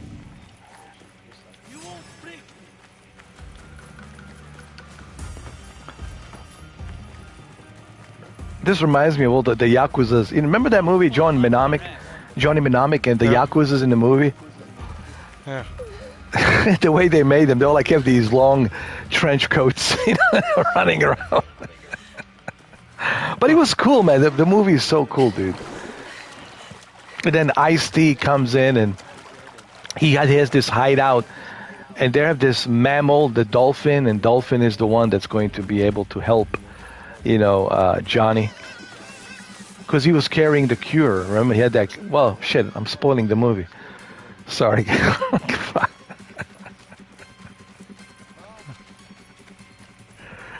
Oh, people had almost 40 years to watch it. So. I mean, come on. Yeah, man. I mean, it's an old movie, man. I don't know how they not seen it. Groundhog Day. I've seen that movie so many times, man. It's not even funny. Shuki has seen Groundhog Day. It is every day. I feel like Bill Murray, man. I wake up, oh, fuck, here we go again.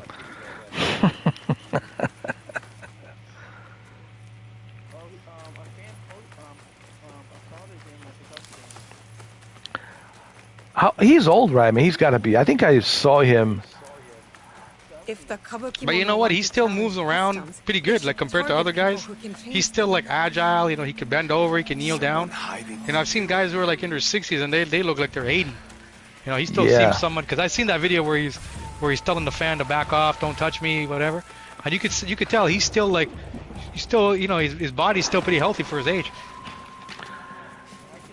I saw him at Joe Rogan. What's funny is he went to Joe Rogan, and he told Joe Rogan flat out in his face, I never watched your show. I mean, I know of you. I know who you are. But I never watched your show. Joe Rogan kind of got upset a little bit. No, he wasn't like upset, but he was kind of like this. Oh, like, really? You never heard of me? Because he says, I'm your biggest fan. And then he says, well, maybe, you know, you shouldn't meet your heroes. But that's Bill Murray for you. But that's how he is. He just straight up tells you, like, he doesn't give a fuck. I love that. Because, you know, I mean, Joe Rogan was hoping, he says, the reason I came to this show, because my agent told me it's a very popular show, so I should come and do it.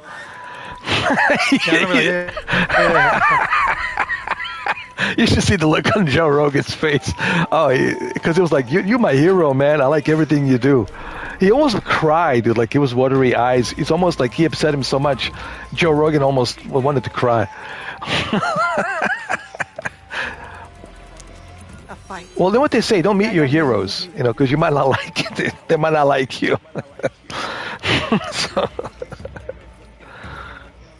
Oh, my. Have you guys heard about that thing that happened between him and Paris? This black guy called Paris, he's like, he does the Xbox podcast and all that. He also works for the Xbox. He's a good friend of Phil Spencer. And apparently they were like at some sort of like a Xbox gaming convention or something. Yeah, and apparently Dreamcast guy said something to him, but he didn't say nothing bad. He just said, like, he had his opinions about him, like, you know, I don't think he was trying to be rude to the guy. Like, I think the Dreamcast guy was just telling him, like, you know, I disagree with your opinion. Here's the reason X, Y, and Z. And then apparently this guy, Paris, confronted him, and he told him, hey, man, don't talk shit about me. Don't mention Oh no, I know what it was. He said that when they did an interview together, apparently him, Dreamcast guy and Paris did an interview, and he cut it out. Like he edited some stuff out, and Paris didn't like that. So the Paris confronted him, says, "Hey man, don't ever fucking cut that shit out. If you're gonna talk about me, show the whole thing, and keep your almost like a Will Smith, like keep your damn mouth, keep your my wife's name out of your goddamn mouth." Keep my wife's name. Yeah. It's almost like that. And Dreamcast guy was like, hey man, look man, just chill. Don't slap me. Don't slap me, man. And it was something like that, but Paris like made a big deal about it. It's like, dude, like who gives a shit? Then maybe you shouldn't have done an interview with him. Maybe you shouldn't have done a podcast with him. Maybe you should have whatever, dude. But I think for a video game too, these guys take video games too fucking seriously, dude. Too fucking seriously, dude. Yeah. Like who gives a shit, And like just relax, man. Like calm down, dude. Just chill. If someone has an opinion about your green box, just chill, man. And yeah. Well, look, I know that Paris works for the Xbox, big sponsors from the Xbox. He's kissing Phil Spencer's ass because they're like, big friends, and he has a podcast dedicated for the Xbox. So he gets a lot of cool stuff, freebies from the Xbox, right? So he's an Xbox shill. Let's just be honest. He's an Xbox shill. It's obvious. But it's like, dude, like chill, man. Just let it go, dude. Like no reason to be like personal, nasty and shit. Like it's like who gives a shit, man? Like it's just a console, dude. It's just a brand. Yeah.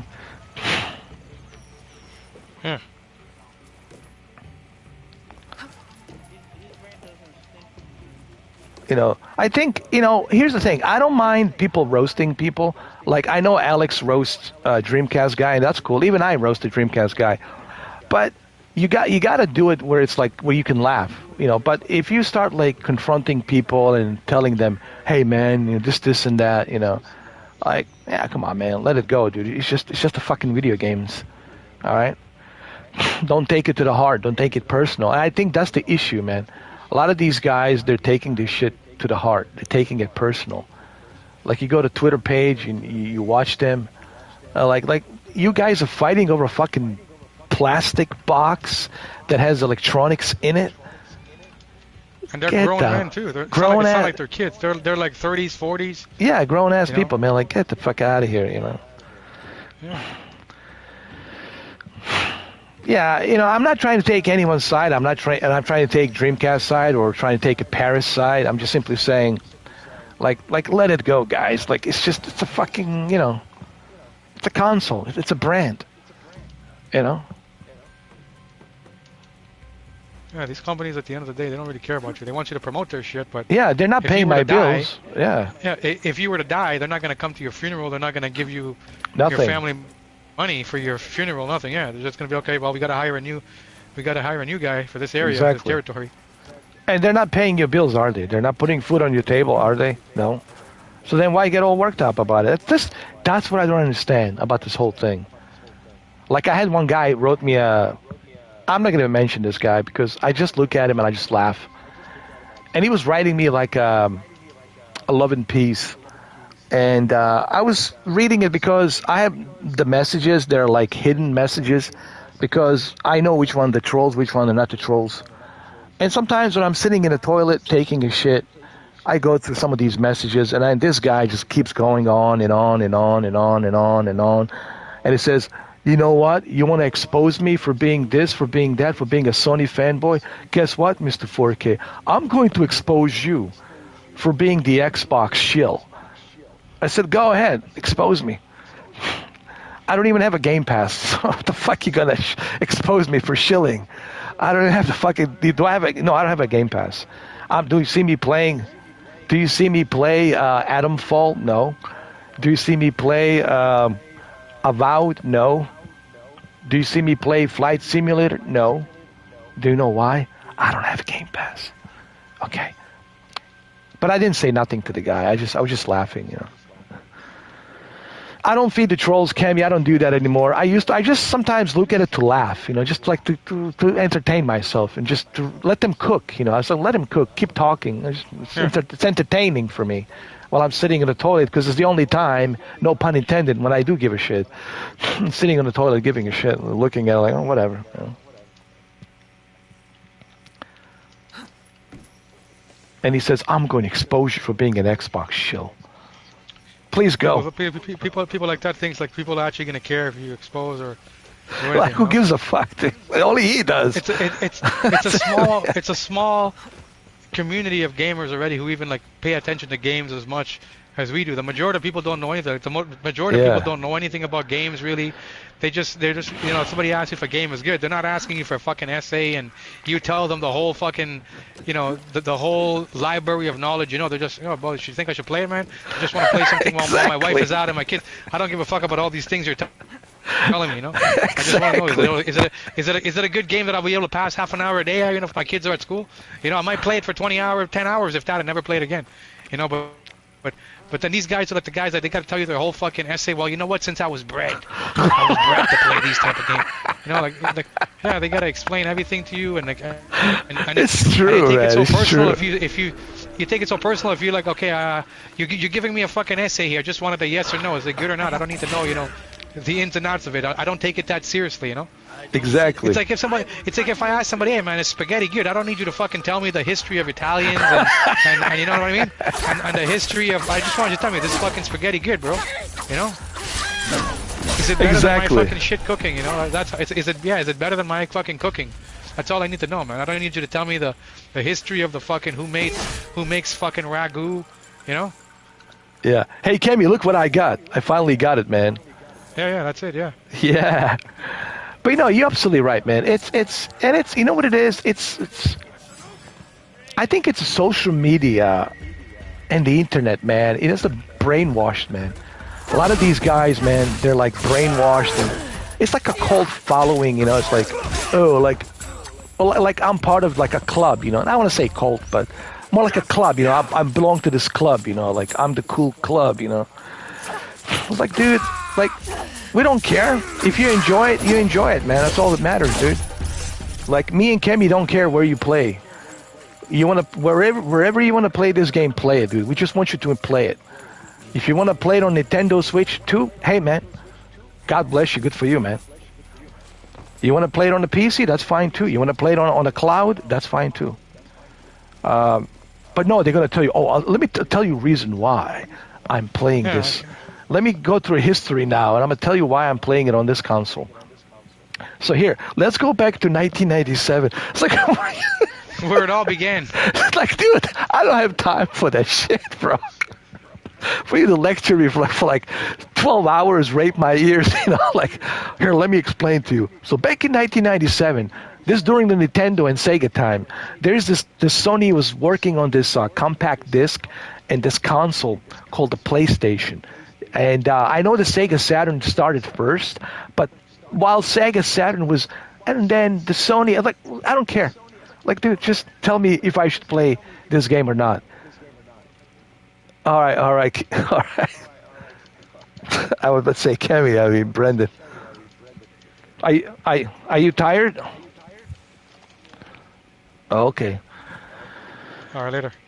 All right, brother. Later.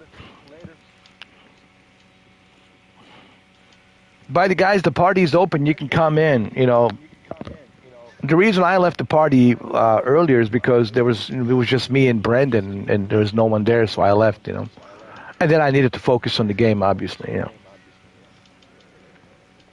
but party's open, guys. Come on in. Even the haters can come in. Even the haters, bro. Even the guy who wants to tell me that I'm an Xbox shill. Even the you know.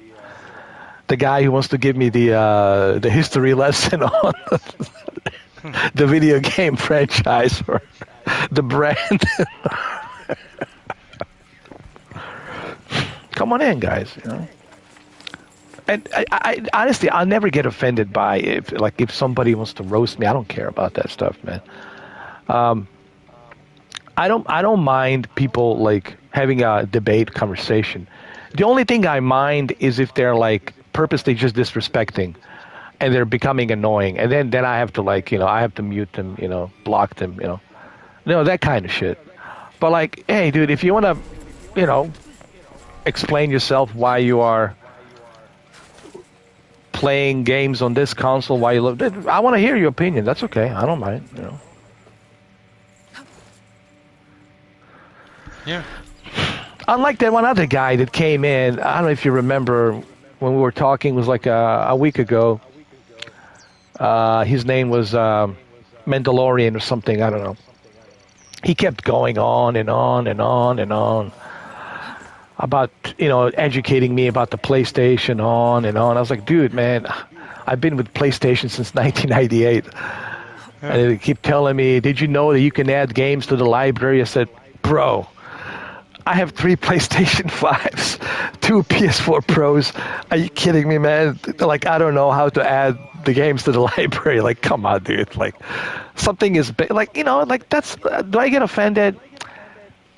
Well, a little bit because I'm trying to figure out what this guy's angle is. Is he trying to be a troll, or is he being for real? Like, do you really think I'm that stupid? Like, I don't know that I can add games from the Plus to the library, right? You know what I mean? Can't be shit like that. Like, come on, dude. Like, But then he kept going on and on and on and about PlayStation this, PlayStation that. And I was like, dude, I'm on the PlayStation. But he goes like, I know, but the PlayStation is the best. And he kept telling me that, you know what pissed me off? Look, I have Dragon Age, as you know. I put 42 hours on the Valguard, Kemi. And I like it. Nothing wrong with it. I've been playing it. You played it, okay? And I'm still playing it. But this guy's trying to tell me that it's better than the Assassin's Creed. I said, okay, I hear you. No, it's better. It's the best. Okay, well, maybe for you, that's fine. God bless you. Awesome. Duly noted, man. I heard you the first time. But he kept going. No, it's the best. I was like, all right, dude, now you're trolling, dude. All right, now you're just being a fucking troll, dude. And then I was like, I said, please, man, stop. And he wouldn't stop. And then I had to, I had to ban him, dude. But I gave him a chance. I did. But, that's who I block. People who just don't listen. You know what I mean? Cammy is like, dude, I heard you. You made your point. You think this Assassin's Creed sucks and Dragon Age is the best. Okay, fine. Duly noted, dude. We got it. We heard you loud and clear. But you don't need to repeat yourself 50 times to tell me that the Assassin's Creed sucks and Dragon Age is the best. And then, I looked at his profile and all that, and this guy's a troll, man. Oh, yeah. I was like, come on, man. Anybody who's, like, logical, like, genuine. You can tell who's genuine, Cammy, and who's not. Like, what is your intent? Is your intent genuine? He probably didn't even play this game. He's just a fan of that game. No. No matter what you tell him, he's gonna say this game that game is the best. Who knows? Maybe he's friends with the developer, so he has to pick up for the game. I don't know. Yeah. It's always like that. I seen also like people have been comparing this game so much to Ghost of Tsushima lately, right? Yeah. And so usually when I go on the Ghost of Tsushima page, the main players who play the game, like we all know each other. Everybody's like supportive of this game, and a lot of the players, they're playing it because they're looking for a fix for before Ghost of Yorte comes out, right? Yeah. So then now I see somebody like, and this is like so all of the members. So when you join like the Ghost of Tsushima, when you join the Ghost of Tsushima fan page on Facebook group, it's actually the Ghost of Tsushima Legends page, because actually the main players play mostly the online part. Nobody really plays the campaign anymore. So the online part is what kept the game alive. So all the players know each other. So when you join the page and you're new, everybody will know that you're new because it'll say under your name, joined March 31st, 2025. So you're new. So like me, I joined in like fucking January 2021. So I'm like an OG member on the page. 25 years, me. Yeah. Same with my buddy. Like my buddy Cool, he joined on this. He joined like a week before I did. So all of the players, we all know each other. So when we say something, everybody knows. Okay, this guy's legit. Whatever. So usually it's always a new player who's coming out there trying to create chaos. So there was this one guy I remember now. So like he wasn't like this. So this guy made like a post, and when I checked his name, he joined like 2 weeks ago, but he wasn't really trying to insult anybody. But in the same time, he knew he was going to create controversy. So he posted a thing where he's like comparing Ghost of Tsushima to Assassin's Creed Shadows, right? So I didn't want to comment yet because I'm like, you know what? I don't want the drama anymore. You know, I'm playing this game. I've had enough in the past. So now, but I'm reading the comments and all the real members of Ghost of Tsushima. They're like, bro, why are you comparing the games? They're two different games. The only thing they have in common is they're both in Japan, but they have nothing to do, you know, with each other. You know, anybody who's played Ghost knows Assassin's Creed Shadows is not like Ghost and vice versa, right? And then there's like, so then now there's the troll people who are purposely coming in there now, and they're hating on Assassin's Creed, right? So I'm like, you know what? I'm gonna fucking put my 2 cents in there, right? So I'm like, all these trolls are just in here to create controversy because that's what, you know, that gets them, you know, people watching or reading their comments, they get off that stuff, right? So anyways, so this one guy, he decides that he's gonna argue with me, and he's like yeah, Ghost of Tsushima is way better. Assassin's Creed is not as good. So I know that this guy, because he's on a Ghost of Tsushima page, he thought that everybody was going to back him up. But on the controversy, nobody backed him up. Because like I said, real Ghost of Tsushima players, they're not going to create hate for the game. They all see this game because it's a samurai game. Even though it's not like Ghost of Tsushima, they still respect the game, and the OG players actually really like this game. So I go because they love the universe of exactly. of samurai world. Yeah. And the Japanese culture, they're all encased in it. So when I look at this guy's name, he joined like a week ago, right? So I'm like, so how far should I push this guy? Should I roast him? I'm like, I don't feel like, you know. So let me just test the waters, because I'm pretty sure this guy hasn't even played fucking 5 minutes of the game Assassin's Creed Shadows, and he's probably like a mediocre to average Ghost of Tsushima player, right? He's not like the rest of the players here who have like thousands of hours in Ghost of Tsushima Legends. So I'm like, buddy, have you even played Ghost of Tsushima? You're saying Ghost of Tsushima. I mean, I'm like, have you even played Assassin's Creed? You're saying Assassin's Creed is garbage, and you're comparing it, right? And he's like, well, I didn't play the game, but my friend's girlfriend played the game for half an hour, and she told me that the story is not good, the music is not good, the characters not good, the combat is not good. So I write back, buddy.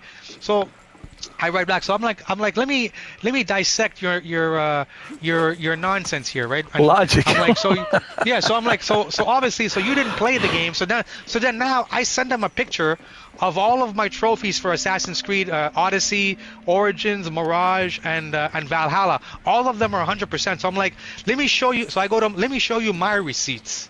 Okay, I've actually played Assassin's Creed world. I've 100% it all, so I think I know a bit about Assassin's Creed, universe. Okay, so I'm like, tell me which game in the history of games that you're gonna play half an hour of the game and you're gonna know the story, you're gonna know the combat, you're gonna know everything about it. I'm like, you claim you're a Ghost of Tsushima fan. Show me one Ghost of Tsushima player here, and these are all players who have thousands and thousands of hours, that are going to tell you that after playing Ghost of Tsushima for 15 minutes to half an hour, they know the story. In half an hour, you know nothing. You're still in the fucking prologue. Okay, so right there, and he shut himself up, and he's like, and then he starts talking about Souls games. I'm like, buddy, why are you changing the topic? You know, why are you changing the topic now, right? So that's how I know the majority. It's typical how they do it. That's how I know the majority of these players, they're not real gamers. They're going by the. I know. Oh, then he goes to me. Well, I don't need to play it because I've seen a ton of reviews. I've watched a bunch of people play it. So I was gonna say, oh, so you're like a Asmon. So you're living in the fucking Asmongold's attic with them, right? You know, but I didn't want to push it. I didn't want to push it that far. But I was like, this is like the typical guy nowadays who they don't play the game at all. Man. Yeah, they don't play the game at all, but they know everything about the game. You know what I mean? They know everything about the game that they've never played. They want to be part of the bandwagon. You know, if everybody's talking about it that it's trash, I want to be the one to say that it's trash. Yeah. I want, because it's like a cool club. You know, like if Asmongold says this game is trash, and all of his 3 million, followers will say it's trash, and I want to be part of those 3 million of that cool club to say it's trash. And they think that those 3 million will back him up. No, they won't. They'll say, hey, man, you got your own mind. Make up your own mind, dude. You know? See, that's the mind. They have this like an ant hive mindset. You know what I mean, Cammy? Like a pack of wolves. Like they're and they think this guy made a mistake. He thought like if I come in here, all these pack of wolves who are hardcore Tsushima fans, they will shit. They turned on him. They turned on him. Little did he know, they turned on him. But that's because, you see, they have this mindset of validation. This is why one thing that my brother always told me.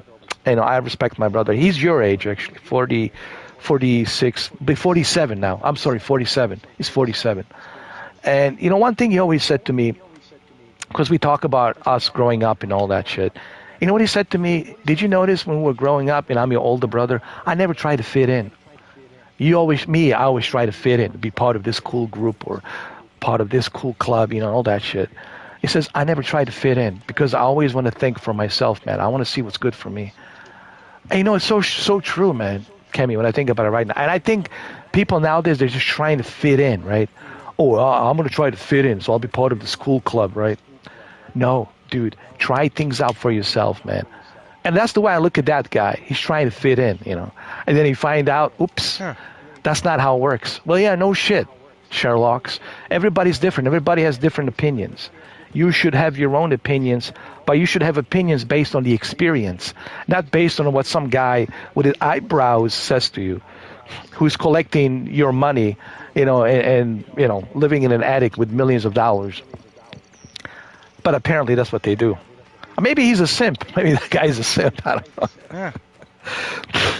We have a lot of simps these days. That's what it is, man. It's a generation of simps. I've seen a lot of simping, dude. The amount of simping, dude. Oh, kiss ass. Yeah, I always tell people, don't worship me. Don't kiss my. I tell everybody that. Just be you. I respect people when they're being themselves. Just be you, man. Be yourself. Because I can tell right away when people are trying to kiss my ass or trying to, agree with everything that I say. I was like, dude, why are you agreeing with everything I say? No. Think for yourself, dude. It's not possible that you're going to like what I like. I named some band you never heard of, right? And you're like, oh, I like that band too. You don't know nothing about this fucking band. What do you mean you never heard it? Guys, you don't, if you want to impress me, don't agree with everything disagree with me, actually. It's great. Be yourself, man. I respect that. I love that conversation. And I think that's the problem these days. Everybody's trying to suck up to everybody. So, they all suck up to Mr. Eyebrows, man. The Asmongold Attic guy with eyebrows. Eyebrows, hypnotic eyebrows, expressive eyebrows, hypnotic eyebrows. I like the guy, but man, some of the shit that he's talking about is come on, bro, get real, And now he's doing politics. It's Jesus, man. Who cares, dude? I don't care. I don't give a shit about the tariffs, and I can't do nothing about that. I'm not Mr. Powerful. I'm a nobody. I'm a fucking nobody. Nobody. If I died tomorrow, I was gonna fucking know I fucking died. I don't give a shit, man. I'm not with the elites. I'm not the powerful. I don't give a shit. They're gonna make whatever decision they're gonna make, man. Who cares? But everybody's they don't give a even if they change it, it's not going to affect you. It's not gonna... people giving too much about shit that's not important, man. It's unbelievable how people get anxiety and panic attacks worrying about some shit that really doesn't matter. Yeah, but the Asmongold says, that this new game, Atomfall, it's a trash. It's a rip-off of a Fallout. And how the fuck do you know? Did you play it? No, but he said so. Oh, yeah. Well, there we go. There we go again. He said so. So it has to be true, right? So you can't think for yourself, right? How about this? I'm watching Asmongold, and he says this game sucks. Atomfall. Well, let me try it out. Right? Let me see. Maybe I'll like it. I don't know. Why don't you do that, right? Instead of listening to him telling you that the game sucks, but you haven't tried it, well, go try it. Maybe you will love Atomfall. I don't know. How are you going to know if you don't try? I'm not against people listening to other people, Cammy. It's okay. I listen to other people's too. But it doesn't mean I follow their instructions like a Bible, like a testament. I have to go in there like a Matthew testament, like a Job testament. You know what I mean? It's like a Yeah, I'll Come usually on. follow my instincts. My instincts are usually right about games. If I see a game, my instincts will usually tell me right away if it's my type of game, right? I may look at a YouTuber, to see, okay, is the game running well on PC? Does it have any issues or, things of that nature? But usually, right away, in the first 5 minutes of me watching a game, I can tell if I'm interested in the game, right? I don't need to watch Asmongold tell me his fucking perspective. He might be a shit gamer in my eyes. You know what I mean? But no, but for And, them, it's like Yeah. it's like a Bible. It's like a yeah, Joshua, like, okay, Joshua, that doesn't matter if Joshua I like 1:9. it. He says it's no good. Yeah, it doesn't Yeah. matter if I like the game. He says it's no good. So then that means I can't play it. That's how they look at it. They look at him as like a Joshua 1:9 from the Bible. Have I not commended you to go ahead and not play this game? How dare you? It's like a testament from a Bible. Like can't you think for yourself, dude? Like I mean, look, I watch him and look. You know how many YouTubers I watch? Shitload. But guess what? I don't look at them as a Bible. I don't look at them as like some kind of testament I have to follow. I just watch them as entertainment Yeah. while I'm eating my food. That's it. But they look at them as some sort of a Bible testament. Yeah, like Oh. they're exactly. Yeah. They're the Like holier than thou. Like, yeah. They're the know. bar. If I buy whatever I want to do, it depends on. I have to get their approval. It is. It's almost like a like the Watchtower, like the. Yeah, they're the standard. Whatever they say is the standard. You know what I mean? It's almost like the Watchtower, dude. They all get together like Jehovah's Witnesses, and they're like. And there's the Asmongold, as the old Jehovah's Witnesses get together. I was like, have I not commended you not to play Assassin's Creed? Huh. You cannot be knighted. Oh man, it's laugh. It's entertainment, man. Free entertainment, man. I'm telling you right now. Whew. It is sad. It's sad, but it's entertaining, man. Because you look at this shit, man. People say, why don't I have a cable? I don't need a fucking cable, dude. It's internet. It's free. It's free entertainment. Some kind of shit that's out there, bro. It's unbelievable, man. You know that movie, Theocracy? This shit reminds me of that. Huh. Oh, man. If I met you 30 years ago, or let's say 33 or 35 years ago, and I told you, let's say back in 92, I say, hey, Kemi, this is how it's going to be 35 years from now. You probably say, what the fuck are you smoking, Ed? Give me that. Oh, yeah. Give me that, whatever the fuck blunt you have. Let me see that blunt. What you put in there? Let me throw that shit away. Oh, yeah, the world today, if you were to go back even like 10 years ago, 15 years ago and say, how the world is today and what is considered normal now, and you would get and the fact that like if you told people like you would get in trouble for not for saying certain things, because like back then you could say anything you want, right? Yeah. Even in movies, like when I watch Eddie Murphy movies, I'm like, man, today if these people watched like fucking like Eddie Murphy movies from the 80s, they would be like everything is offensive, homophobic, racist, all of these things, right?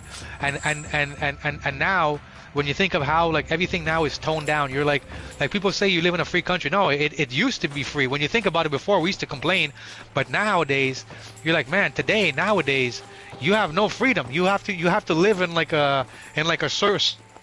In like a little box of what everybody tells you how to say, what you're supposed to support, and if you don't support that, say what they want, fall into Cancel. their little narrative. Getting canceled. Yeah, you're the problem. You're like a fucking outsider. You know what I mean? Like you're it's like everybody now is like it's like following this like clan mob. And, yeah. And the clan is like, okay, you have to do this, you have to say this, you have to accept these people, you have to accept this laws, and if you have a brain and you go against it, then you're automatically you're outsider, automatically the problem. outcast. You're getting outcast. Yeah, it's like that's what you are. You're getting outcast. That's what the canceling is. Dave Chappelle talked about that. God forbid you say this. God forbid you say that. You're getting outcast. How dare you say that, right? And then these mobs of people that are coming in after you, blackmailing you, calling you names, labeling you, roasting you, all the shit, right? All right. And that's what's going on. That's what you have in this generation. It's this mob mentality of ant hive mind. where if you are not with us, you're against us. If you don't belong, Yeah, same thing. If you have a brand, yeah.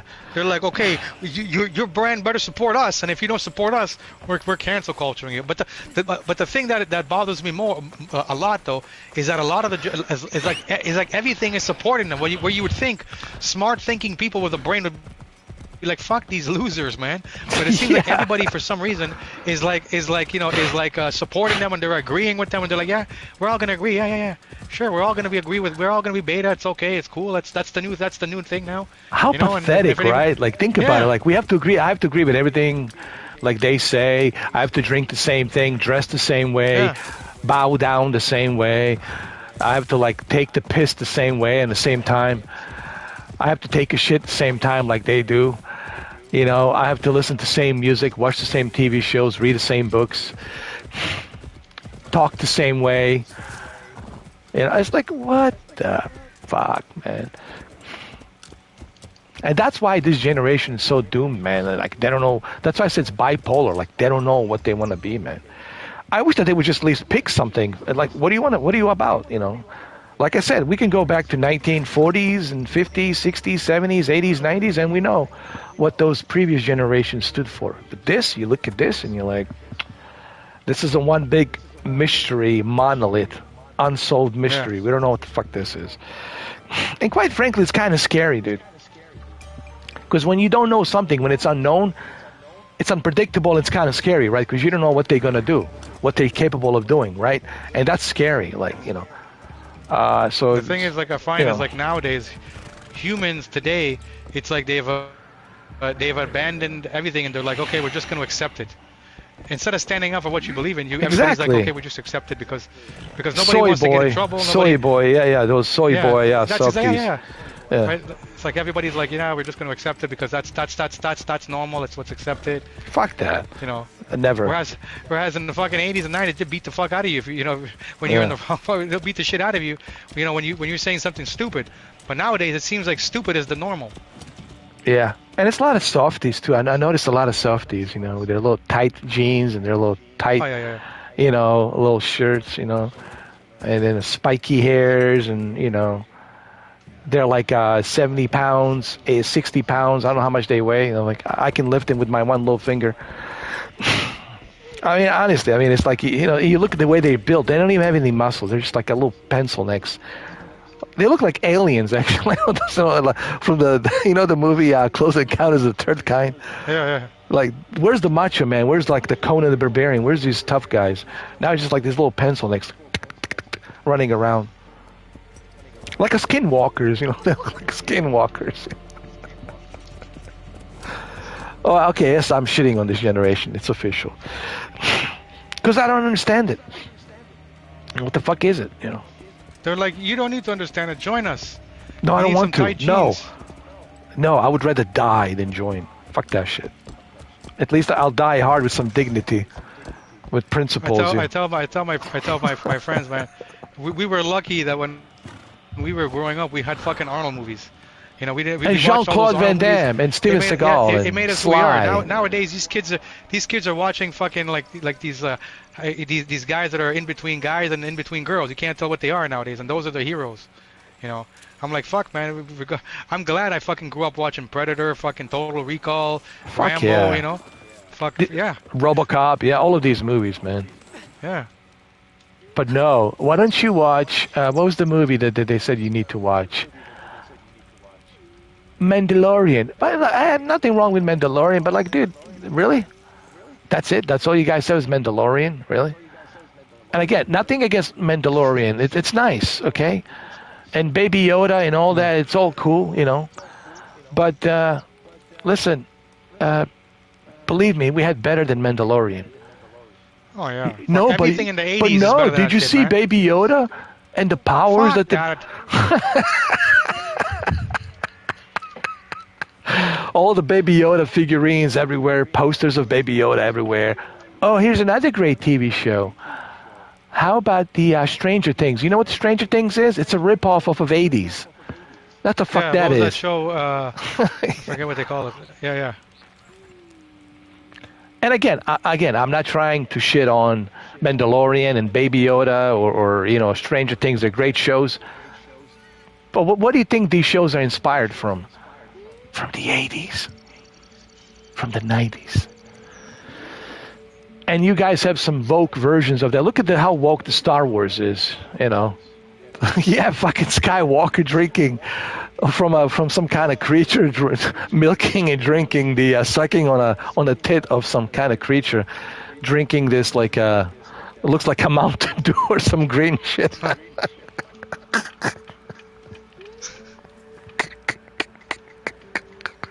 Oh Lord! Did you ever see that shit? How pathetic, how pathetic. I mean, whoever thought it's a great idea? Let's use our hero, Skywalker, and just let him milk and suck on this, whatever this Mountain Dew cow is. What the fuck? Oh, wake me out of this nightmare. You know. It is hard for us, man. I can see, like, I was watching Henry Rollins, and he's having a hard time, dude. You know, he's old. He's 60 now. You know, and he was talking to somebody on an interview, and he says, "Man, I just try to, like, you know, do my own thing, listen to my own records, work out, and travel the world, and, you know, just try to, like, do my own thing." But he says, "Man, I don't know what this is." He says, like, I don't get it. Like, I don't know what this is, man. And I think all of us feel that same way. It's like, you know, because you can't, like, use this as a reference. I think they're going to look at this generation. They're going to say, well, this is a missing link. We can't look at, we can't describe it. There isn't any point of reference we can use to. Let's put it this way: if this generation existed, like when it mattered, because right now it doesn't really matter. But when, like, I'm talking about, like, when it mattered, like when like, you know, when there was actually, like, real wars, like World War I, World War II, you know, when you needed, like, power, physical power, force, you know, you had to make the decision between killing the enemy and essentially being raided and all these things. If we had the type of mentality that we had now, we would all be invaded and we would all be raped and pillaged. We would be fucked. Oh yeah, if you think about it, by the men we have now, by the way the society is now, we'd all be fucked. Oh, we'll be dominated, dude. If it wasn't Yeah, if it wasn't for our grandfathers and, you know, their generation who were like fucking Clint Eastwood, you know, Charles Bronson type of shit, type of mentality, like fuck, you know what I mean? Like fucking smoking cigarettes and fucking eating steak in the same time, like that generation, man. If it wasn't for those people, we would all be fucked today. I'm telling you, we would. Oh no. They wanna erase the history. They wanna burn down all these statues. They wanna, like, cut down all these statues. Yeah. They wanna burn down all these history books.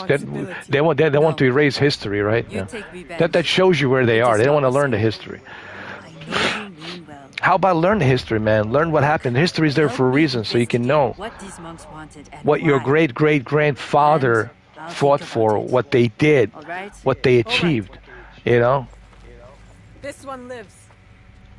Even this game, this samurai game, you know, you learn about their culture and Japanese culture and, like, why they're so sophisticated as people on that big island, you know, and you learn more about Japanese culture and you respect it even more because you learn more throughout this game, because this is also historical accuracy, you know what I mean?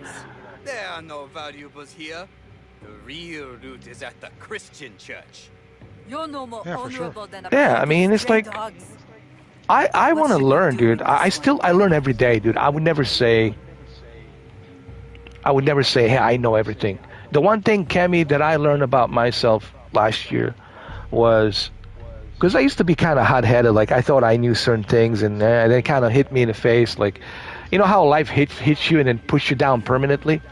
I don't mean to sound like a, you know, Sylvester Stallone quote, but it's true. Like, it hits you, like, this is the only way you learn. Like, it hits you really fucking hard, and you go hit the bottom at the abyss. And when you hit the bottom of the abyss, then you got the whole year to think about shit, right? To think about stuff. And that's what I had last year. And then I learned so many different things about me and how I conduct myself, my past, the whole thing. And then I start the realization, life, it's about the experience. It's not about I am right, you're wrong.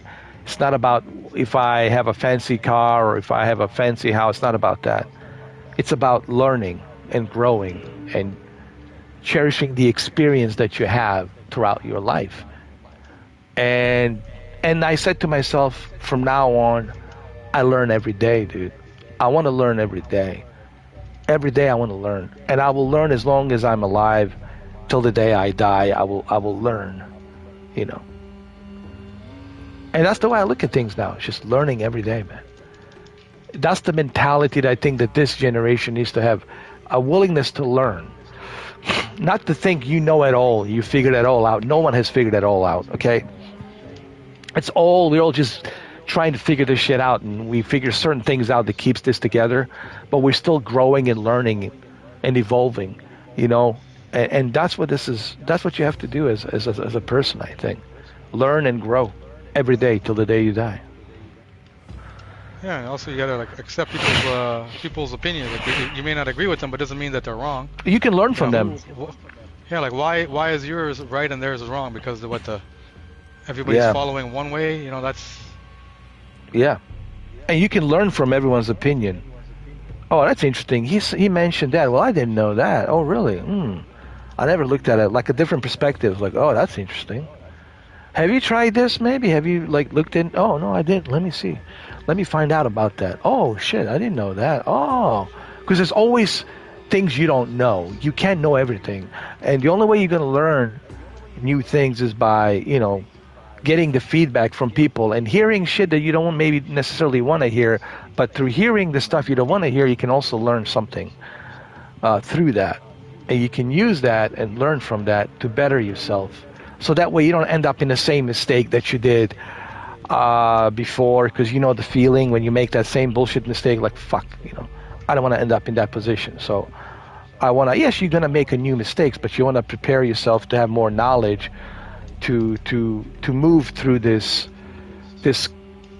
big giant sphere that we're on, big blue sphere of 8.4 billion people. And it's very complex, it's very chaotic, it can be very emotional and could have a huge emotional impact on you mentally and stressfully. But that's why you got to learn to evolve, so you can navigate through this thing called life, because you only have one life, and it's not a long one either. So you want to make the best of it. But you do that through learning and growing. Now, if you're being ignorant and you're just riding on a high horse, right? My horse is the best. Well, we all know where that leads to, right? It's not going to make you really happy. It's going to make you look like some pretentious douchebag, right? Mr. Know-it-all, know everything. Like that one guy that came into your the Facebook group with Tsushima. He thought, well, he's a typical, like I said, he's a typical follower. That's what I call him, follower. Yeah. No brain. People gotta, you know what it is? I think life teaches everybody. I think your best teacher is life, dude. I can't teach you certain things like how to maybe think like I think. You can't teach people how to think like you think. I think what life does is the best teacher, Kemi. Life can teach you and will teach you. And sometimes it has to bring you down to the bottom. And it's not going to be pretty, if you know what I mean. Like, it's going to pull you and bring you down, and you ain't going to like it. Like, you're going to hate the shit. But sometimes life needs to do that. It's necessary. Or let's call it the universe. The universe needs to do that, and it's necessary, because that is the only way that you're going to learn, that you're going to wake up from what you are currently brainwashed mindset is. So for you to remove that current brainwashed mindset, sometimes you have to be pulled down, dragged down, stripped down, and brought down to the bottom of the abyss. And then you got to stay there for a little bit, for maybe a few years, and then you learn. And when you get out of and then you learn, and after that you change. You're like, fuck, dude. You know what I mean? And sometimes sometimes that's the only way people learn, because it's impossible to change. I mean, I try, dude. You can't change people, dude. I think the only thing that can change people is the life. Like something dramatic has to happen in their life, like a 360 turn on that intersection where they have to like realize, oh fuck, this other shit's not important.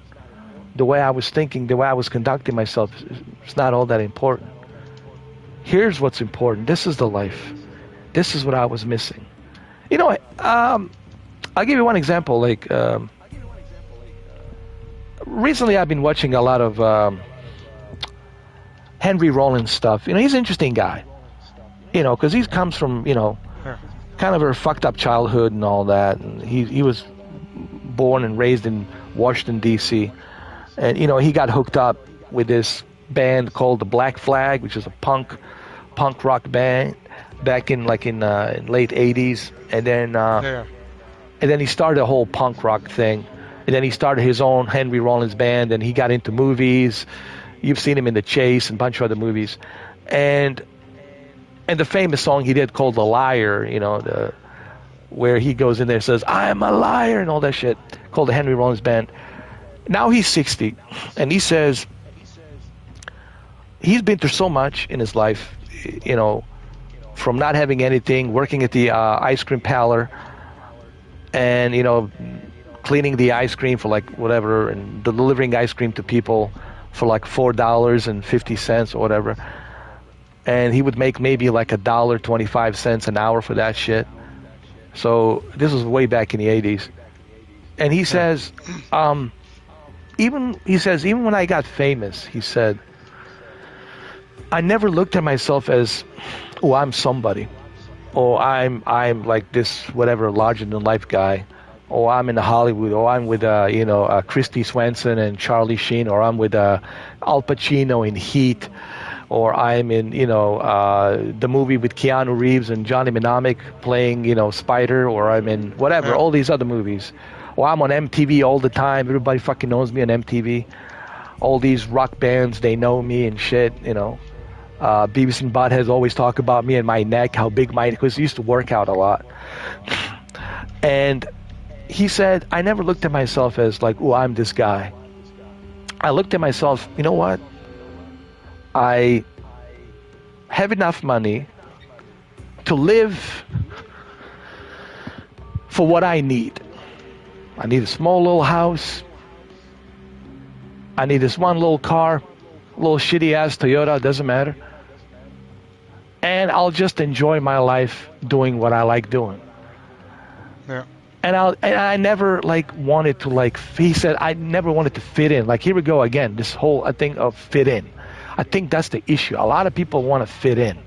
Like, he didn't want to, he says, he didn't want to fit in Hollywood. He knows everybody in Hollywood, but he said Hollywood didn't figure me out. Hollywood thought I'm just some crazy ass fucking guy that was with all these big stars in the 90s, making all these movies as a small role, a little co-star, and a successful band called the Rollins Band, right? Henry Rollins Band.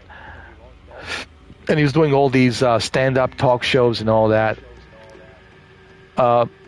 Hollywood thought that maybe he is going to be this rising star, crazy Henry Rollins, like he's going to go out there, he's going to, do his thing. Nope, totally opposite. He says, I turned out to be totally opposite because I didn't feel like I needed to fit in Hollywood. I didn't feel like I needed to have a big mansion or to go to the Playboy mansion or to fit in with all these guys. I just felt like doing my own thing, man. Enjoying. I said, I love being alone. I said, yeah, sure. I love company of women, when I have a pleasure with them, sure. But I enjoy my own free time, dude. I like to walk into my house butt naked, no one there, just me, working out, listening to my records. And I like to travel and do my own shit. I like to do my own, stand-up comedy shows. I like to write books. And, I like to speak my mind. There is no script. I just speak my mind. I just tell you how I feel. And it seems to work. People seems to like it, But I haven't really changed much. The money didn't change me. Basically what he says, the money didn't change him. I didn't feel like I needed to fit in. Like, oh, look at me, I'm a big celebrity, Hollywood, MTV. Whoa, right? I need to fit in. Like, no.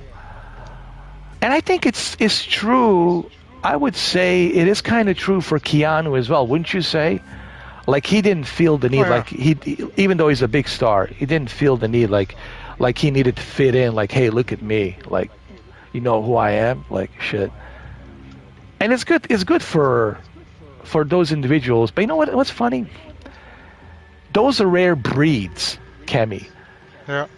Majority out there, they want to like, hey, look at me.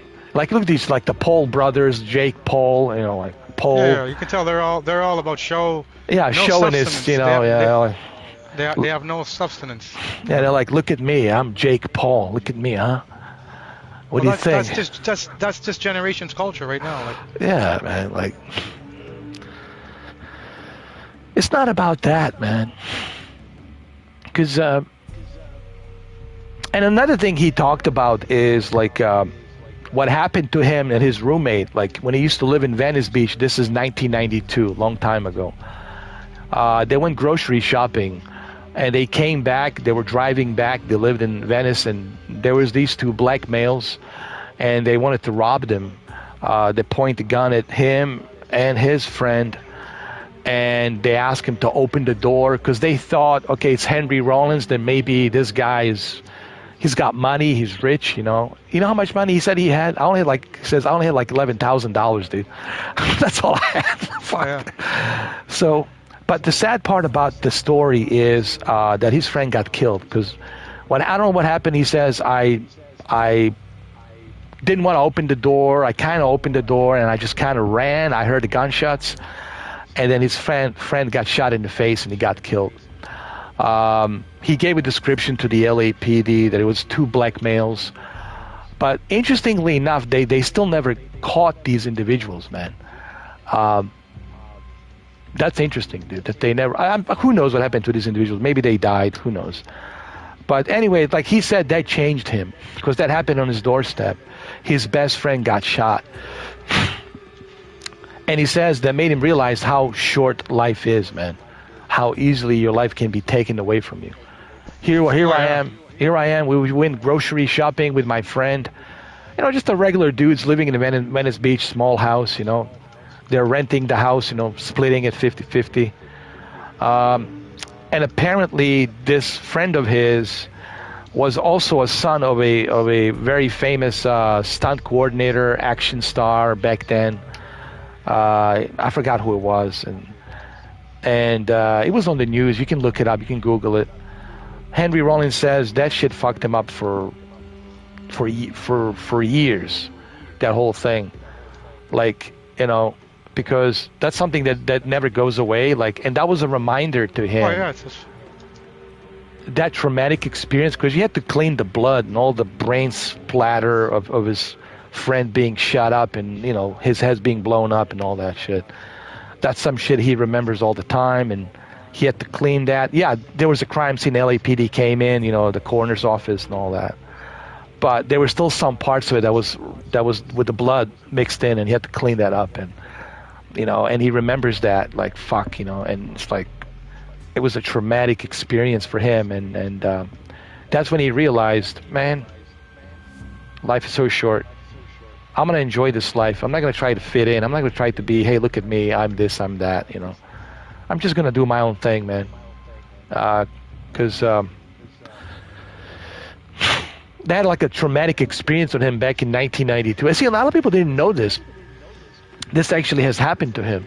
I didn't know either until I started, like, you know, watching Howard Stern, and when he was on Howard Stern, when he was like on Joe Rogan and all these other podcasts, like, I didn't know. And this is like a long time ago, like what, 38 years ago, 37 years ago? Was it 92?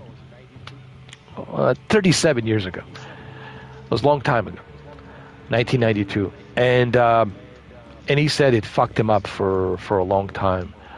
And he said, he was asked, like, how does he feel about that they never caught these guys? He says, hey, man, it's in God's hands. It's not up to me, man. Like, they catch him, they catch him. If they don't, they don't, you know. But apparently they never caught them. But this was like 37 years ago, you know. Who even knows if these individuals are alive or not alive? Alive today, yeah. Yeah, after 37 years, yeah. Probably drug addicts, who knows? Yeah.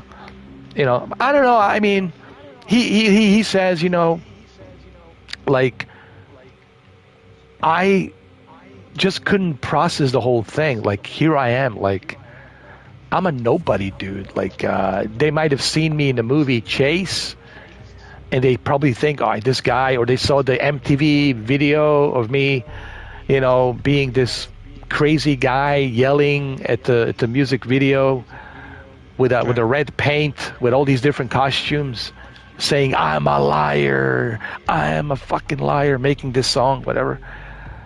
And now they think I must be some rich guy living in Venice Beach, right? And I must be fully loaded. Yeah. You know, but that's the mindset of these. They're probably crack dealers and shit like that. And, you know, Bullet doesn't care. You pull that trigger, doesn't give a fuck where it goes, right? You know. And I mean. Oh yeah, these guys have nothing to live for. They have nothing to lose. Yeah, right, they're so junkies. And Venice Beach, as you know, Venice Beach is full of junkies. I mean, it's like, fuck, dude. People with needles in their fucking veins laying on the ground. Venice Beach is fucked up, dude. And this is back in the 92. It was even more fucked up back then. Shit. And he said, like, that shit fucked him up, dude, for a long time. But the whole point of that story, he said, it was that, like, hey, I'm nobody, dude. I'm just trying to do my own thing. I'm not a celebrity. I'm not like holier than thou. I'm not like, look at me.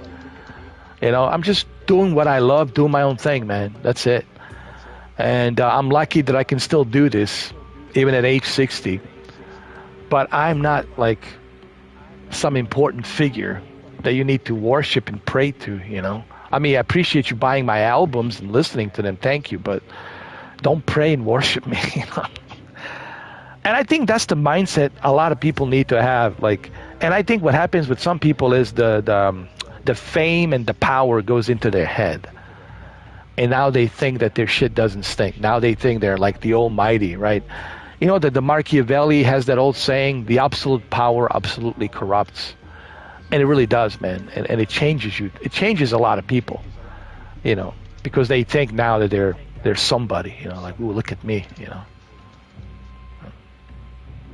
But anyway, so, you know, you learn something from everybody. Like I said, in this case, I wanted to learn more about Henry Rollins because I know who he was, but I didn't know much about him. You know what I mean, Cammy? So I was like, well, let me learn more about this guy. Yeah, he looks kind of crazy with the music, you know. You're thinking of some kind of unhinged maniac, and he looks kind of scary, you know. But yeah, he did back then. He did, yeah. Yeah, he did. But then I'm like, well, hold on a second. That's just an act. It's just putting an act. He's doing a performance. I want to know who this guy is behind that performance, you know, his real life. So I started learning about him. I started, like, you know, learning about his childhood, learning about his father. His father was a racist, was a big-time fucking racist, and he hated his father. You know how it was back then, man. He was in, like, growing up in 70s. You know, it was civil unrest, all kinds of shit. Especially with you know what was going on back then, and especially in D.C. and Baltimore, you know, all these protests and shit like that. So he grew up in that kind of environment, and his father was a racist and shit like that. But he was never like his father. He was so different from his father. I was like, no, that's not me, dude.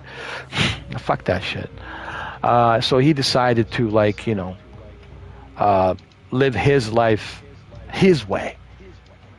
And it worked for him. And I think that's the message. That's something I learned from the whole thing about him and his interviews and doing a little biopic, if you will, of just like I did with Keanu Reeves. Like, I know a lot of things about Keanu, right? And I know that he was raised in Toronto,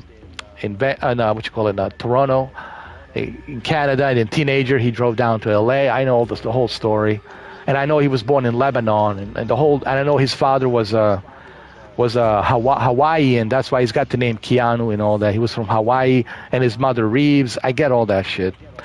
So I learned the same thing about Henry Rollins and his life and what he's been through. So I learned, because when you read about other people and study other people's life, you can learn something. You can learn something. Yeah, you can learn something about yourself. You can say, well, wait a minute. I spent all this research learning about Keanu and Henry Rollins. You know what?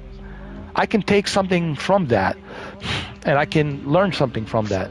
And what I have learned is, don't try to fit in. Do your own thing, man. Do what's good for you. Do what you think is good. Be respectful to everybody. Be nice. Don't take any bullshit, of course, from anyone. Don't let people run you over. But at the same time, try to do your own thing, and don't try to fit in. Don't try to be some kind of mindless sheep. You know.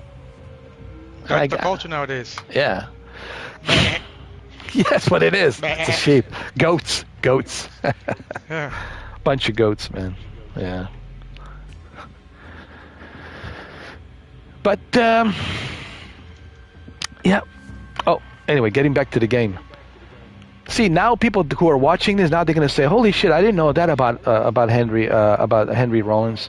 I didn't know that happened to him and his best friend in 92. Now they're going to go research. They're going to go dig up, right? And that's how you learn. It's from other people. Like, you learn by learning from other people.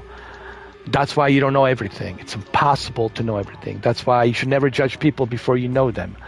And you should always research and you know, do your homework, right? And try video games, try movies, see if you like it or not. Don't listen to other people.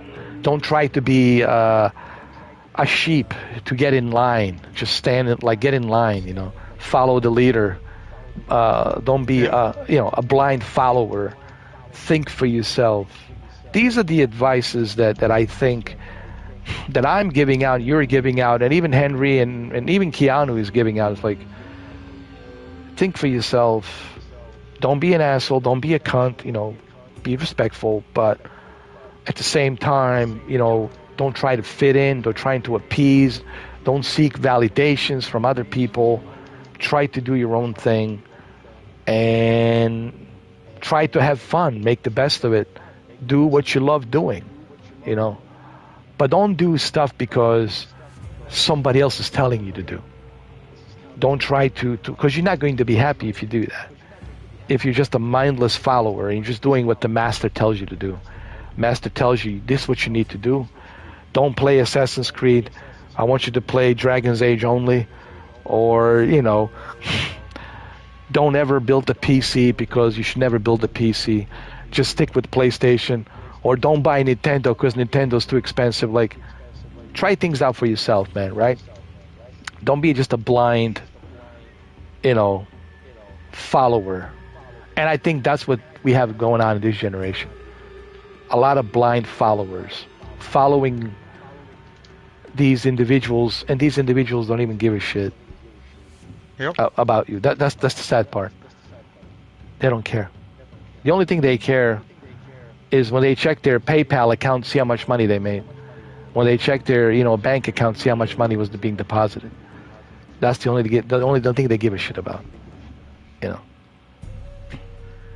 Nothing else. It's so easy now. It's like, I find it's like see, back in the old days, it was hard to convince people to believe something. Now, if they see anything, they'll believe it because that's the mainstream. You know what I mean? Common sense is gone. Oh, there's no more common sense. It's gone. All right, so I need to figure out what to do here. Do we forgive him? Do we punish him? You know what? If I forgive him, maybe I'll have more chances of romance. I feel like singing that Lady Gaga song. Oh, he might join you and become a scout. That's a possibility, right? So it's up to. I'll forgive. I want to be forgiving. I'm changing the whole. She has a happy face. She has a happy face. Maybe she's gonna forgive him. You know. Yeah. I'm changing the whole John Wick perspective. John Wick is now forgiving. Chapter 5. John Wick the priest. He's forgiving now. He's resurrected. He survived. He's now resurrected, and John Wick the priest. Yeah, I'm John Wick the priest. I forgive you. But first, I need to taste the merchandise. Let me look at you. Nice. Great ass. Let's go. All right, so let's forgive him. You spoke of forgiveness. Who could be more worthy of it than a stray dog? You are right. He needs empathy, or he will never change. You are forgiven for this theft. But pray I don't catch you stealing again. Oh! No, no, no! Oh, something I don't know if you know about the game is that when Are you're you alright? raiding like the castles, like the main castles or the you're gonna notice that it has like a real like usually there's lots of them and there's like a chest that's gonna be the reward if you successfully clear the entire or clear the castle or whatever fort you're trying to destroy. But the chest you're not gonna be able to open it even if you get to it. And usually it's gonna tell you that you have to kill a specific amount of these special samurais, and they call themselves where is it? They call themselves where is it? Daisho. So when you go onto the castle, it's going to have like a logo. When you put your logo over it, it's going to tell you that in order for you to be able to open up the chest, you have to basically defeat. It'll say like 5 Daisho samurai, so you have to find them. And the way you find them is you go into your seeking mode, where she sees everybody in red, and these special samurais, they're gonna have like a special hat on top of their head, and you have to find all 5 of them, or all 4 of them, or all 2 of them, however amount it says in the castle. And then once you find and you kill whatever amount it tells you, then you can go and open up that special chest. So usually the entire game there's tons of castles like that. That's how you're supposed to defeat those castles. Oh, well, thank you for letting me know. See, now I know. So I just press the L2 and just go in that vision mode. Yeah, so like, let me see, go into your settings. Can you go into settings right now? Let's see if you have one open. Let me see. Like, I mean, go into the map, I mean. Let me see. And Tetsuo. The map, hold on. Alright, let me see when you go into, let me see a region. Let me see your map. Yeah, I do, I have it. There it is. Amagasuki Castle. Let me see, zoom into it. Okay, so you see right there, you see it says defeat all Daishos and it says 5? Mm-hmm. So you see, okay, so you see it says yeah, Amagashi Castle. If you see the first row, it says defeat all 5 Samurai Daisho. Okay? And you see the rewards you're going to get. So you're going to get 2 legendary items. And you're gonna get 3,000 experience points. But in order for you to be able to open it, so now click away from that. So now move away slightly, and you're gonna see that there's a chest. Like move the cursor around the Amagishi Castle. You're gonna see a little chest somewhere, and that chest, that main chest, in order for you to open up that chest, it's there though. But so in order for you to get that prize, you gotta. So you see where the bird is? You see the gold bird? There's the chest right next to it. So you see where the gold bird is? Yeah, so where the goal? So in order for in order for you to defeat that castle, so you've killed one of them. It says you have 1 of 5. So there's still 4 more in that castle. So in order for you to be able to open up that chest, you have to find and kill the other 4 of them inside that castle. They're somewhere there. So the easiest way to find them. So the easiest way to find them is for you to like go into the red mode and explore the castle, and then make sure that the little white. So when you go into the red mode, right? The seeking mode, then you're gonna hold L2, right? And then L2, it's gonna make like the little dot pop up in front of you, like where you can target stuff, right? And then what you're gonna start doing is you're gonna start to aim that dot around to the enemies to highlight, so she can highlight all of the enemies, and then she's gonna pinpoint the proper samurai that you're supposed to kill. And the samurai that you're supposed to kill, he's gonna have like it's gonna be like a white, you're gonna see like a white speared hat. Right, he's the only one that's gonna have that, and all you have to do is kill 4 more of them in that castle, right? And when you kill all 4, then now you're gonna be able to go to the chest and open it. And when you open it, the gear is always good. So throughout the game, there's a ton of castles like that, and that's how you defeat those castles. And when you defeat it, it's gonna have like a check mark next to it, so you know that you've done it. I see. Well, let's go and do that right now. Because I have a fast travel, I can get there right now. I can do it. Yeah. And that's what I was doing in the beginning of the game, and why I got so much XP, because I was doing a bunch of those. Even though I was underpowered, because I had the automatic assassination early, I was able to kill these samurais and get a high XP and open up those chests. And even though and in the beginning, I was doing some high level castles, and I was getting a high level gear, but I couldn't put on the gear yet because I wasn't high level yet. But I was getting a lot of experience points. That's why I was able to get to like level 60 quickly, right? Oh. Yeah. But the gear that you're gonna get there is gonna be better than anything else that you're gonna get in the game. So that's why it's important to grind, and just to keep grinding before you go on the main missions, so you can level up. And when you're actually doing those challenge, when you're actually raiding those castles, to me, that's the most fun part about the game. Like that's the part. Like I would make videos. Like I would go to these castles, and because these castles, a lot of them, when you get later on in the game, they're huge. Right, so you see down there, that's where so go inside. So right to your left. No, don't go down. Go back on the roof. Go back on the roof. You're gonna see a little. You're gonna see like a little door on top of the roof. Open up that door, and that's where the chest is. So you know where to go back. What's up, Brandon? So go back on top of the roof. I think it's so you're Tesla, gonna see, though. Let me see. Go back all the way on the top. You're gonna see like a little door to open up the roof. I see it. So when you go inside there, you're gonna see the main chest. That's the chest that defeats the castle. But you're gonna see right now, it's gonna tell you that you have to get 4 more Deishu samurais to open it. I see. Yeah, exactly. So you're gonna know that when you find those samurais, this is where you have to come back to afterwards to get that chest. Yeah, that chest is right there in front of you. Yeah. So that chest right there, you can't see. All defeat right, all well, Deishu. I'm gonna go ahead and get these Deishus. I'm gonna take care of the business. So you can do this on every castle, right? You can do this. Yeah, exactly. You're gonna see that logo that I showed you, the one that tells you how many Deishus, right? And these samurais, like they're like I found they're usually outside around the castle. So you're gonna have to do the scanning. So you're gonna press the R3 to go into your seeking mode, and then hold L2 and move the little cursor, like the little white dot. Move it around the enemies when they're red, and you're gonna see the ones that are gonna have the white horn. It looks like a white horn on top of their head. That's the ones you have to kill. Usually the day shows, especially early on where you are, they're not. I found that they're not actually inside like the temple. They're actually outside, like in the castle, like around, like walking around, right? And then when you find them, so just look where there's a lot of enemies. Sometimes they're well hidden. Hold on.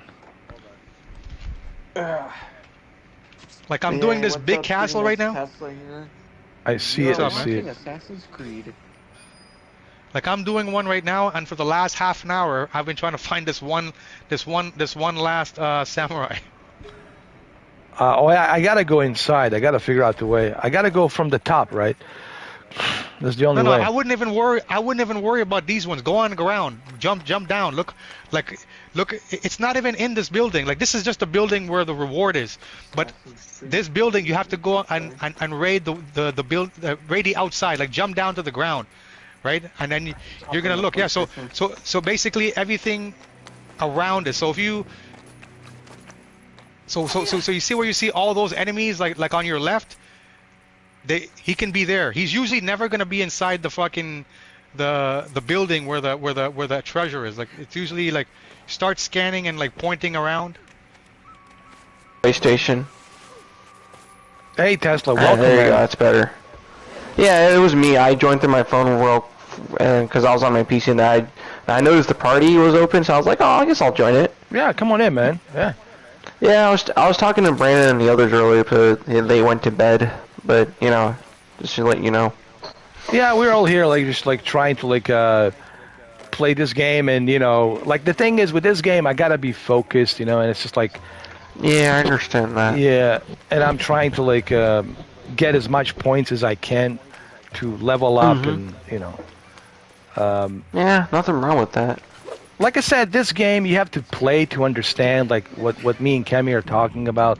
You really got to kind of dive into it, and I think once you start playing it, and once you realize all the stuff that we're talking about, then you're gonna be totally hooked on this game.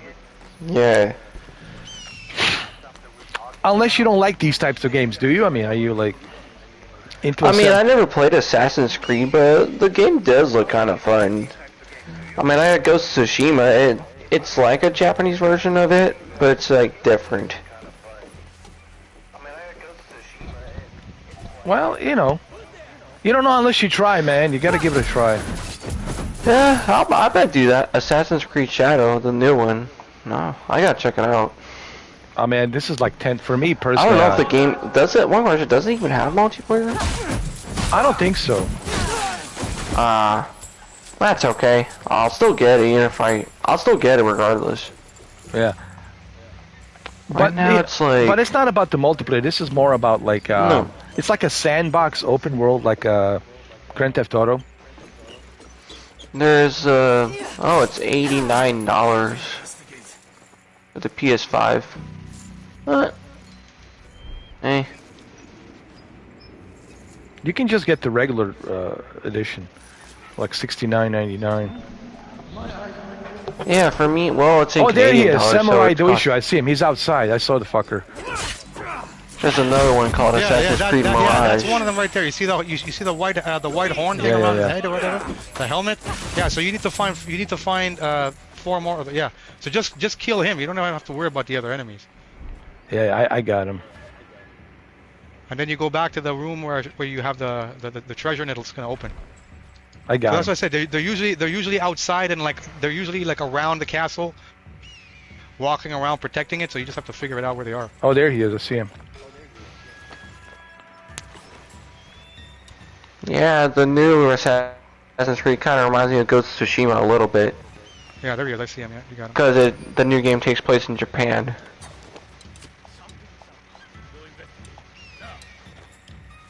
I got him. Now, Now I know speaking how of it which, looks I like. did not play Ghost of Tsushima in a long time. Anyways, sorry for interrupting, but I'll let you play your game. No, it's all good, man. You're good. No, you keep on talking, man. You're good. I know. I'm listening. Yeah, well, it's a video game stream, y'all. I know. I'm just. It's all good, brother. It's just like, Shuki says Schittsburg. There you go.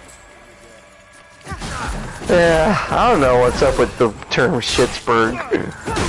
Well, I guess because Pittsburgh's not the best place to live. I kind of understand why. Well, you got to ask Shuki that. You got to talk to him about that. Yeah, because he's just I don't know nothing about it because I've never been to Pittsburgh or Schittsburg.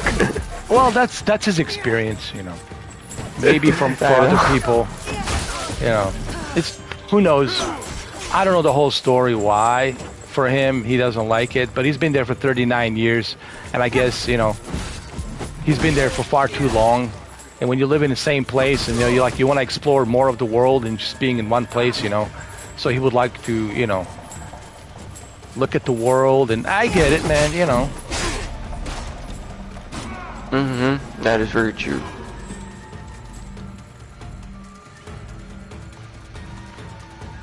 What is this? Oh, I got a Facebook notification. Random out of nowhere.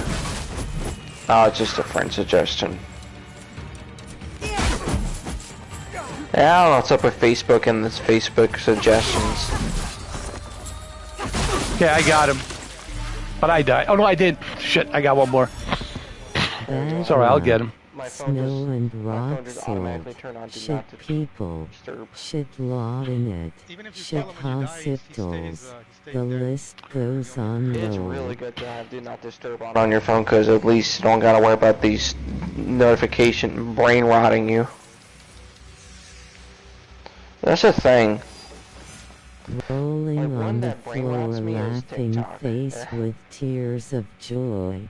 Like, I wasn't really much into TikTok, so I deleted it off my phone. I was like, don't care about it. I only use TikTok I don't blame just to entertain myself, to look at the freak show, you know, see what the freak show's all about. I only went on there just to make fun of the platform. Well, it was make fun of the trends over entertaining. there. You know, I look at it as entertainment. Like, you know, I look at all this stuff. It's like, you know, how can I entertain myself? Like, you know, and I'm not watching it because I agree with what they're doing and their behavior. I'm just like looking at it like, well, if this will entertain me and amuse me, well, why not? And if I'm gonna be amused, well, that's a good day for Mr. 4K.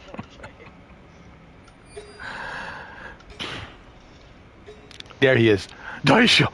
Oh. So how was your day, man? Everything good? How was your Oh, Saturday? my day went great. Oh, it was good.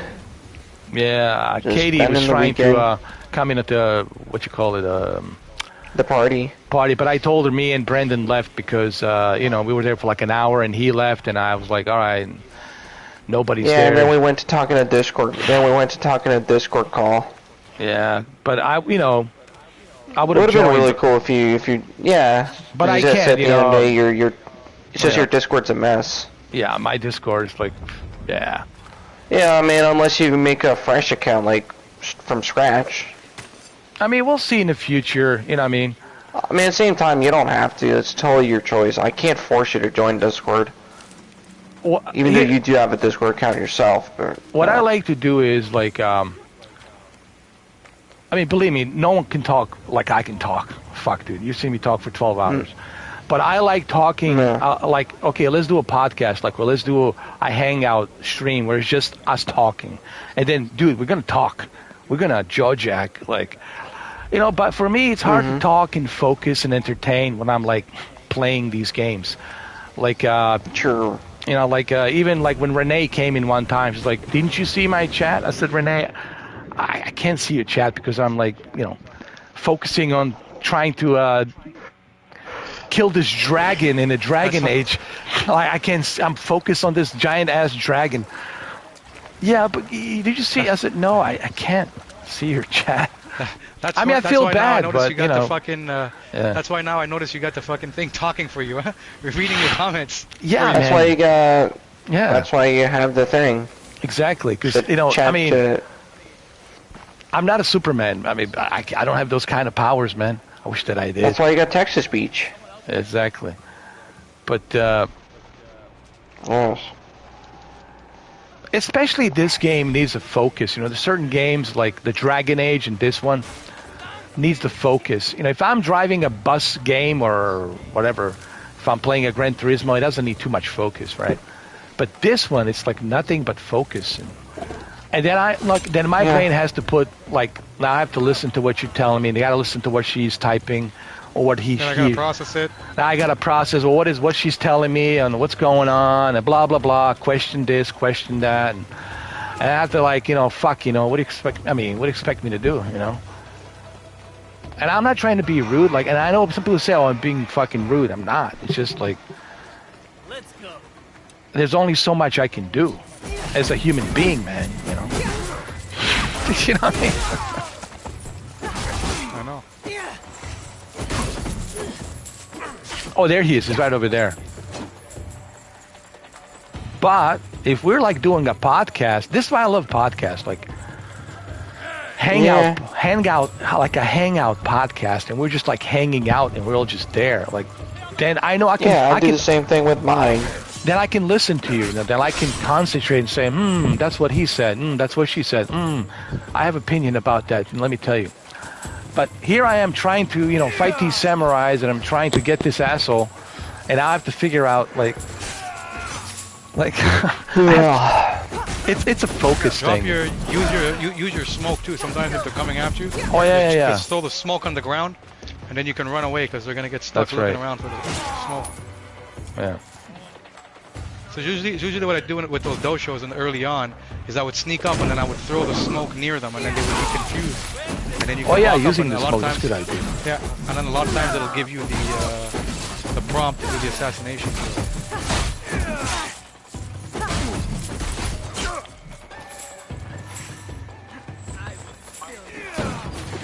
Where's the big guy? Come on, big guy. I just need you. You can always run and hide, and then when they lose sight of you, come back and get them. Yeah, I can do that. And just jump on him. Yeah, once he lose sight of you, he's gonna go back to doing whatever he was doing. Hold on, let me.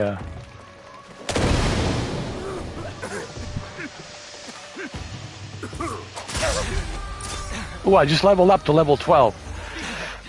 Nice. Oh, there he is. I've been looking for the last 45 minutes for this last day show on mines in this castle. I just found him.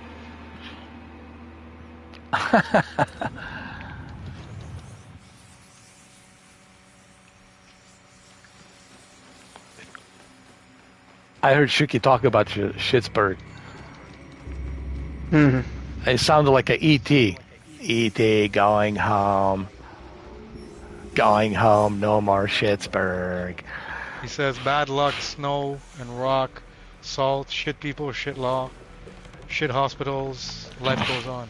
Shit, man. It's pretty much everywhere. That is. Hello. Hello. I love it. I love it. Love it. Mm-hmm. Now I show you some trick or two. Did you see that thing? It's gonna become pretty big, but I seen it yesterday. What's that? Is that Van Damme is being charged with like he's being charged with what do you call it? Basically, so you know how people traffic women, right? Like, you know, like like Russian and Romanian chicks. So apparently, he's being charged with having sex with girls who were being trafficked, and he knew about it. Ooh, that's an accomplice. So, You're an accomplice. You knew about it. Yeah. So apparently, yeah. So at first I thought it was like nothing. Then I looked and I seen it like it was on like CNN. It was like everywhere. So it's like pretty big. So I mean I'm always, you know, you give the guy the benefit of the doubt, you know. Yeah. How about like what's going on? Van Damme. I follow me too. Me too. But like, you know, but you know the thing with those, that's like I always like to give everybody benefit of the doubt. I want to see the evidence before I can believe that kind of stuff. Like Puffy, I believe Puffy. Like Puffy's fucked. Like I believe he did all those things, right? Well, there's too much evidence. Overwhelming. Yes, too much evidence. Yeah. But with this, it's like, I don't know, man. I need more hardcore evidence. You know, I believe in you are innocent until proven guilty. I want to see where's the evidence. So essentially, what they're saying is that Van Damme, you know, Taken, right? The movie Taken. Yeah. Van Damme was complicit in like the Taken, like one of those guys who were in the room banging the chicks and like Taken. So what they're saying is Van Damme, he's one of those guys, and they have evidence to show that he was aware of it, so he can't say like he didn't know about it, you know. Well, then bring the evidence. That's what I say. All right, let's see it. Well, that's what I'm saying. So we're gonna have to see what happens in this. For right now, it's just a hearsay until they can bring evidence, right? So it's like, I like to give everybody benefit of the doubt. Like, dude, like, you know, accusations are accusations. Where's the evidence? Like, evidence, you know, in a court, the judge's not going to waste not even a second. He'll just hit that hammer, say dismissed. When you bring some evidence, don't come back to me.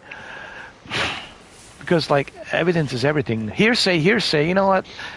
If it was all up to the hearsay, then everybody would be locked up. But hearsay would get hearsay. Me and you, the average person, we'd be fucked. Oh, of course.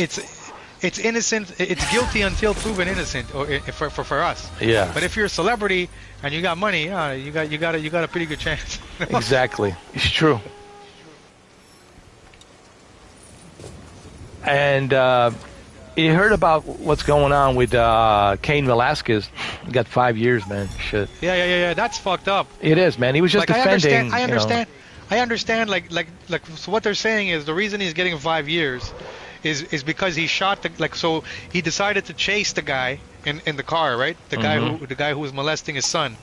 So he chased the guy in the car, and he started to shoot the gun at the guy because the guy was in another car. So they're like he could have shot. Even though they're like, okay, we understand, you know, you're a father and we would all do the same thing.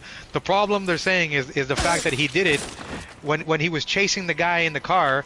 He shot the gun, aimed at the guy in public, and you know, and he could have hit an innocent person. So that's the only reason he's getting the 5 years. But still, I think they should have been like, you know what, let's let a pass on this guy, you know. Where was this? California?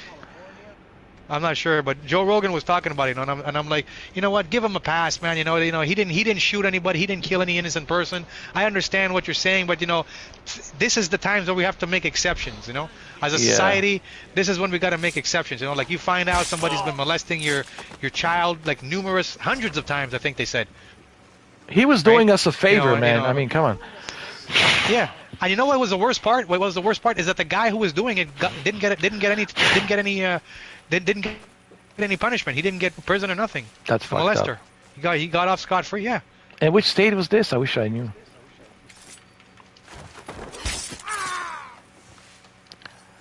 I'm guessing California. Oh no, Arizona maybe. California probably.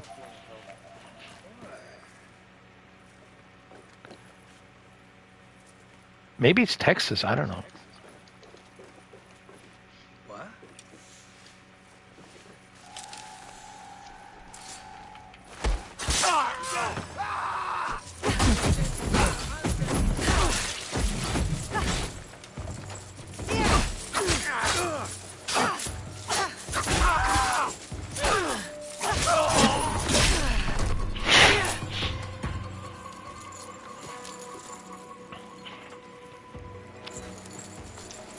Nice. Already got one of those. The hang of the game. Yeah. I got 2 of them now. I still need 2. So go into the listening mode and then spin the camera around. So when you go into the listening mode, you hold L2, you're going to see the little dot appear. Aim the dot at the enemies, and when you see the dosho, hold L2. Yeah, you see that little dot in front of you, the white dot? Yeah. So that white dot, when you aim it at the enemies, the enemies get highlighted permanently.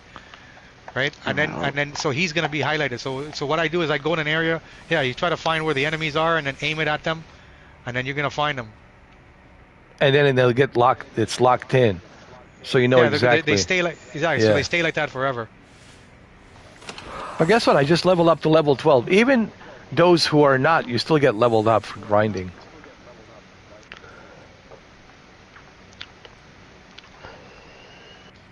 Yeah, exactly. Yeah, even if you kill the regular, I usually kill everybody. Yeah, me too. Like, why not? Just wipe the whole yeah. John Wick style. It makes it easy, especially when I was first starting off the game. You know, you want to be fighting less people because it's hard for her to win in a combat with a lot of people. Yeah. Right. So it's easier if you kill them off one by one. So then when you do find the day shows, it's easier to fight them one-on-one than to fucking have 5 other guys coming at you at the same time. And I think it works for me the best this way too.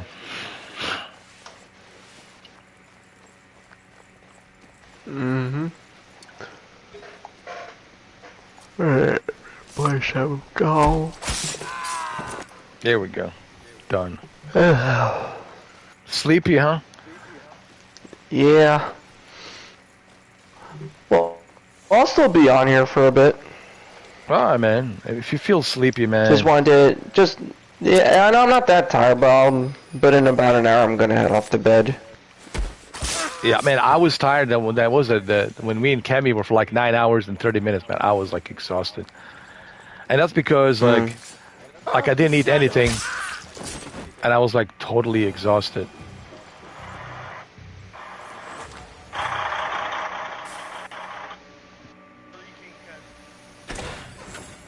Ooh, look at that. I got a new mask. Yeah. The Apprentice. This is gonna be a good chest. This is a. But you know the whole point of this, like what me, Kemi are doing here, Neo is showing to people, whoever will watch this in the future. You know, it's internet. You know, it's not just for specific audience, for whoever who might have an interest in this game. And what they're gonna see is, this is how you should play this game. If I decide to buy this game, this is how I should play it. Use these strategies. And this is like a free strategy guide. Like, you're getting this for free, man. So if you decide, if you have time to watch this whole thing, you know, I think it can benefit you. Everything we say here, everything we show here, it's really going to benefit you. So you can be prepared to play this game when you do decide to play it, you know. I think, like, remember back in the days, you had to, how much, Kemi, we had to pay for those strategy guides? Guides? Oh, yeah. $29. Game Pro books. Yeah, $30. This is expensive, dude. And now you get it for free. But actually, back then, that was actually like some cool stuff, because I was telling like my friend, when we played Ghost of Tsushima online, Legends. So when we're talking on the mic, because he's like 2 years younger than I am. So I'm like, so he's, you know, it's pretty much the same area. He grew up playing in the arcades too, right? So I'm like, so we talk about like, you know, we talk about like what we used to do in the arcades, right? So I'm like, I'm like, so, when I was in the arcade, I used to play like competitively in the arcades. So I was like, games like Mortal Kombat. I was telling man in the arcades when I used to go to the arcades, man, my buddies used to come to me and they used to surround me like I was God, right? Because I was like the king of the team. And then what we used to do is we used to have like a towel, right? So when we would play Mortal Kombat, we would put the fucking towel over our hands so nobody could see the finishers. I'm like, that's how much, because back then there was no internet, right? There was no internet. There was no internet, and like if you figured it out, or if some Chinese guy, because back then Chinese players were the best. So if the Chinese guy told you how to do like the fatalities, because there was no way to learn the fatalities back then. Mortal Kombat, 2 and shit when they came out, Mortal Kombat 1 and 2. So I was like, we would go in there, and then we would have like towels. Like I remember, I was telling him like my fat friend Mike, it was a Greek guy, Michael Kintaros. He would have the fucking towel, and he would put the towel over my hand, so nobody could see the fatalities. it was wicked. When we would play Street Fighter, and then back then I was like when we discovered how to unlock Akuma. Right, you had to do like some secret shit with the buttons, up, down, down, up. I remember we would walk in there with the towels, and people would be like, "What the fuck?" But I was like, that was the cool shit about being in the arcades back then in like the mid-90s. Mortal Kombat and Street Fighter, man. That was like kids today will never learn about that shit, man. The amount of quarters that I've spent on that nonsense. Oh god, where's the quarters? Get the quarters. Let's go. Street Fighter. That character looks like a female ninja. You know what was so cool about playing Street Fighter in the arcades? It was a social experiment. You were there like with everybody. So, and you're just standing there and sweating and your fingers and using the joystick and typing on the board, and just hitting those keys and using the joystick. And then everybody's like yelling, screaming, "Come on, come on, come on!" And then if you lose, they're like chanting you like you suck, and. Dude, it was that experience that you don't get that anymore, And then, of course, if you want to badmouth somebody, well, the fight's gonna break out, dude. Right there. Yeah, and they're right there. Exactly. Right there. Right there. I remember. Yeah. I was telling people when me and my brother used to play competitively in Montreal as kids, we would come when I came to Toronto, and I was like, people were like, "You got to give mercy." I'm like, "What the fuck?" I was telling my brother in French, "What the fuck is mercy?" We never heard these terms, mercy. I'm like, what the fuck? I don't know. And then when I didn't give the guy mercy, he wanted to beat me up. And I was like, what the fuck? And then I realized this is like a thing in Toronto where where everybody has to have a win each, and then it has to go to a third round. I'm like, what the fuck? But I was like, yeah. But back in the arcade, man. But that was back in the days. That was 1989, 1990. Yeah, they'll beat the shit out of you in the arcade, man. While you're there, and everybody would just watch. Yeah. But this is like 37 years later, everything has changed. And I know this is like Neo, this is kind of your generation, right? Gen Z, is it? Yeah, I'm Gen Z. I was born in '98, so that is correct. Yeah, and like me and Kemi were talking about this, and again, we're not trying to piss on anyone's leg with the generation. No, you're not at all. You just make good points. Well, you're definitely not wrong about it. 98, I was peak Street Fighter competition levels. Oh yeah, I remember everything. I was peak back then. Dude, 98. That was a year. That was a year after Biggie Smalls died, and that year, Daytona 2 came out in 97. I was a huge Daytona USA. Remember that game, Daytona USA? Yeah, I was a huge Daytona USA fan in the arcades. Shit, I used to go play that game in the arcades. Same thing. And that game, like people would line up to play that game, because back then they had like 5 cars. I would always play as the yellow car. My buddy would play as the green car. I remember, and I remember back then I was a peak arcade genie. Dude, when that thing came in on Sega Saturn, holy shit. Man. Yeah. See, this is what people don't understand. Back then, this was arcade only, and now from arcade only, it's coming to a console, to my home. I don't have to worry about the quarters. Getting all these. Now I can call my friends. They can come to my house. We can play, what you call it, Daytona USA. Fuck yeah! This is why the consoles were like a big deal back then. This is like what I'm trying to like. Oh, yeah. I know, but like what I'm trying to say, to explain to Neo is like this is why it was a big deal, because you can only get this experience on the arcades, Neo, and now with these consoles. And with these consoles bringing it home, That was a big Yeah, you don't deal, gotta do dude. that no more. And like when it comes to movies, like you can now watch movies virtually. You don't even need to go to a movie theater to see a movie anymore. You don't even have to leave a house right now. You can do anything. But that's the shit thing, because you go in the movie with your girl, you get a hand job in the fucking cinema with your girl, you know. Like kids today don't know about that shit, man, you know. Yeah. But I remember going in the arcade and like the Chinese guy next to me would be fucking smoking cigarettes like crazy, you know. And I was a kid, you know. Nowadays that shit you'd probably go to jail if that shit happened, you know what I mean? But back then every store you would go into, people would be smoking cigarettes. I mean, I'd be playing Street Fighter and the guy next to me would be smoking fucking having like 2-3 cigarettes lined up. And I can never stand the smell of cigarettes. They're nasty. People would say that's bad, but back then in the arcade, that's the shit that I remembered, and I was like, shit. I learned how to play Street Fighter from a Chinese guy who played with one hand, and the other hand he was smoking a cigarette, you know. And I was like, man, kids today will never understand that type of experience, man, you know. And if you said something, he could beat. And if you said anything, he would have his entire he would have like 6-7 of his Chinese friends waiting for you outside the arcade, beat the fuck out of you, you know what I mean? And you would and nothing would happen. It's not like you could go to the police or anything. That was just considered you shouldn't have opened up your mouth in the first place. That's what people would say, you know. It was more like a personal, like everything. Like here's the thing. Yeah. When you are in person, it's a different vibe. Like you can feel the energy. You can feel the energy between each other. Even the chick that you like and she likes you, you can feel that the attraction and the energy. Everything's like, it feels, more personal, on a personal level. You don't get that experience. Everything feels generic now because you're behind a keyboard and you can be nobody Joe goes Schmo. out, nobody beats each other. I could be Keanu Reeves. There was no behind keyboard warriors at those times. Like.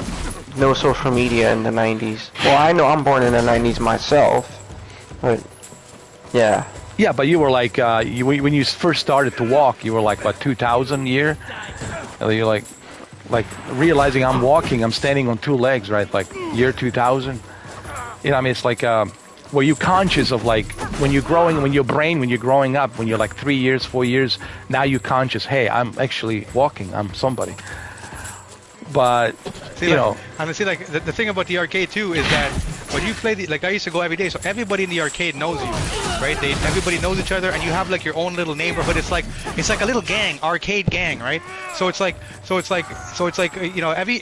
when I came to Toronto, every neighborhood had their own arcade, and everybody in their own territory. So I'm from Scarborough, so everybody in their own territory had their own like best players, and like growing up, Street Fighter was the only game that people cared about. Street Fighter was like the main. Yeah, they had all these other games, Mortal Kombat, Killer Instinct, and all that. But when it came to competition, like Friday, Saturday nights, it was pretty much like us versus the Chinese in Street Fighter, right? And everybody had their own little neighborhood, and everybody knew who the best player was. And then the best part is like whole week you would be playing with your friends in the arcade, but then on Friday, Saturday nights, all the best players would come to our arcade, or we'd be like, yo, we're gonna go downtown arcade, or we're gonna go to Kennedy arcade, and the moment you went there, everybody knew who you are because of your reputation. Nowadays, nobody knows who the fuck you are when you play video games, right? They don't know anything. They don't know who the fuck you are because you're not playing in person. It's like right now UFC. These guys are fighting for real. They're in a real fight. Everybody knows who the fuck Conor McGregor is because he's proven. But yeah, that's the difference between playing online and playing in person. Yeah, exactly. So when you're playing in person, everybody knows who you are. Everybody knows your reputation. They know if you've gotten beat up. They know all of these things, right? So that gave the incentive. Like it was, to me, that was more fun. That's like what people today don't have any, like as far as like communication and going out and meeting people. It was fun. Yeah. And you would ride your bike to the arcade. You would sometimes I remember now. My buddy Charlie, he was the first one to have like a car and shit. And then it was just I don't know, just the interaction to me back then was better. Even though it sounds hardcore, smoking cigarettes, getting beat up, just the interaction you had was it's awesome, man. It was personal. It was like, it felt personal. Yeah. It was a great experience, dude. It's something you don't forget. It's something you remember. I mean, that's what life should be like. Now, this can be experienced too, but in person, it's a more personal experience, and that's something you don't get today with this generation. I think that's the point that Kemi's making. And And today it's easy for people to trash talk, you know, and say this and say that, but they would never say that to you in your face. Yeah, say it's like, oh, this game's not good. No, or even like bad mouths somebody else, right? Because you know you're not going to see them, right? So you can say, oh, this person is this person's that, because you're not in front of them, right? But if you're in front of them, you probably wouldn't say nothing because you know this guy's gonna beat the fuck out of you, and he's really gonna do it, you know. And even if he did it, even if he beat the shit out of you, there's no repercussions because back then the police are not gonna get involved because you got beaten up. They're gonna be like, buddy, you should have shut the fuck up. I would have beat the fuck out of you. The cop would tell you, you know. But nowadays, you know, if you beat somebody up, you're automatically gonna get charges. You know, you're gonna, you know what I mean? So it's different. But back then, you knew, like back then, if you got beat up, nobody would go to the cops. No one would even care. Right? Yeah, like nowadays, the first thing is if you like push somebody and then all of a sudden now the person's gonna beat you up, the first thing you're gonna be like, oh, I'm gonna press charges. I'm gonna press charges, right? Which you know, back in the old days, they'd be like, oh fuck, man, now I gotta fucking fight this guy. Well, even like, well, it's a good example, like. Well, like good example, like what happened to Henry Rollins and his best friend, you know, with these two black males, and his best friend got killed by these two black males, and they never found him. You know, during the Rodney King, the whole thing, they didn't want to cooperate with the police, and they didn't like police, you know. So it's like they never caught these two guys, right? So back then, you know, like there was a different vibe, but now with the DNA and the cameras and phones and it's like, dude, like how long before you get caught? Like 1 hour, 2 hour? Like a good example is this guy. What's his name? Luigi, whatever the guy who killed that CEO. Luigi Mangione. Yeah. Luigi Mangione. How long before they got him? He's getting a life. He went to McDonald's. Went to the fucking McDonald's and they got him. Dumbass. For what? And you know what he did that for? He did that for social media. All the people talking about this guy. What did he do for you? Now I guarantee you. Okay, no homo, but the guy's a good-looking guy. I guarantee you, in prison, he's gonna be somebody's bitch. Oh yeah, I'm telling you that time. when he goes to a maximum security prison, he's gonna be somebody's bitch. Yeah. Easily. And what did he do it for? Because social media was hyping up. Okay, let's go after this group of people. And stupid. And so he thought, did he change anything? Yeah, on some Jack Doherty. Did he change? Did he change? Nothing. Nobody. No. Yeah, exactly. What did he change? Nothing. All he did. They didn't change all nothing. All he did was now is fuck up his life and also fuck up his entire family's life, because you don't think about what happens to his entire family now, right? Oh, his entire family forever is like they gotta change their name, probably, you know, hide in shame. Yeah. And then he might like Jack Doherty, for example, like he ruined his own career because all he does is go around harassing people just to get views. That's an example of a clout chaser. Think why his career's pretty much done, and his own girlfriend, well, now ex, has left him, and I don't blame her for leaving him. Well, to me, you know, you reap what you sow, man. People gotta, you know, they have to think for themselves. They have to have brains, dude. And apparently today, the lack of common sense and brains are not being used. And here's the thing with Jack Doherty. He had plenty of chances to redeem himself, but he blew all of them. So it's pretty much too late for him. There's no bouncing back because everyone's going to remember him for who he is. The internet knows him. Well, wasn't he... And no job is ever going to hire him. I know. Well, he was part of Twitter, right? He was in charge of Twitter. He was part of... Yeah. Yeah, he was the CEO of Twitter back then. I don't know, I think. Yeah, I think he was. Dude, no, wait, Jack Doherty? Oh, I'd say Dorsey, you said.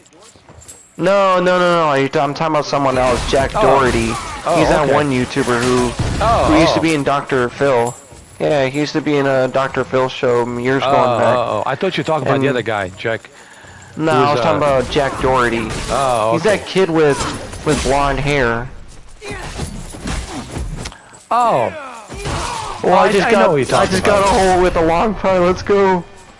I think I know what you're talking about. I did see him on the Dr. Phil show. He's that one dude. He's that one guy with blonde hair. Yeah, that's him. Yeah, he was on that one episode with Dr. Phil, right? Yeah, that's him. That's him. Yeah. Well, what do you expect? I mean, look at that girl, Cash Me Outside. Now she's a big star.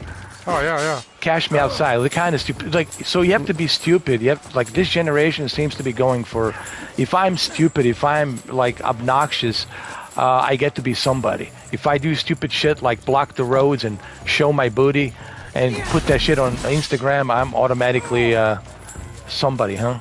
Oh, what's the other one? Huck Tua. Yeah, what was up with that Hakuto, shit? oh, Stupid that's... shit. What was that stupid shit? Oh, Hakuto. that's annoying. What's stupider with her is like, okay, I don't blame her, she got famous and cool. But what's stupider is that people actually believed her and they invested money in her coin.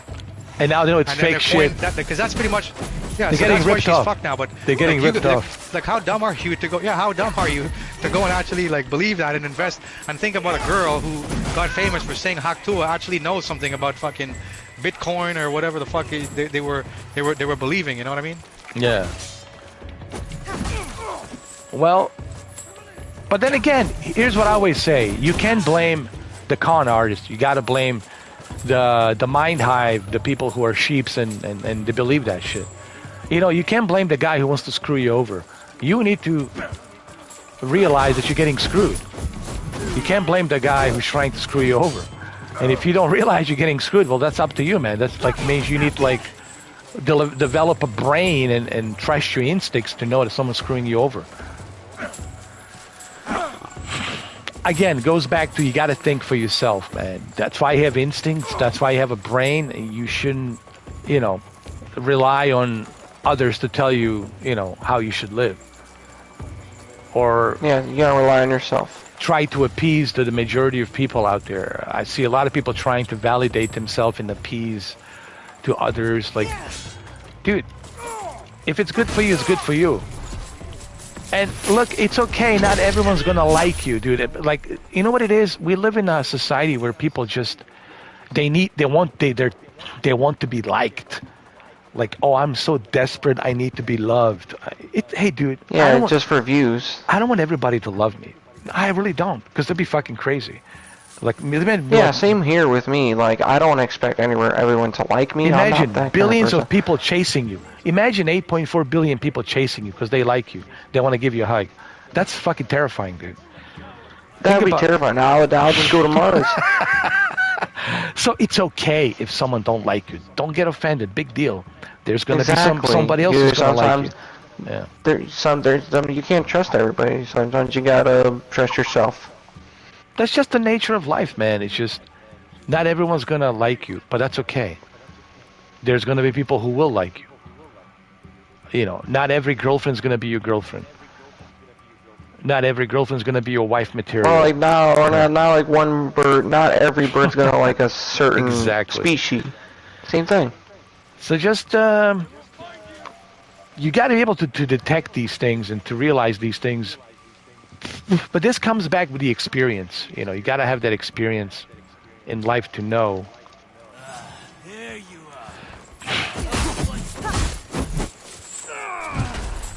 Come here, you big slob. Look at him. You gotta give him that Hakuto. Hakuto. That's right, bitch. Yeah, like, nobody cares about that Hakuto thing, you know. That trend's gonna eventually get old. And that's all she's gonna be known for, Hakuto. Hey, mommy, yeah. What are you famous for? Hakuto. Hakuto. Hakuto. Give me some of that. People who went to space, they're not gonna be remembered. You know? But the Hakuto girl will be. I know. Yeah, it's gone viral. Hakuto. And now what she's gonna have to do? Porn? There you go. Now you can Hakuto for real. Now you can Hakuto for real. Get them OnlyFans ready. A lot of the money she made is probably gonna, because I heard she's facing like a lot of legal charges. Like she's been quiet for a long time. I haven't heard about her in like many months now. So I think she's like they're looking at you know, like suing her and possible jail time. So a lot of the money that she made is probably gonna go back into paying lawyers and all that shit. You know what I mean? So, yeah. You know, I always say if you're gonna get 5 minutes of fame, be smart with the money when you get it after. You know what I mean? Hey, Kemi, look at this. Chances are. Killing those samurais. Nice. Look at this. Now I got myself warrior Onamusha Kosode. Nice. So look you at got that. You open up the chest? You open the chest? Not yet. I got like nice. Two more. Let me see. One more guy to go. Okay. Okay. Nice. Yeah. See, but I got this.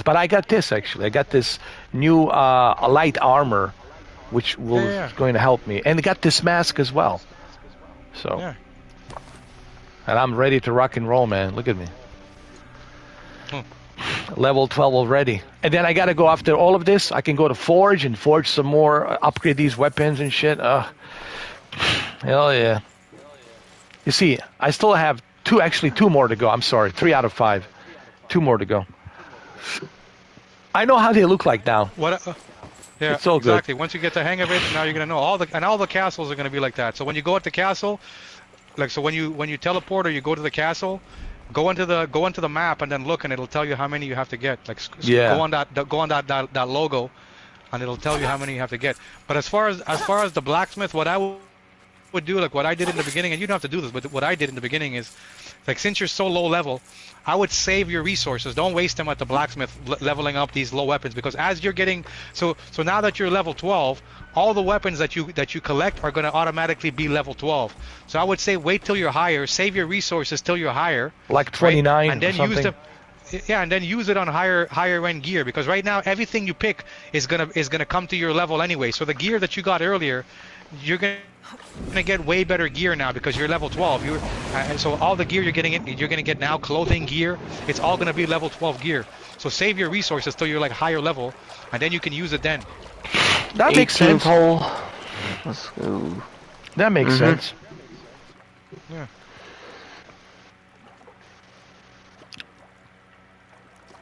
But you know, there's no rush, man. See, that's another thing. You know, you got to take your time with this game, grind it. Yeah, you know. any type of game you're playing, yeah, don't rush on it. You know, that's like people ask me about the Dragon Age. I was like, you were 42 hours into the game, you haven't finished it yet? Because, dude, there's so many side missions. There's so much to do. Like, I think I put 80 hours into that game. It's like if you're really doing it, all the side quests, everything. It's and I just ended a game with a birdie. Let's go. Well, I got one eagle this match, so yeah. Oh, you're playing golf? Yeah, PGA. PGA 2K25. You gotta hook up with Ben, bro. Right. Listen, you and Benny, man, you guys gotta get hooked together. Oh, I played with him the other day. Did you? All right. Yeah. Yeah, we had a good time. How's he at the golf? Is he good? Oh, he's pretty good. There was one time I beat him in golf, and then he beat me in golf. But we both played good. You know, me, I don't take it seriously. Oh, okay. Like, I did gotten better at the game. So I've been playing it a bit more often. But overall, you know, I love PGA 2K20. It's fun. It's way better than 23. Well, I want to get into it, but it's good. I think I'll probably wait till it comes out on like PlayStation Plus or Xbox Game or when Pass. it's on sale. Yeah. Yeah, that's the best way to do it, in my opinion. Because me, I already fully own the game. And same like Assassin's Creed, I'll probably just wait until it's on sale because it's too much money right now for me. I know. Well, especially with inflation and stuff like that. Well, I tell you what, I wouldn't be playing this if it wasn't for Brendan. You know, Brendan really wanted me to try this out, so thanks to him, I'm able to. Yeah. And I think the character you're playing is like the main character, right? No, there's 2 characters. There's, is that like a female ninja you're playing as? No, she's a shinobi, but she got many abilities. She's very flexible. She got a variety of range of things that she can do. The other guy's name's Yasuke, and he is more like a brute force, you know. So he can take on those big guys, like the ones that I'm trying to take. He can take on those assholes and bring them down very easily. But that's the beauty about this game, like the dynamics of, oh shit, she caught a fire. Dynamic between these 2 characters and how different they are, but also their story and their background to what has happened to them. And you learn from her perspective what happened to her and her mother and her father. And you also learn about Yasuke and him coming as a slave from Portugal as a bodyguard for this one guy, and then he impressed this emperor, and now he became a samurai, and then it's all, I mean, I don't want to spoil it. I mean, Kemi was very kind enough not to spoil it for me.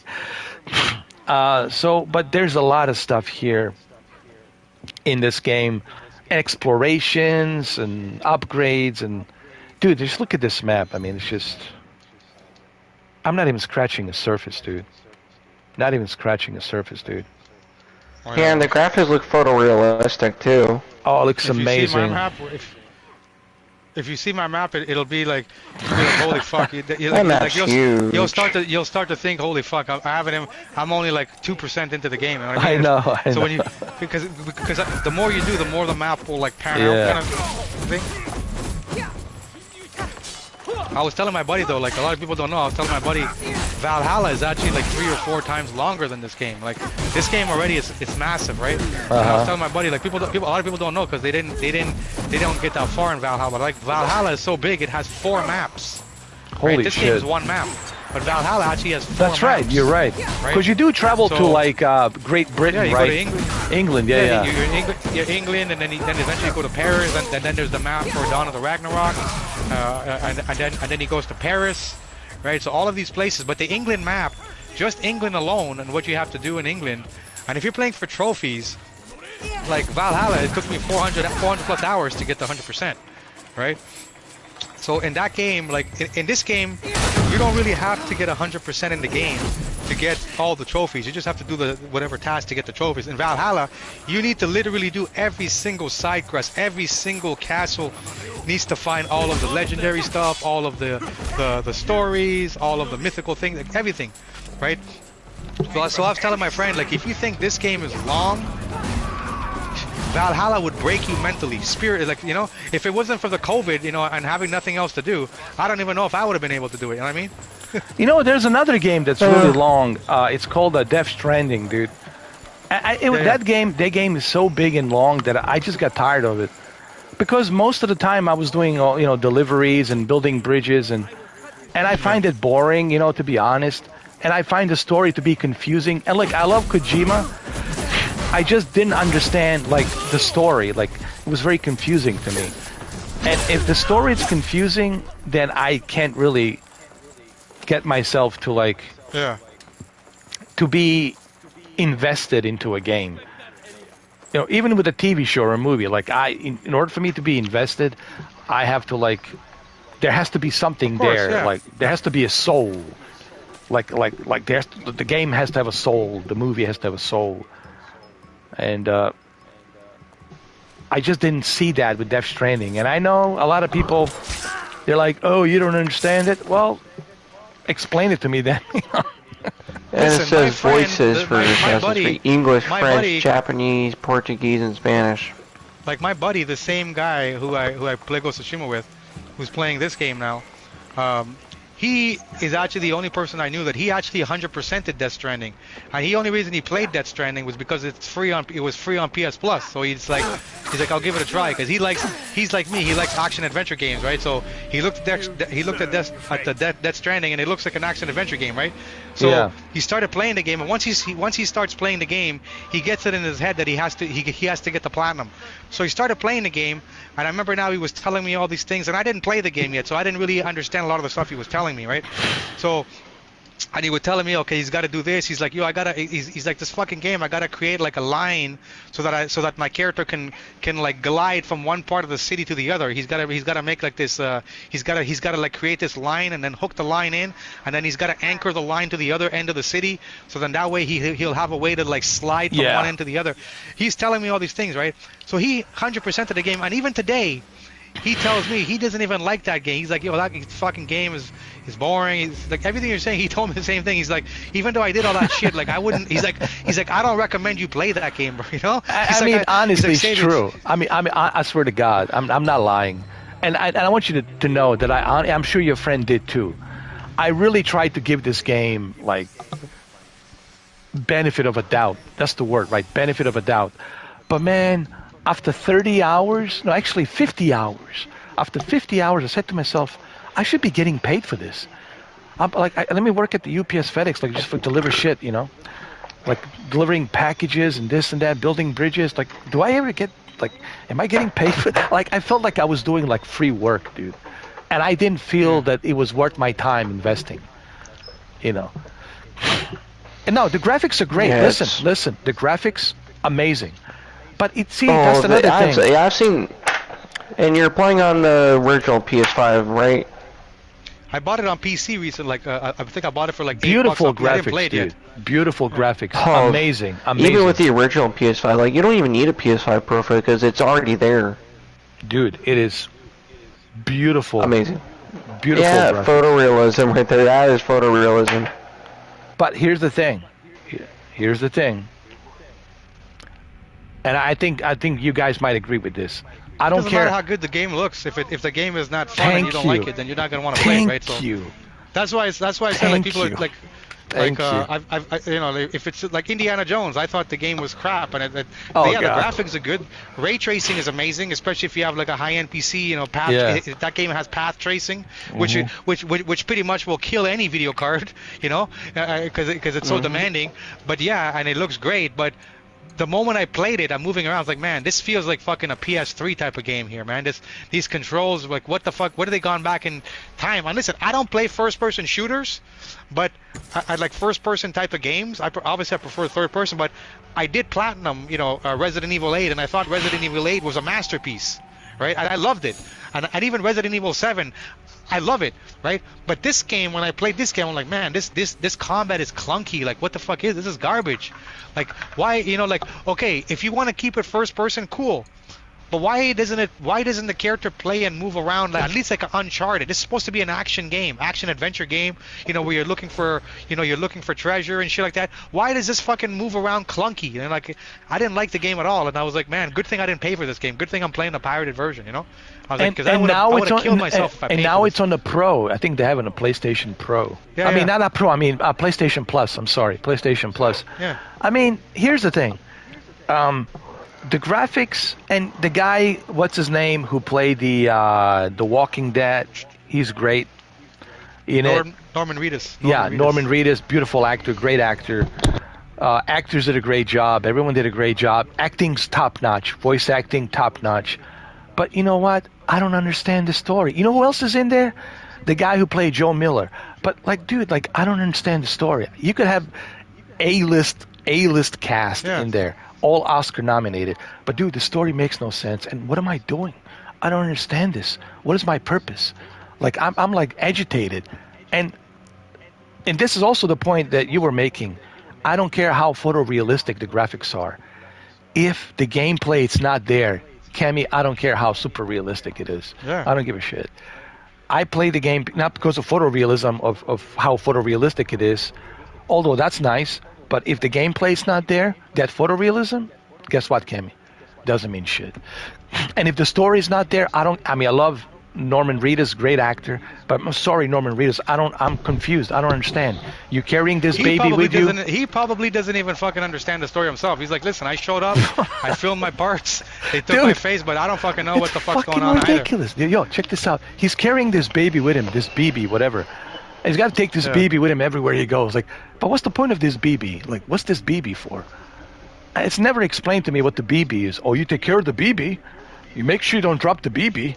Take care of the BB. I was like, okay, but what am I, a babysitter? Just walking around. Dude, I was sorry, but maybe I'll give it another try. I don't want to trash because I love Hideo Kojima. I admire, he's the master to me of Japanese video gaming. I have a lot of respect for Hideo Kojima. I really do. I mean, no one's the biggest fan of Metal Gear than this guy right here. Colonel, can you hear me? But all that being said and done, Death Stranding, it's departure of what he was, of his masterpiece, I'm just being honest. Because that's why I'm not so excited. People say, oh, Death Stranding 2 is coming. Aren't you excited? I'm like, dude, I'm still trying to figure out the first game. Like, fuck, dude. Yeah. I'm still trying to figure out what that... It doesn't draw my, I bought it, so I'll play it. I bought it for maybe you can help me, Cammy. I'll tell you what. Right? Maybe you can help me. Saying, but when you finish it, yeah. Yeah, I'm not dying to play it. You know what I mean? Yeah. But I tell you what, maybe you can help me understand. Maybe there's something I missed, Cammy. Well, I trust your instinct because you're more focused. Oh yeah. Maybe you can explain to me, hey Ed, trust let me. The instincts, man. Yeah, no, I trust Cammy. He's very focused, man. He's like John Wick. So, when you play the game after like 30, 40, 50 hours, you come back to me and we'll have a party chat. Oh And yeah, like if when I started, I'm planning 100% it. Like, yeah. And you explain to me, and it'll be actually, I'm sorry, it'll be a spoilers warning. So it'll be one of those live streams. I'll put a big capital letter spoilers warning. Who knows? I might fucking come back and tell you this game's a fucking masterpiece, 10 out of 10. You know what I mean? Hey, it's all fine and dandy, but I want to know why it's a masterpiece. I want you to explain to me, Cammy, in your words. Tell me why it's a masterpiece. What did I miss? What did I not see? And you know what? Maybe I will love it. Maybe you'll explain to me something. Hey, guess what, Ed? You missed out on this. You missed out on that. You didn't pay attention to this. You didn't do this. You didn't connect the dots. X, Y, and Z. So that's what I need you to do, so you can give me your expertise. I'm pretty sure I missed something. I'm sure I missed a lot of shit. But still, that's what I want to know. What did I miss that's making me so confused about the BBs and these other BBs who are, some dark entities. They want these other BBs and... Oh God, Hideo Kojima, what's wrong with you? Why are you doing this to us, man? He's got a unbelievable mind. Hideo Kojima, man, a genius, man. He's a genius. Like, see, the thing I say is like, okay, if your story doesn't make sense and your story is going to be too complex, you better make sure you have insane gameplay, right? Insane gameplay. It's got to be really good. But if both of them suck, then it doesn't matter how good the graphics are. I'm not gonna play, because I've played some games that are really good and the graphics are, they're not the best compared to what we have now, but the game itself is still, really good, really fun. The story is still really good, right? So you still gotta have something, right? But to me the main thing is the gameplay. If the gameplay is crap, I have a hard time. Like you see the Ninja Gaiden when it came out. So I got the pirated version and I played it, and everybody was saying it's a map. When I played, I'm like, man, I understand this is an old game and they remade it, whatever. And I'll say, okay, the graphics look good, and I did enjoy some of it, and I played it to the end. But I was like, man, the combat in this game is horrible. Like the camera angles is garbage. Like it's always in the wrong spot. This feels like a PS2 game. Like camera angles, and I couldn't get past it.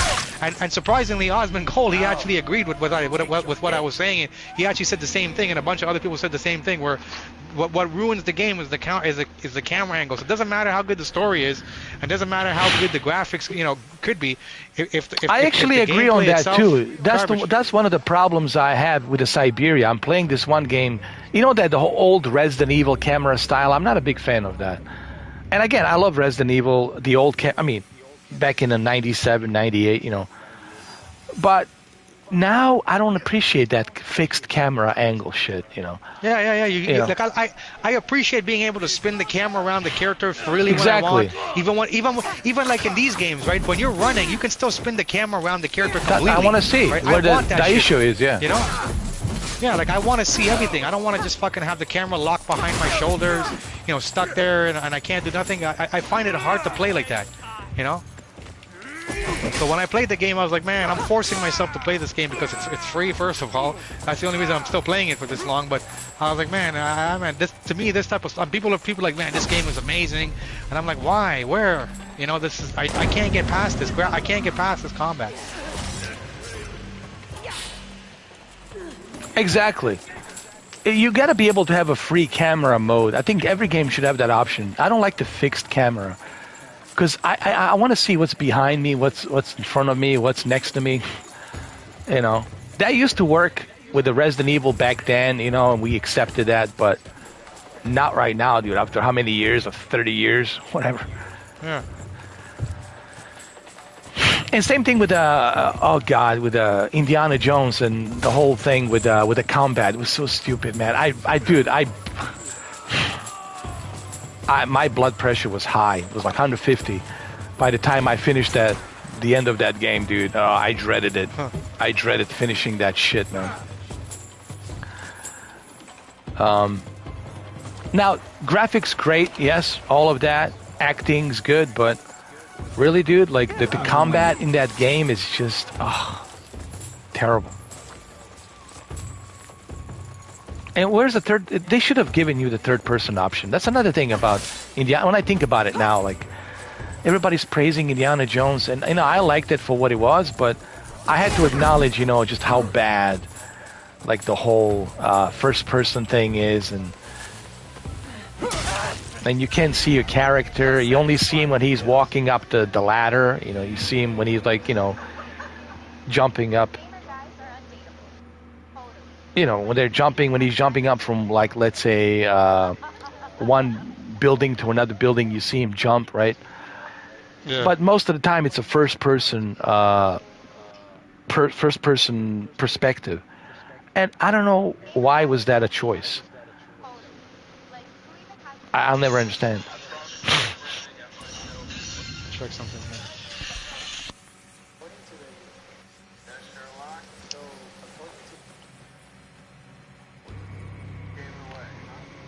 For me, I want to have a third-person option at all times, dude. Imagine playing this game in the first person. It would suck, dude.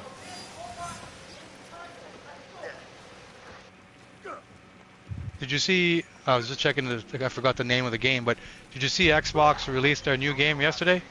People are talking about it. It got like average scores. It's called South of Midnight. Oh yeah. That's the one I was interested in. That's the one in New Orleans. It's on Game Pass, I think, right? And there's another one, Adam Fall. Yeah. I heard about that too, but I don't know. I think Adam Fall is probably something I might possibly check out because it's kind of interesting, But then again, doesn't mean. Well, look, if it's included, sure, why not try it, right? You're not paying for it. Yeah, what do you got to lose? Well, I'll check out even the South of Midnight. I'll check that out as well. It's included. Why not? See, this is what it's about. It's about. Remember, we talked about this again. I don't want to listen to the guy with the eyebrows. Oh, it's cooked. It's cooked. The people's eyebrow. Yeah, I want to see. This is the whole point to see. But you see how easy it is. You just said it, and you just saying it, Cameron, already made some people go, maybe I shouldn't play it, because that's how people are. Their brain is wired with a certain frequency. Oh, this guy said, I shouldn't. Oh, I think the game sucks. Actually, you know what? I looked at it. I looked at that's why I said let me check something. So I looked at it. And you know what? Some of the gameplay when I looked at it, it kind of looks like Forspoken. Yeah, it's not bad. It's interesting. Yeah. But this is if you're playing it for free, how can you complain if you're playing a game for free? You know what I mean? But Cammy, Game Pass, you're playing it for free. But Cammy, this is the point that me and you have been trying to make yesterday, the day before yesterday, even today. Try it for yourself. It's included. Yeah. Right? Don't just listen to some guy with an eyebrow magic. Just try it. Try it for yourself. You should try everything for yourself, dude. Like the Atom Fall, it's included. Hey, I want to check it out. I'm sure Kemi would be interested to see what my opinion is. This I one, didn't even know about it. I've never heard about it. Yeah, I'm sure like Kemi would be interested to see what my opinion is about that South of Midnight. Yeah. Doesn't mean I will like it, but hey, it's included. Let's give it a try. That's the whole point. That I hope that out of all of this, that people who are watching this, Cammy, who are sitting on the sidelines and watching, that they understand. That's the message here. It's like the message is, hey man, just try it out. If you don't like it, that's okay, dude. That's fine. Mm-hmm. But at least, you don't have to like every game. Just give it a try, dude. All we're asking is this: give it a try. But look at this. But you know what? Looking at it, the gameplay, your gameplay is asking, kind of makes you want to get into that game someday. Well, there you go. It looks pretty fun to play. I don't care what people say. I'm gonna get it regardless. Exactly. Everybody has different tastes. Just don't let others sway your taste. Guess what? Mm-hmm. Now I can open that chest. I killed all of these 5 samurais. Yeah. But yeah, it's true. Honestly, man, and remember, these games, you can judge a game by playing it for a couple of hours. There's another thing. I'm sorry, people don't want to hear this. Don't just play it for I only played it for a couple of hours. I don't like it. Really? That's the investment you put, only a couple of hours? No, dude. You got to spend more time, man. Same thing happened with the Dragon Age. In the beginning, it was kind of slow, but as I progressed, 10, 20, 30, 40 hours, 42 hours, then I started enjoying it. So that's another thing. Don't just play it for 1 hour and just make your decision. Oh, it's a trash. Well, I'll play it for a couple of hours. It's trash. No, spend some time, dude. Revisit. Go back to it. See what you missed. I know I'm trashing Death Stranding, but maybe I'll go back to Death Stranding to see what did I miss. Actually, I'm not. Yeah, now, like I was saying, I might fucking play it and tell you it's a 10 out of 10. Who knows, right? Well, you know what? Know. Different... Well, guess what? I might go back and I might give it a 10 out of 10 too. I might find out the missing clues. You know what's funny? You know what's funny is that, okay, when I first started playing PlayStation 5, when I first got it, like I told you, I initially bought it for The Last of Us 2, and I played that game, played Ghost of Tsushima, right? And then I was like, and then I remember everybody was saying, you should play God of War, the 2018 version. I'm like, man, fuck that game, man. That game looks like shit. And this is coming from a guy who played the original God of War games, you know, the ones that came out in the 90s. I know. I'm like, man, why the fuck are they like, why do I have to see Kratos like this? I want to see him how I used to see him before, where I can see the whole game. And I used to trash the game, and I'm like, and I tried it in the beginning, and I didn't like it. And I'm like, I turned it off quickly after a couple hours. And then later on, like maybe like a year later, I went back to it, the 2018 version, and I played it. I'm like, you know what? I'm not going to treat this game like God of War. I'm going to treat it like a whole new game. Not God of War, not the God of War that I know. I'm just going to treat it like a whole new game. And when I treated the game like a whole new game, when I was done, I was like, oh my god, this thing is a masterpiece. This is better than the original God of Wars that I've ever played. I was completely wrong, right? There you go. And then I became a master fan of God of War, and later on I got Ragnarok and shit like that. But man, in the beginning, when I first tried, because I didn't play video games again for 20 years. I got you into it, man, with PS5, The Last of Us too. Yeah. So I bought the PS5 just to play that game. Right? That's the only game I cared about, right? And then eventually after that, everybody kept saying, oh, Ghost of Tsushima, I should have beat it. And then I started like, you know what? Just like my movie thing, I have to play this Ghost of Tsushima game and see why everybody's talking about this Ghost of Tsushima. And then lo and behold, I put 2,600 hours in Ghost of Tsushima. I'm like, yep, I could see why. Ghost of Tsushima Legends is goated. And then the same thing with God of War. Initially, when I played it, I was so attached to the original God of War games from the 90s, God of War 1, God of War 2, and God of War 3, that when I played this one, I'm like, tell my friend, why the fuck am I seeing Kratos from fucking over his shoulder? Like, I want to see the whole character from far, fourth person view, how I'm used to it. Right? And I'm like, I don't feel, then when I started playing the game and I'm listening to the story, Kratos talking with Atreus, I'm like, man, this is a fucking masterpiece. All right? And then once you start unlocking his moves, I'm like, wait a minute, all the moves that I remembered, all the combos from the original ones, they're here. They're just locked behind a skill tree. Right? And back then, like I said, this is when I was first getting back into action adventure RPG games, and I was like, man, I'm starting to understand how this system works now, and like to me, this was all new because I hadn't played video games in 20 years, so all this stuff was new to me again, and I was coming back to me, and I was like, man, this is phenomenal, man. This is the same type of exploration as the other one. It's just done in a different way, a better way, right? And I loved it. I couldn't stop talking about the game, and I'm like, man, I wanted more, and then it got me into playing other games like fucking Horizon and all these other games, and now like these games are my favorite types of games now. Well, even with the Forspoken, I remember when I was doing that demo, you find out it's good. You liked it. Yeah. And I'll be honest, the girl talking, it didn't bother me. It didn't bother me at all. People were saying, oh, she swears too much. I'm like, fuck, she talks like how I would talk. But see, in that situation. But this goes back to the same point. See, we go back in that same circle to the same point. Come back to that. That's why you need to give games a time. You have to give it a try. Like with anything, like you gotta give it time. And I think a lot of people don't give these games enough time. They just kind of go through it, like speed through it, and like, I don't like it, and then they make some bullshit review and they give it a 5. They did the same thing with the Days Gone. Oh, the zombies, why so many white zombies, and where's different colored zombies, and I don't want to mention her name anyway. So like, and I was like, really, that's the review? You're bitching and moaning about, the zombies because they look certain way. They're too white. That's not a review. That's like you having some sort of an agenda, or you got something against the Deacon St. John and Boozer because they're bikers, or the Hell's Angels, or there's a terrible 2 people, So, like when I played Days Gone, I was like, man, blown away. I was like, man, this is phenomenal. Like I never played a game like this. This is incredible. You know, I'm like, shit, you know, like that's one of the games where like I could put 10, 15 hours a day in easily. You know what's I was like, man, this thing was insane. You know what's funny? People can go search my name. They can do it right now, actually, while they're watching this, so they know I'm not full of shit. Go back to 2019. Type in Mr. 4K Days Gone, and I was the only guy that was defending the game. Everybody else was just trashing it, calling it this, calling it that, or this is garbage, blah blah blah. And I'm like, really? And then I started like going onto this campaign where I was just telling everybody, man, Days Gone, it's not what you think. You know, don't try to compare it to like Last of Us. Don't try to compare it to other zombie games. They don't even call them zombies. It's something else. Freakers. I just like, dude, just. Freakers, yeah. I said, just listen, just give. And what I told everybody on that video, give it a time. You can't just play it for a couple of hours.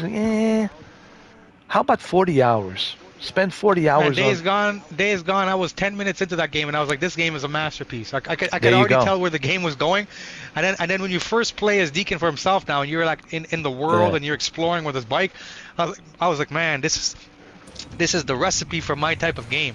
Exactly my type of game, you know." And even his friend Boozer was good, man. Yeah, everybody was good. Yeah, everybody you meet in the game is good. And even when he goes to the camps and he meets all these odd leaders at the camps, they're all pretty cool, wicked man. characters. Yeah. Yeah. But the only way they're going to know that is if they spend time. And they need to spend time. This goes for every game, dude. Even with the Order 1886, I said to them, "Well, what didn't you like about the Order 1886? There is no multiplayer. It's too short." "Oh yeah, and how much did you pay for a movie? To see in a movie theater, and you didn't like it? $18, right? Plus the parking, right? Plus the popcorn, the soda, like about $30, $40. And you're gonna complain about this game that you can play anytime you want." I think the Order 1886, it's such an underrated game, because you've seen the trophies that I have on that game, and I feel that people never gave the game a proper. Now, is it a perfect game? No, it's not. No such thing exists. But the way the game's been trashed, and it's just was treated totally unfairly. And the game was released in 2015, and this was state-of-the-art graphics for 2015. And the story, man, it's so good, Cammy. I don't know if you ever played it, the Order 1886. No, I never played it. Oh man, you gotta try it, man. I'm telling you. And okay, what's today? April 6, 2025, the year of our Lord, 2025. Guess what? You will remember this, what I just told you. When you play that game, you're gonna say, "Oh fuck, 3 months from now, or 6 months from now, fuck, I remember Ed was telling me about this game." What was that? April 6, 2025. The year of our Lord. And I told you so. But see, that's why you have to spend time.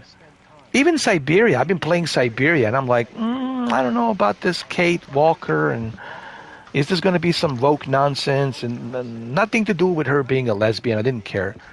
But there's story to what she's doing, learning about the past of this other girl. You know, see, but people always lean towards, sexual preference and this and that. Like, that shit is not important. What's important is the story.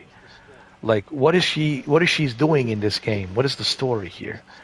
And you're learning about the story. You're learning about these other characters in the game. But they're so fixated on her that she spent some time in Russian prison, and she's been banging this other Russian chick. Well, because that's the only thing that was there.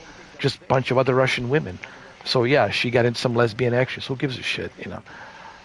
But I don't mind that. You were saying, I'm okay with that. You know, like if it's a hot lesbian, I'm okay with that. But Siberia, as long as it's not like yeah.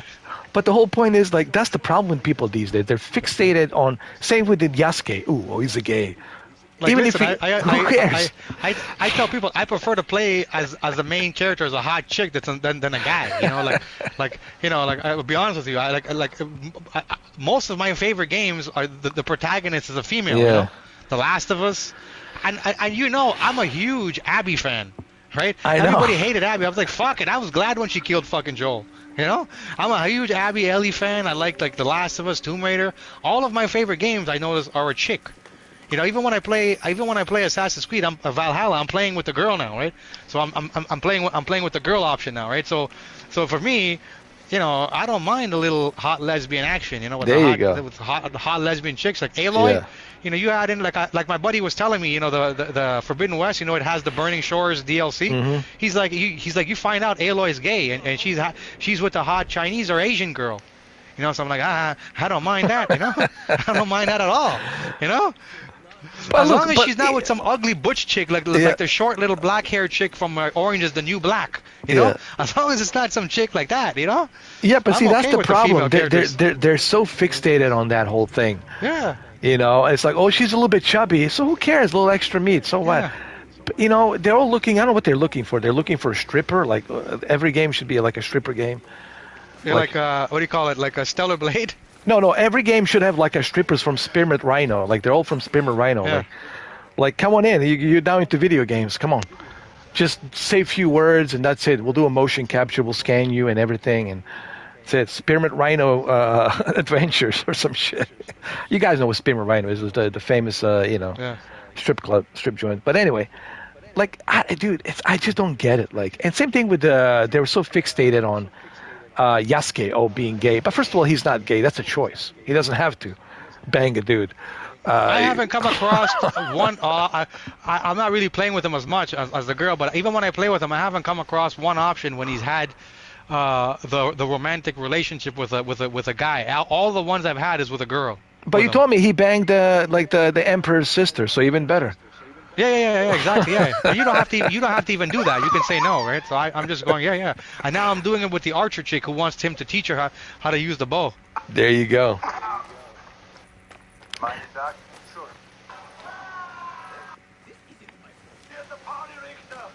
What the hell are you watching there? Oh, is this a clip of Arnold? Arnold, get in the party, Richter. that's total recall. That's total recall. That's when when what's his name? Michael Ironside, great actor. And they're in the elevator, and then his hands get all smushed and torn apart, and then he picks up his hands and he goes like, "You're gonna be late to the party, Richter." And he throws that. I don't see you at the party, Richter. You're gonna be late with the fucking party. Was that in the elevator scene? It was in the elevator. Yeah. It was in the elevator, and then he was hanging off the other side of the ledge of the elevator, and then he lost both of his arms, and they got cut off because the other part of the elevator was going, and then he lost the other part of his two arms lost, and then Arnold was holding both of his arms, and as this character played by Michael Ironside was falling down, Arnold goes like, he was looking at him as he's falling down, "See you at the party, Richter," and he throws his arms. Total Recall, man. Directed by legendary Paul Verhoeven, who also did Starship Troopers with him, with Michael Ironside. Remember, he was that what's his name, sergeant or something, captain or.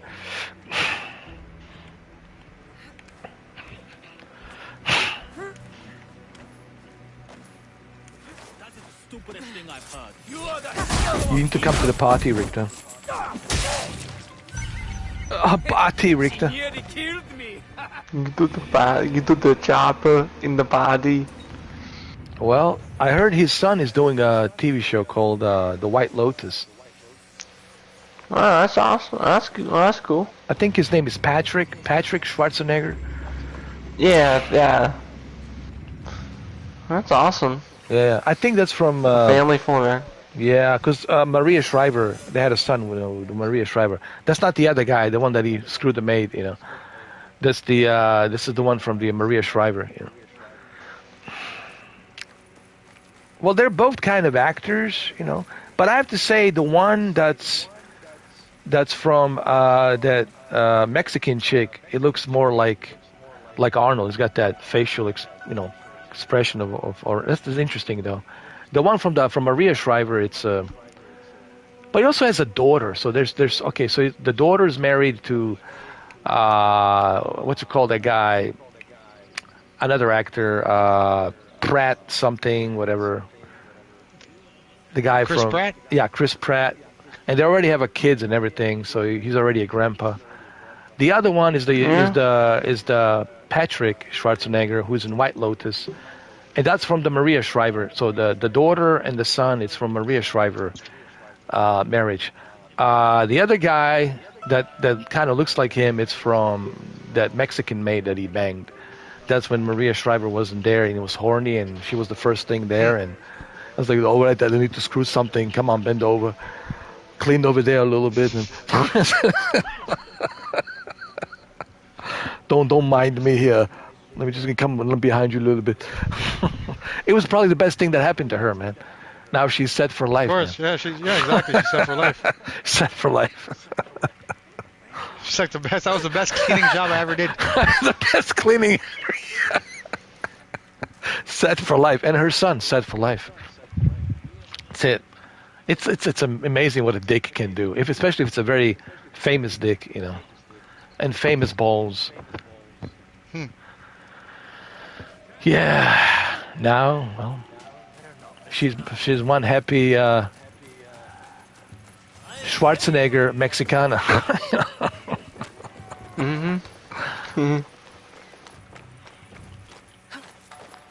Imagine how many chicks he banged that we don't know about, man. The one where he pulled out, like, oh, I'm gonna pull out before, you know, I don't want to stay in there too long. They pull out, you know, because, you know, I'm sure he was aware of that. Hey, let me be careful. Let me, you know, this is not just like any kind of Joe Schmo. I'm like, you know, Arnold, and so I don't want to stay in there. But on this one, he kind of stayed in there, so I don't know what happened. Maybe he enjoyed it too much. I don't know.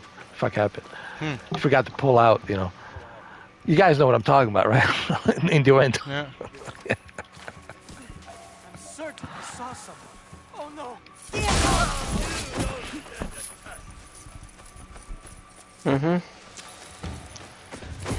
All right, I'm gonna call it a night. I'm gonna go have a meal and probably watch some 1883 and call it a night. There you go. Night. Yep. How long have I been streaming, man? I mean, I'm gonna check. I can check for you. 7 hours let's and see. 7 hours and 38 minutes. Yesterday I did 8 hours and, dude, I've been like, I'm the king of long live streams, dude. Holy shit. Well, Yeah. You're putting the time in the game, so that's good. Yeah. Yeah, most of my streams are usually an hour long, but you know, hey, I'm used to it. I'm just built different. I've done so many long live streams. It's gonna take The, people like, the only longest live stream I did was 6 hours and 15 minutes. oh, This was 2 years ago. that's my shortest live stream, actually. For me, it's the shortest one. Oh yeah, well for me it's the opposite. Because you only do a couple of hours, that's it. Right? Yeah. Rarely I do 3 hour live streams, but here and there I'll do 2 hours. Or an hour and a half on average. When people start watching if people ever get a chance to watch all of my videos, I think there will be like 100 years old by the time they get to the last video. Imagine. 8.7 thousand video. Press play. So it's been 7 hours and 38 minutes. Yeah. Well, hey, look, I got a lot of upgrades and I'm good to go here. I'm good, man. Now you can tackle the castles. Like the castles are fun to do. You go after those day shows. Yeah. Right. That's it, man. Well, actually, I want to grab something to eat too, man. That oatmeal wasn't enough, man. Holy shit, man. I'm starving myself to death. But it's good, you know. It's good to starve myself once in a while. You know, it's you know, you Fasting, they call it. Fasting. Gotta fast. Well, why don't you come down to the Baja? I got some chicken in the fridge. I'm gonna clap that. Well, guess what I have down at the Baja? I have some shrimp. I picked it up with my bare hands down at the Baja. Look at the Baja. Come down to the Baja. I'll show you my shrimp. The Mexican Baja shrimp. I call it Baja Ventura. Come down to Baja Ventura. I don't even live in the continent. I went to the United States. At 18, I went to the United States Navy. Well, 18. Not only that, I was a Navy SEAL before you even swimming in your daddy's nutsacks. So what do you know about the frog man? I was a frogman before you even knew what the frogman was. I love Jesse. Oh yeah, he speaks a lot of good. He makes a lot of good points about like what's going on with the laws. Him and Arnold, man, they would get in a fight but they liked each other. They did two successful movies, Predator and Running Man. But I think what it was competition because they were competitive. You got to remember, everybody was competitive. You look at, Arnold, Jesse Ventura, Sylvester Stallone, Dolph Lundgren, Jean-Claude Van Damme, Steven Seagal. Bruce Willis didn't give a shit. He was like, whatever. I'm John McClane, bitch. Yippee-ki-yay, motherfucker. But everybody else was kind of like some competition going on. And that's how it was back in the 80s. And I think that's why... Oh, yeah. 80s and 90s, 80s and early 90s had the best action heroes of all time. Fuck yeah, dude. But Arnold was the king. Oh, yeah, dude. I mean, look at the blockbusters of his movies, dude. Yeah. Like even like the movies that were made for like what you call it for the kids, like Kindergarten Cop. Yeah. Made that was millions. good too. I loved it when you watch that. Even Twins was like a masterpiece. Yeah. Even those small movies are like a PG-13 PG movies. He still made a lot of money. So even The Last Action Hero, man, any movie he did, was fantastic. By the way, that was great, man. Kindergarten Cop was. It's not a tumor. Oh, yeah. It's not a tumor. It's not a tumor. It's never a tumor.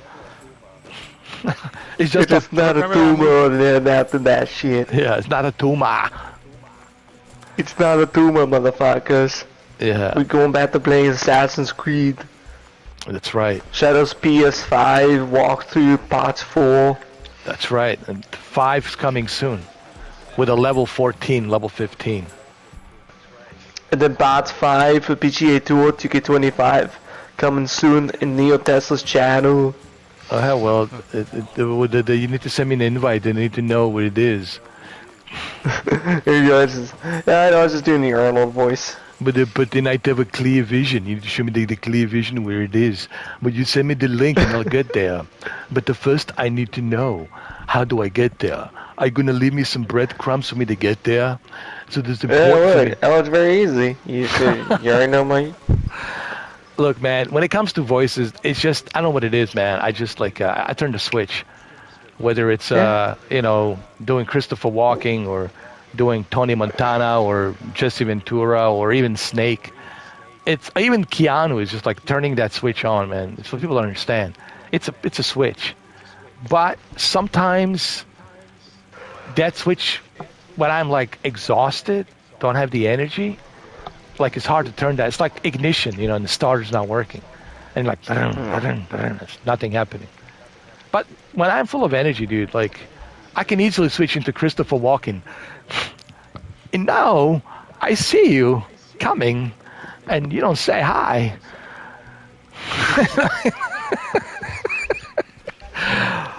It's just like a changing of frequency. Same thing with Keanu, man. Like when I do Keanu, yeah, I'm thinking I'm back. People been asking me, and I think it's time that I give an answer to this question. I'm thinking I'm back. Or whether it be, who's the other guy? Joker. That's easy for me. Heath Ledger. Would you like to know how I got these cars? You see, my father was a drinker and a fiend. So one night, Daddy comes home and he sees Mommy with a kitchen knife, and he doesn't like that, not one bit. For me, I can just switch that frequency super easy. Tony Montana, it's simple. It's just, I think of just when he says to the one guy who's fat and overweight, "Hey man, you look like you swallowed a fucking octopus, man. You got the fucking tentacles coming out of your fucking ears, man." It's like, see, it's not that difficult. If I know the line and if I know what I'm going to say, then I know the frequency and I know how to change it. but one of the difficult part about me being in a Horizon world that you can ask Renee, to stay in a character and to think like Keanu, to move like him, to think like him, and not to break a character, man. Cameron and Neo, man, that was tough, man. I ain't gonna lie. That was exhilarating, dude. But it was fun. But it was, I'm not gonna lie, it was exhilarating. You know, to stay in, people say, how the fuck you stay in character? I was, well, you know, it's like, you need to be like me. You know, I have to put in some bullshit cool lines to rub it in. Well, maybe because you're not like me. And then they get even more angry. Look, fuck you, man. You're phony. And I was like, Next thing you'll start doing the live stream dressed like him in the live stream. I know, I should do that. But then it would be like, but people would know it's me, you know. But would be good. But maybe I'll do it. I don't know. We'll think about it. We'll see.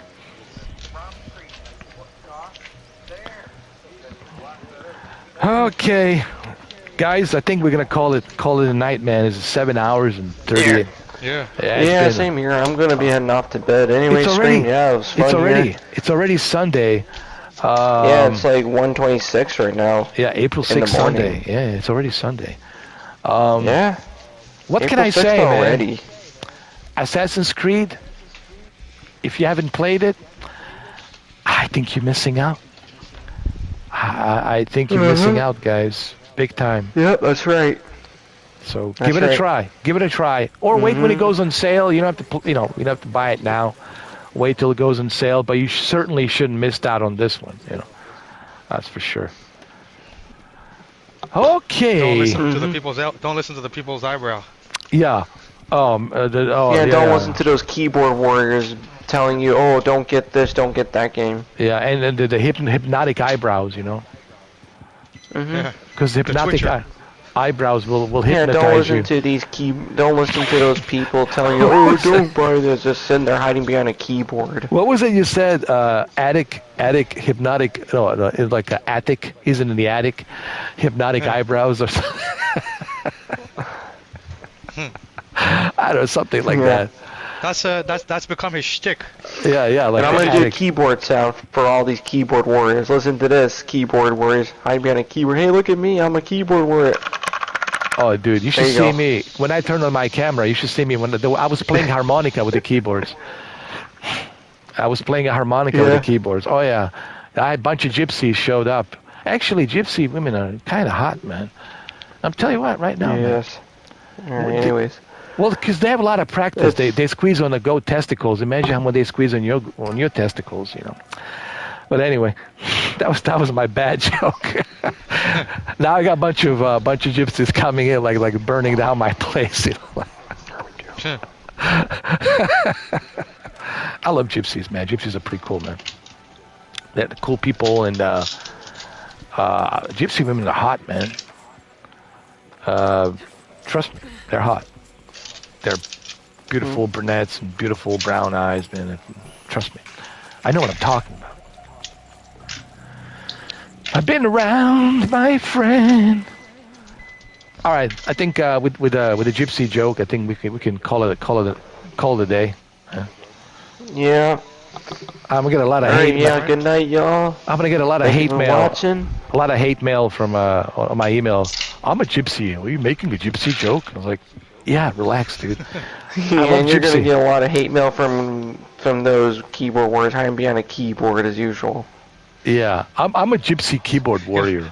I squeeze goat testicles with my mouth. I'm gonna hide behind a keyboard. You'll get another. What was the guy's name? Vlad. You'll get another Vlad come back and say, "Who the fuck are you?" Oh God! And all the Mitches, all these Mitches. Mitch, yeah. All those Mitches, man. I even knew who they were, man. That's the funny part. Like I even know who they were. One guy actually came to me and says, "Oh, I'm from Vancouver, dude. I've been in Vancouver. I was there." Blah. One guy admitted to me, dude. Like, all right, well, I said I knew that anyway. All of these guys. Here's the thing. Every single one of them, I knew who they were. But I don't care. Like, I never gave a shit, man. Even because people say, "Oh, how do you know?" Well, I have my sources too, and believe me, my sources are spot on. And it all checked out. It was all legit. And I knew. And I say to people, please don't send me all this stuff because I really don't care. I don't want to know. And they send it to me anyway. I don't care if you want to know about it. Here's the info anyway if you want to know. I was like, I don't give a shit. What am I going to do with it? Wipe my ass with it? So I had some guy calls himself Mitch, lives or Vlad, lives in Vancouver. What am I going to do? Fly out to fucking Vancouver and slap him in the face? Like, what am I supposed to do with that shit? I don't care. It doesn't do me anything. It doesn't do any good for me, knowing that shit, I always tell people if they have a hard on, well, come see me. Come down here and, talk to me. But I don't care about keyboard warriors. Never did, never will. Like the other guy who was leaving me, Shakespearean letters of comments about I'm a Xbox shill, And I told him, I didn't say anything to him. I was just like, he was pissed off that I'm not replying to his messages. And I just was reading his messages and didn't reply. I was just taking a shit in the toilet, and I was just, enjoying, me taking my shit because it's the only time I give a shit.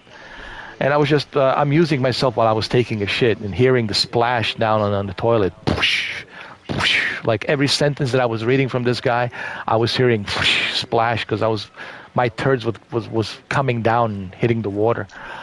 And that's how much shit I gave.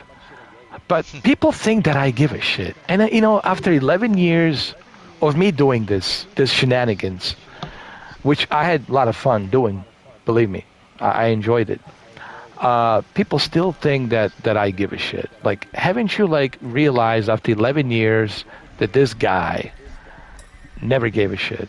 And it still doesn't give a shit about what you think, what your opinion is, or what you're saying behind my back. I could give quarter of an inch of a shit, man. But they think that I care, and this is where they're wrong, dude.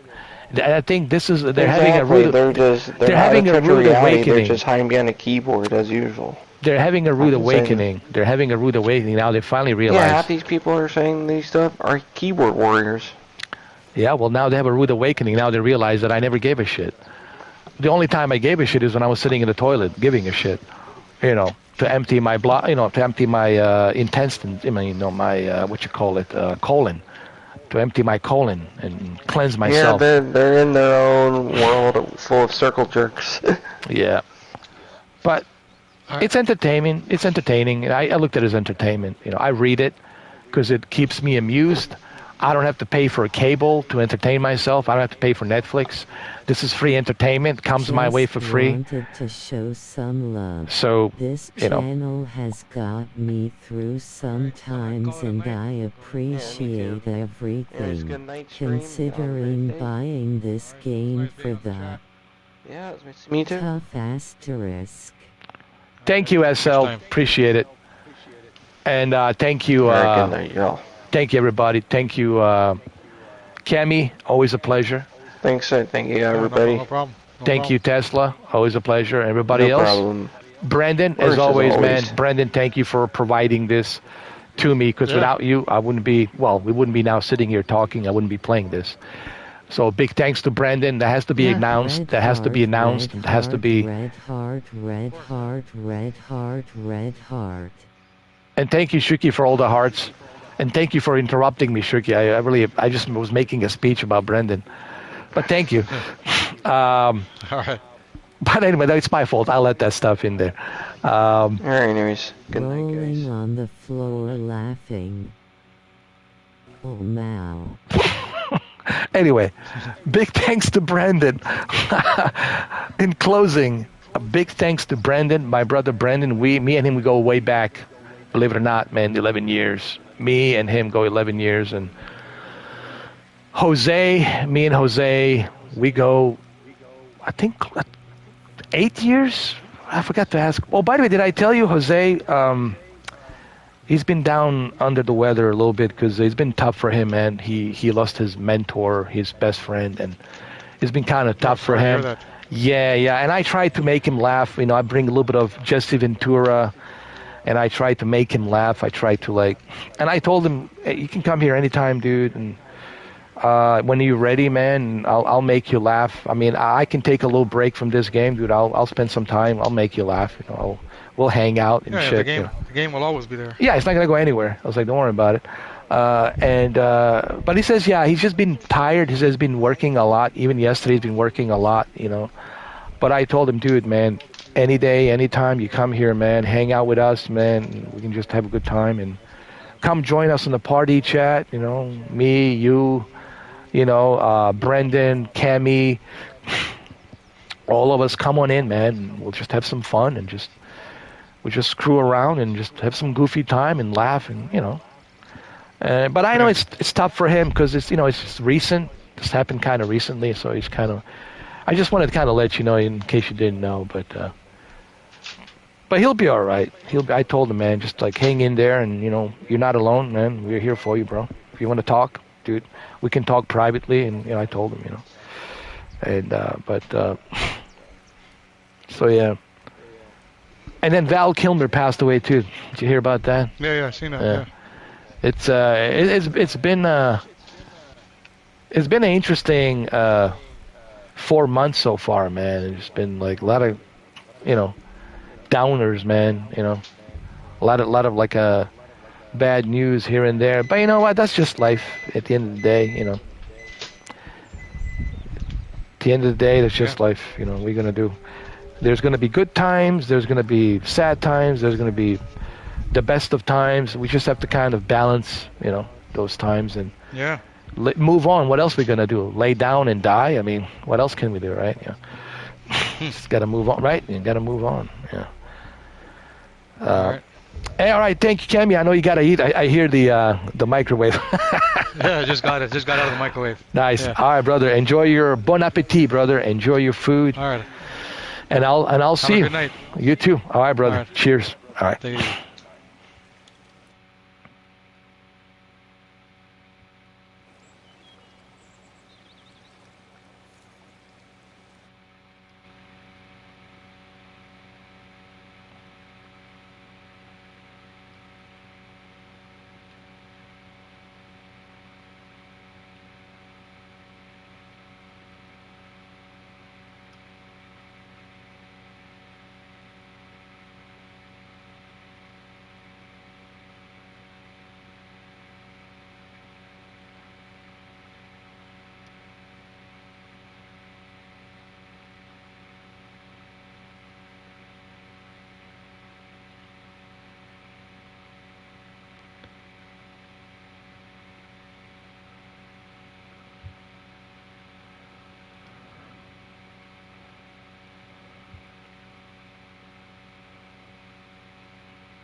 All right, guys.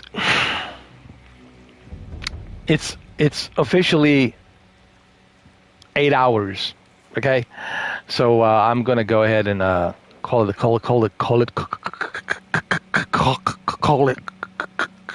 I'm so can't speak. Just kidding. Let's speak. No, I can speak, but sometimes, man, my tongue just like flips around.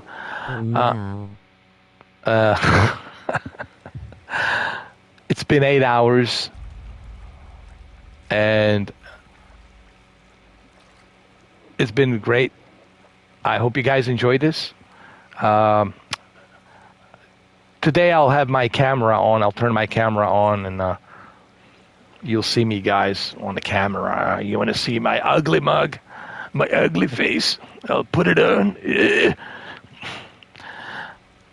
All right. And I'll see you guys today. It's Sunday. It's already Sunday. Already Sunday, dude. Damn. Already Sunday. Anyway. Shuki, I'll see you today.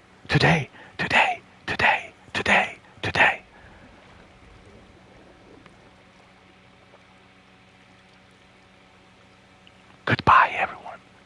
See you today. Why, you guys want to hear Keanu say goodbye? Yeah. Red heart, flexed, biceps, thumbs up. And this is how Keanu Reeves says goodbye. Yeah. Goodbye. Rolling on the floor laughing. Yeah. Goodbye.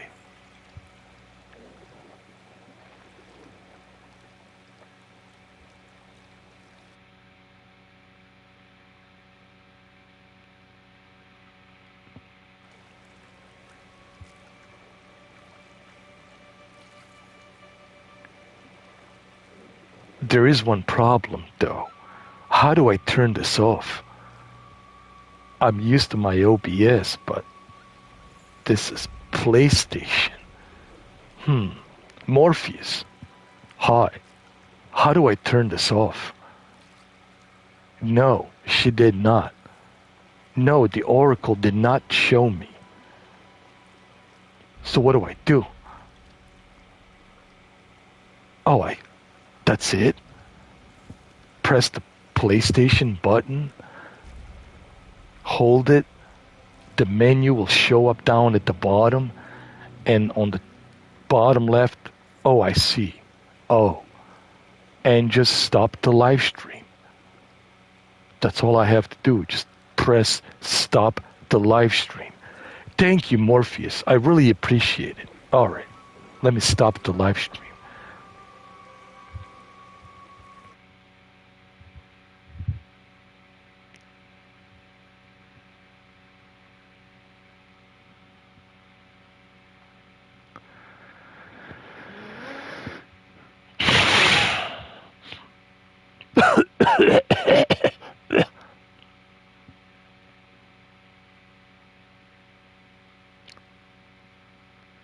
Are we still live? Morpheus, are you still here?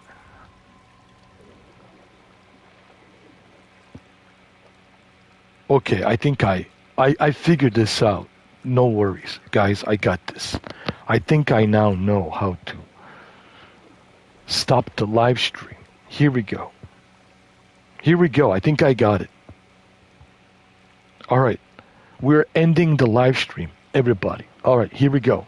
This is the end of live stream. Thank you very much. This is Kinanu Rivas, and I will see you later on today. Thank you very much. And yes, John Wick Chapter 5 is happening. That's right. And Shuki will be in it. I will have a cat and a dog this time. Okay? All right. Now, this is it. I'm ending the live stream. Yeah. Yeah. I will see you later. Shuki. Shuka. I do mean it. I will see you later. I will wake you up. Sigh, slightly smiling face, red heart. Good. Now I only have one. I be there. I only have one favor to ask of you before you go. Would you mind typing in something for me? I want you to type in what we typed in yesterday. Remember, Kako. Kako. You remember Kako? I want you to type it in.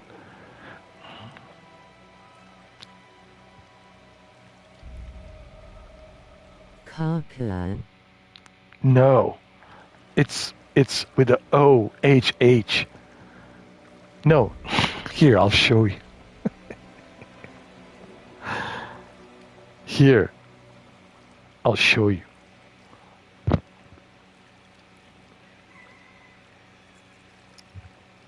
Low. Kako. Kako. Kako. Kako. Kako. Kako. Low. John Wick returns, yeah.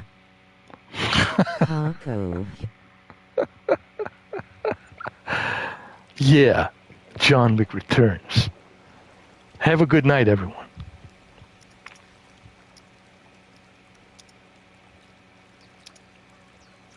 Y'all see the Tron trailer? It's out now. Face with tears of joy. Have a good night, everyone.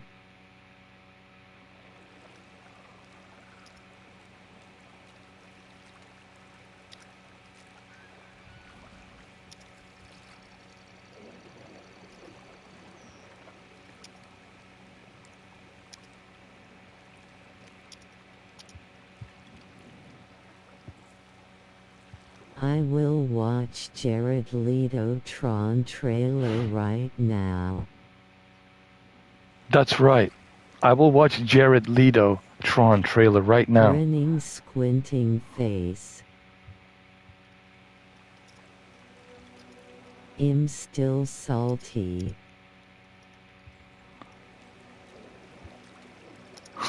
Jared Leto is legend.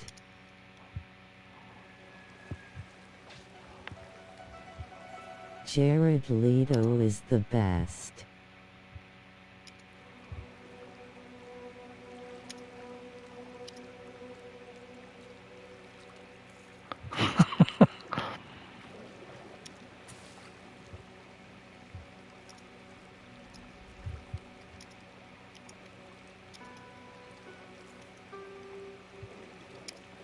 Jared Leto is all you need.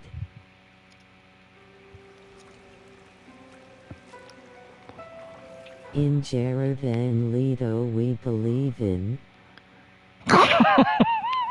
He looks like a meth head. Dreamcast mess with the best die like the rest. In Jared Leto we believe in. But somehow he's going to save the world. Jared Leto is our savior. For now. All right, we gotta end this though. This is going nowhere. It's over, guys. It's over. We gotta go.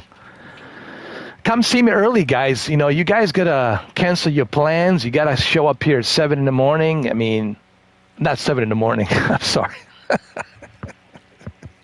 7 in the evening. You guys gotta figure out, you know, you guys have to figure out something. Like maybe 7 in the evening, you know, cancel your plans, you know.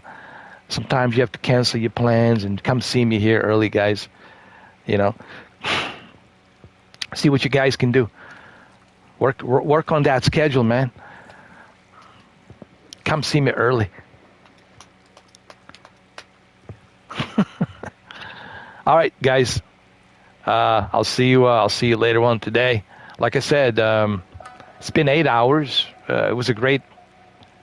It felt like a podcast, didn't it? It felt like a podcast. It was cool chatting with, you know, Cammy, and also chatting with Neo. He came in. So, yeah, guys, come join us, man. Join us early.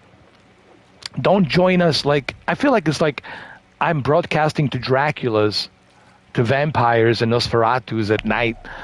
You know, it's like, I can't be a Dracula overnight, man. You know. You guys got to try to be day walkers a little bit. Be a day walker, you know. Come see me in the evening, you know. Or maybe in the afternoon.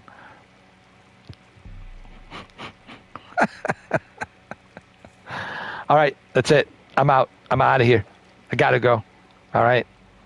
What do you think? What do you think I am? Some kind of a vampire? I'm going to spend the entire night? No. I'm already exhausted, man. It's time for me to go. I gotta eat. I gotta eat my food, and you know. But yeah, please, if you can. I mean, it would be. Well, the reason I say this, because if you can come early, it'll be best when it's the beginning of a live stream. But when you guys come late, and it's like I'm already burned out. I already like been Joe jacking for like 8 hours. I'm already out of juice, you know. I don't have no more juice. You know, I just say you know. No more juice. But if you guys come early, like 7 o'clock, 7 p.m., or even 9 p.m., they're like, even 10 p.m., you know, but like, you know, around this time, it's like I'm already burned out. Like, oh, I'm already out. So, yeah. All right. If you can. If you can't, I get it. You know, if you have a hot date with some hot chick, I get it, whatever. Or if you're busy or whatever, guys. But, you know, it's not a Bible. But I'm just simply saying I would appreciate if you guys could show up a little bit early. Because it's more fun when you come here early. It's less fun when I'm like at the end of the show. It's like I'm wrapping it up like shit, you know. Just missed out. You know what I mean? So it's more fun when you are like in the beginning of the show. You get to have fun and chit chat with me and others, and it's kind of fun. Yeah, it's fun, man. So come on in early, guys. It's gonna be more fun if you're early. You know. So yeah, come join me later on tonight in the evening or possibly in the afternoon. You know what? I might show up in the afternoon and, you know, we can do this in the afternoon. And it'll be more fun. So, yeah. Good night, everyone. I gotta eat something. I got to eat. Yes, Keanu Reeves is going to eat. And Real Savage, stop being so salty with my legendary friend, Jared Leto. You know? Because if I tell this to Jared Leto, he's going to spam you. Your Instagram will be spammed endlessly with Jared Leto's hot photos.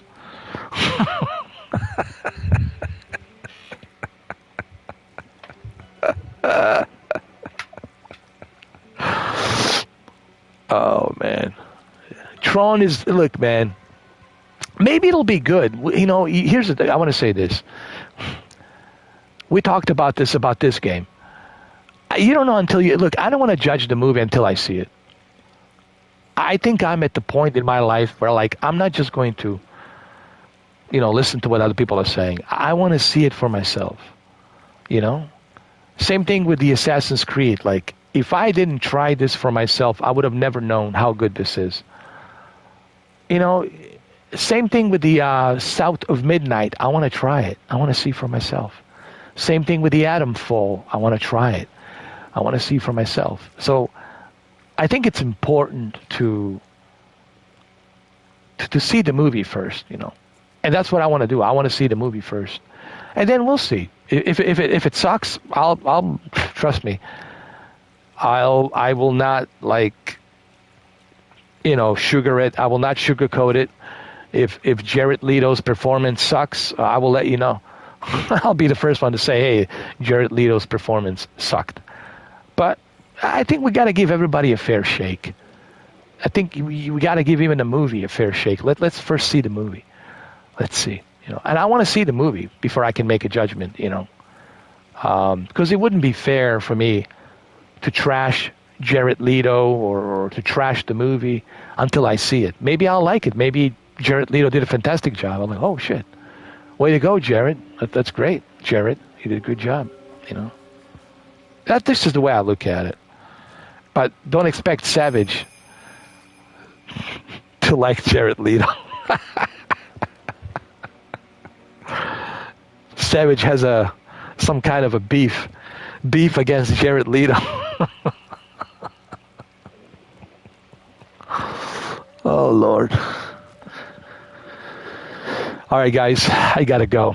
Love you all. God bless you all. And please come on in today. I'll try to maybe come in the afternoon a little bit earlier if I can, you know. Come see me. Come see me. Slightly smiling face. Oh, love you too, my lovely Shuki. Thank you. Shuki, it's a sweetheart. Shuki has big heart, big heart. Shuki has the biggest heart ever.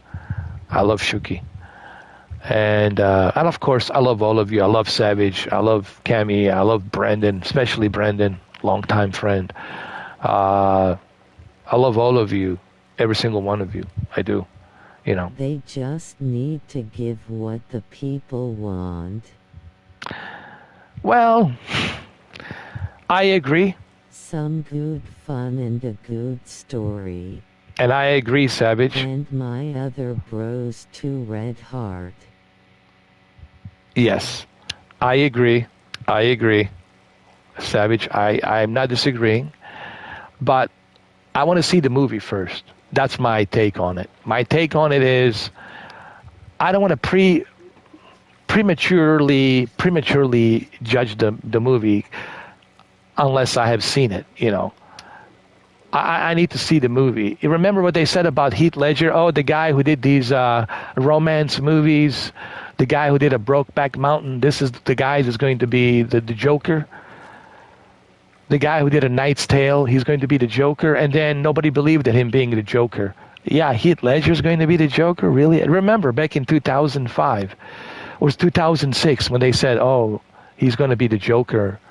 No, it was 2006. They said, oh, he's going to be the Joker. And then, once the movie was released, everyone was blown away by Heath Ledger's performance. Honestly, Heath Ledger is one of the greatest examples. Because people remember Heath Ledger, oh, he did these comedies, romance comedies, Knight's Tale. He did a Brokeback Mountain, did some movies here and there, did like the Grimm's Reapers Brothers, whatever. He did, that was great with Matt Damon. That was funny. He did, what else he did? Knight's Tale and movie with Mel Gibson, The Patriot. And Grim Reapers, and the brothers and all that. That was funny. And then everybody was like, I don't know about Heath. This Australian bloke, I don't know. Looks like a surfer. This Australian bloke, some kind of a clown surfer. And then he turned out to be the real clown in the movie. And then he blew away all of us with his performance and won an Oscar. But he lost his life. He died.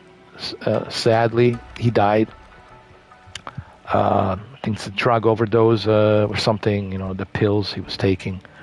But his performance echoes in eternity. So what I'm trying to say to you, Savage, I understand, how you feel about Jared Leto, and I understand how you feel about Disney. I get it. And you're not incorrect. You're correct. But I think it's good for us to give everyone a fair shake. You know what I mean? I know that he sucked in Morbius, and I know he sucked at the other movie where he played the Joker. But I think it's just hard for me to accept. Well, guess what? It was hard for me to accept Heath Ledger as the Joker because I was thinking Joker. I was thinking, wait, a Terragetto. The original cast is the real deal. Yeah, but Savage, listen to this. Hold that thought. Listen to this. It was hard for me to hear back in 2006 that they're going to cast Heath Ledger. Tron is something that should be respected. Okay. All right, but listen to this. It was hard for me to accept that Heath Ledger was going to be the Joker. And look what he did. Do you know why? Because I was remembering Joker from Jack Nicholson. And I was like, no one can fill in the shoes of Jack Nicholson. And boy, was I fucking wrong. Not only did he fill the shoes of Jack Nicholson, but he took it to the next level. So what I'm saying to you is you got to give everybody a fair shake. And you got to see the movie before you can make a judgment. Maybe you'll like it, dude. Maybe you'll say, shit, Jared Leto did a good job. Holy fuck. Because Jeff Bridges is getting old. He cannot do it forever. Like, you can't expect Sylvester Stallone to be the Rambo forever. You can't expect Arnold to be the Terminator forever. It's like, we have to be realistic. Time for someone else to step in. Same thing with Blade. Wesley Snipes getting old. This other guy wants to be the Blade. We'll see how he does. So what I'm simply saying, with Heath Ledger, I was like, oh boy, really? Oh fuck. This guy, the Australian surfer dude, doing all these romantic movies? Fuck no. And I was, dude, like I said, oh boy, was I fucking wrong. He impressed the fuck out of me, and he impressed the entire world with his performance. And he got an Oscar. Tell me you were not impressed by Heath Ledger, dude. And he was filmed in New York City. Your point, I'll give it a shot. Yeah, you got to give everybody a fair shake, Savage. You got to give everyone a fair shake. That's all I'm asking. And if the movie sucks, hey, you know, it's then just hard for me since Tron is no joke. I know the movie's dear to your heart, and I know Jeff Bridges. You grew up watching Jeff Bridges, and I know it's dear to your heart. And I know, you know, but that's why we got to give it a fair shake, you know. You know what I mean? Like I said, it was hard for me to accept that, because I thought that only Jack Nicholson could play Joker. Like Tim Burton, Joker was it. No one else can reproduce the Joker the way Jack Nicholson did. Well, guess what? I was wrong. Not only did he bring the Heath Ledger that he brought the Joker, but he brought his own version of a Joker to a certain levels that I don't think anyone will be able to get to that level. The bar has been risen to the atmosphere, and good luck trying to go above that bar in the atmosphere. Try to fill in those shoes. It's going to be a long, long time before we see another Joker with some new, fresh, innovative, representation of some other versions of Jokers in the future. I don't even know if I'm going to be alive till we see that. All I'm saying is everybody deserves a fair shake, man. Everyone should get their fair shake. But anyway, Savage, we'll talk more about the Tron. We'll talk about the trailer. And come see me tonight. Come a little bit early. Or come see me today. Maybe I'll come in a little bit early today in the afternoon, and we can talk about the trailer. I'll rewatch the trailer in slow motion. I'll kind of re-examine the trailer, and then we'll talk about it. We'll go into details about what you see, what I see, what you don't like, and things like that. Yeah, come see me today if you can, you know, if you're not busy in the afternoon or in the evening, you know. Thank you for being here, Savage. Thank you, Shuki. Thank you, Kemi. Thank you, Neo. Thank you, Brendan. Thank you, Shinobi. Thank you, Katie. Sorry about the party, Katie, but, you know, me and Brendan, there was nobody there. We left, you know. And plus, I was busy with this game. But, you know, you can jump in on the party next time when we do it, you know. Anything else? Let me see. I'm reading through the chat. I think I got everybody. Thank you. And thank you, what's your name? SL? Is it SL or SI? Red Heart. I want to see how do you pronounce your name? South Cal? Are you from South California? South Cal? SL? Thank you, SL. Is it SL or, I hope I'm not mispronouncing it, or SCL or SL? I think that's the L, or SI or SL. SL? Anyway, I'll just call you SCL. SCL 19OG. Thank you. SCL 19OG. Thank you, man. Appreciate it. And I really appreciate what you wrote down, SL. He said, I just wanted to show some love. This channel has got me through some times, and I appreciate everything, considering buying this game for the PlayStation 5 Pro. Take care, everyone, and have a great night. Thank you, SL. Listen, man, feel free to come in anytime here, man. We have a great community here. We have great community of people here. Feel free, man, to come in and talk to all of us. Shuki's a great guy. Savage is a great guy. Jose, Kemi, we're all like great people, man. And come on in and join us, dude. Whatever you want to talk about, man, you can talk about it. We're okay with it, you know. It's all good. Yeah. But thank you. I really appreciate that. I really appreciate that. Thank you very much. And thank you, Shuki. Thank you. All right.